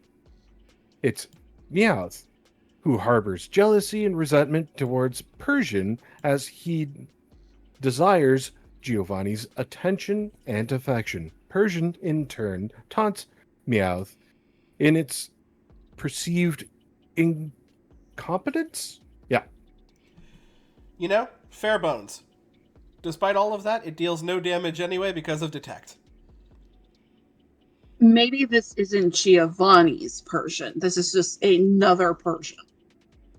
Or Dungeon Master says Persian hates Giovanni. Guess what? That Persian hates Giovanni. Yeah. Yep, this world can be different. Yep. But yes, Articuno, it is your turn.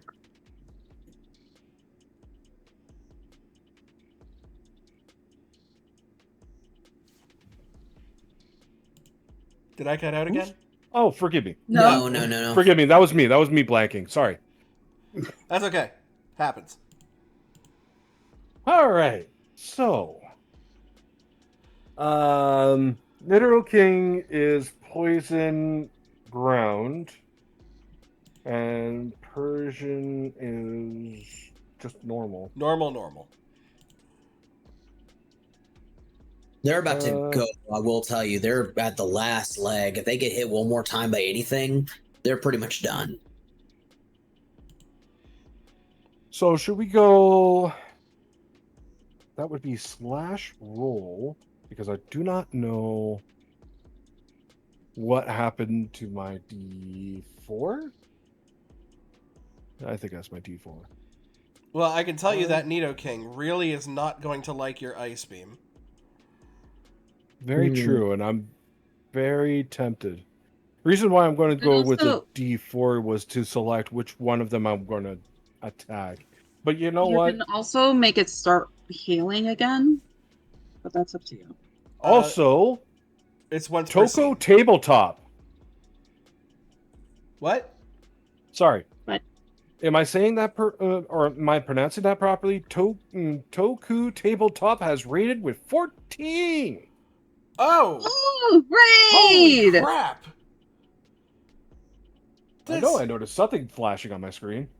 Toku Tabletop! Holy crizap! Thank you so much, Toku Tabletop, for the raid. And I'm gonna shout out all of the followers that we have gotten from this. The Rangers sending off the vibes to the channel. I Hello, didn't get to Toku copy the raid Tabletop. message, but I too am here. Yes, I thank you all so much. Your vibes are still welcome. And ads. Oh no, not the ads. Oh no! Ah! Maybe they didn't get it because they might have gotten it like as soon as they came in. They didn't get Maybe. the ad. I think they got our reaction, but I really hope so. If you guys can see and we're this- back. Okay, good. We are so happy to have all of you here. We are nearing the end of the first of one of our many one-shots, Pokemon Legends United, where we actually get to see the legendary trios of various regions brought to life by our amazing players, Ashley of AshTR Gaming, Neo Lionheart, and Bear Lestrange, who Hello, are everyone. playing our birds. why? I am Tora Storm, aka Zapdos, and pleased to meet everyone. And our lovely Neo Lionheart here is actually just up right now as Articuno, and is probably going to make a Nidoking hurt very, very badly. Very much so. RC Cal, also known as Articuno. Yes. they And all I am had going to various, ice human beam the disguises. crap out of that Nidoru King. What queen? I'll go ahead and move Yeah, no you. royalty. I'll go ahead and move you up one, so that you're in range. Yay! Range! With that attack of... That's a 12. That is a 12. A 12 is going to hit. You had that Pokemon, Vegeta. Yay! Vegeta, We can stop off at that Pokemon planet. Oh, you should totally catch it. I'm gonna throw a Pokeball at it. I also love that the raid message is the Valo Rangers use Swords Dance. So you can tell that they're Pokemon fans, which I love. We'd love to see it. We have an ongoing Pokemon Tabletop United campaign that is taking a break this week because our lovely GM Dawn is exhausted from a 3-day convention, but will be returning in 2 weeks from now, so you guys can go ahead and see that. If you head over to the YouTube channel of the same name, Campfire Stories RPG, you can catch up with all of the episodes so far of PTU, as well as our Daggerheart campaign, Defend Us Academy. And that is 3d10. And if you're watching on the YouTube in the future, please do not forget to subscribe. Thank you, and have a wonderful day. Like, comment, Well, subscribe. We're starting off on a pleasant foot right now. Yep, that's pleasant. That's a fucking 1. Oh no. Wait, does 0 count as 10? Yes, it does. Thank God. Way to friggin' pull that from the ashes. And then one more roll. That's a whopping 2. All right. So all together, that is 1 second. That makes it 3. I got a question, by the way, GM. sure. If Pokemon are fainted, does that mean that they can be caught? A fainted Pokemon cannot be caught. I thought so. They can be low level, Pull out but the not, calculator for this one. or not low level, low health, but not faint. Right. Yes. Yeah. Three, Figured as much. 3, com- But then again, it wouldn't make sense what I had in mind anyway, because we're not in human form anymore. Okay, doing all the additions on my calculator, that comes up to a grand total of 55 points of damage. 55 points of damage. Now, this thing has pretty damn decent defenses. So that's 23. That's including the extra 10 plus the 32. 23. Yeah. Yeah, you said is 55? 55. So that would be 35 times 1.5. Is going to over half shot this thing. Ooh. Bang! That is a very, very powerful, super effective ice beam. All right, Charmander, or Charmeleon, finish the job. Charmeleon just twitches. However, we do have a Scyther. And I believe this is the last time that Scythers Stack. thing Keeping in can mind, stack. hail is in effect again, I believe. The hail is currently in effect. However, because Scyther is adjacent to you, it takes no damage. Yeah. All right. We already did the stacking. Yes. All right. Let me go see here. 1d20 minus 3. Let's have Scyther go in for a final bit of a Fury Cutter. / roll. D20 minus 3. And that is a 5. That is a 5 to hit on the Nido King, which is going to hit. Yes! All right. Here we go. Its versus attack is 4. Okay. Kill it. Okay. So 60, 12 plus 35 plus 24. Rip out its spleen. It does resist.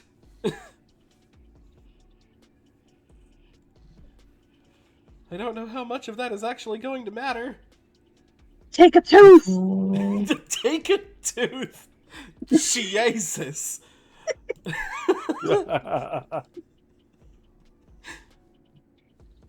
Fucking chemical warfare Articuno and take a tooth Moltres.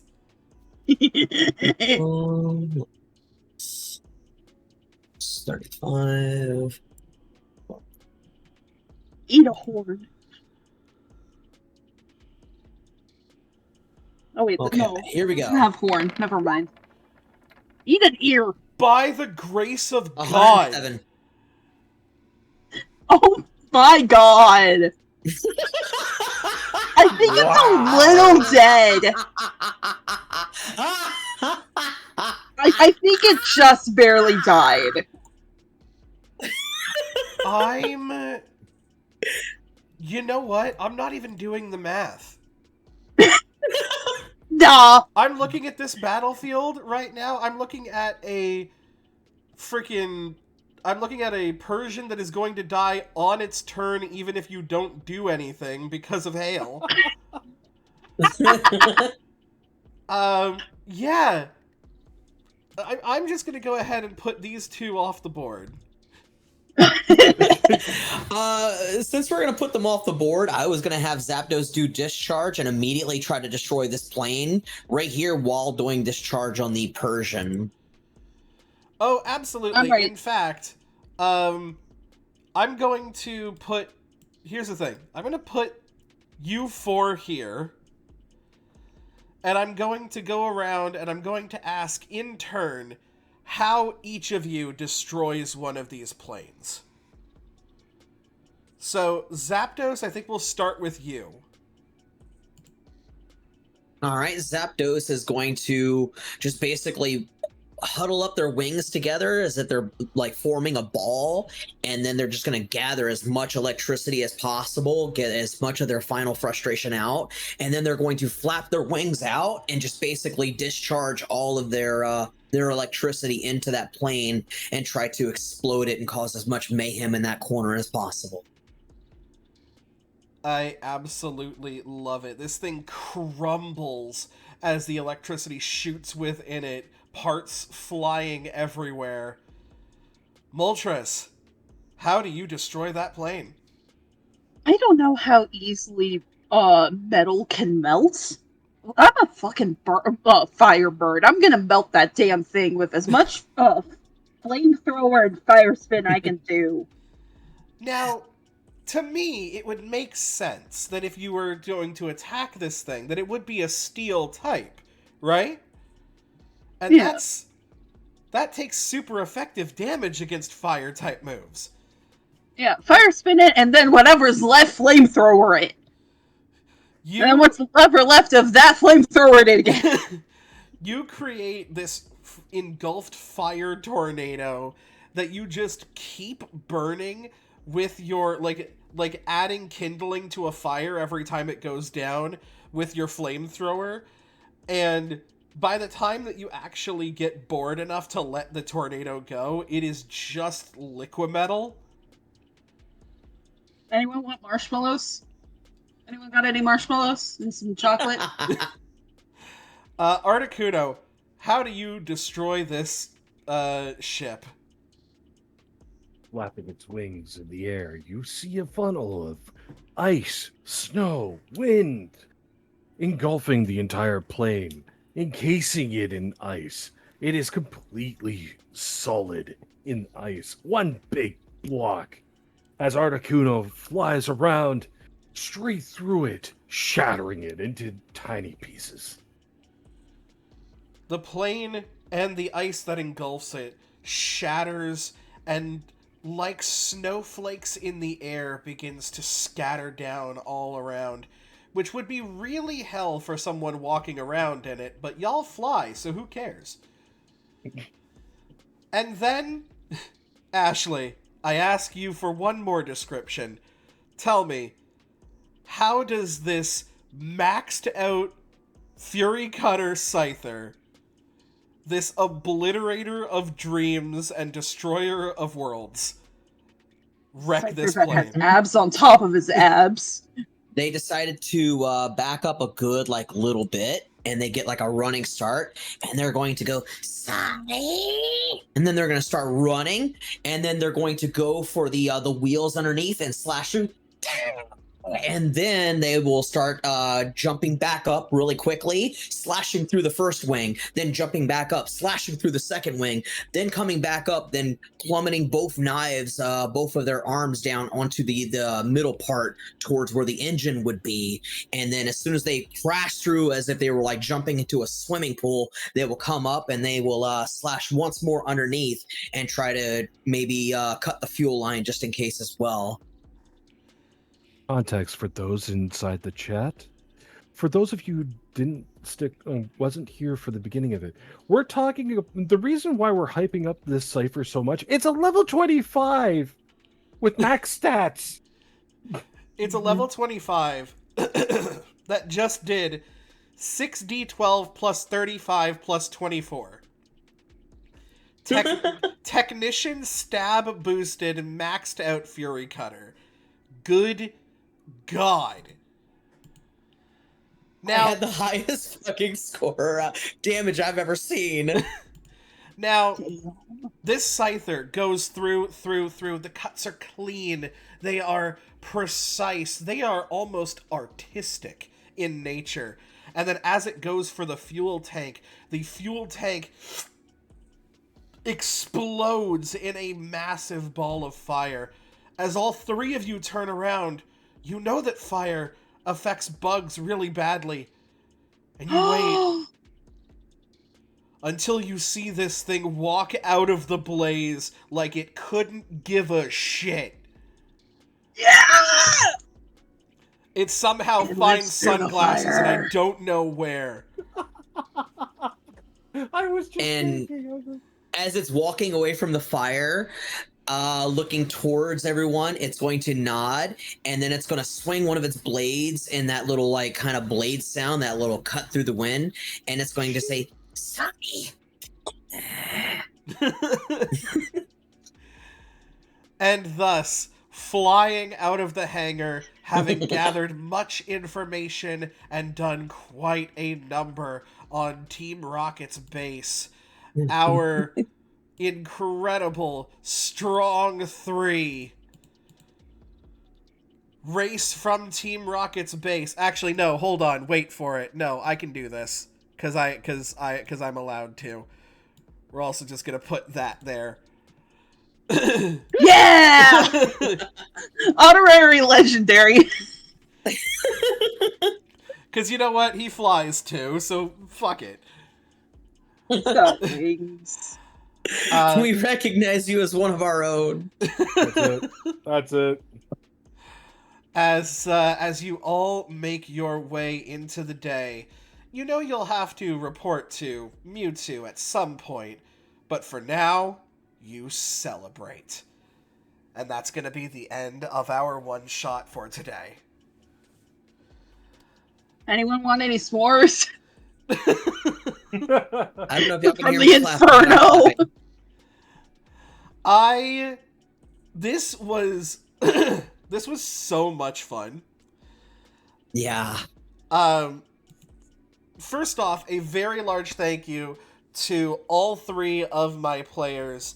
Ashley of AshTR Gaming, Neo Lionheart, the paladin of gaming himself, and of course, Bear Lestrange. Thank you guys so much for embodying the aspect of these incredible legends and for being such legends yourselves.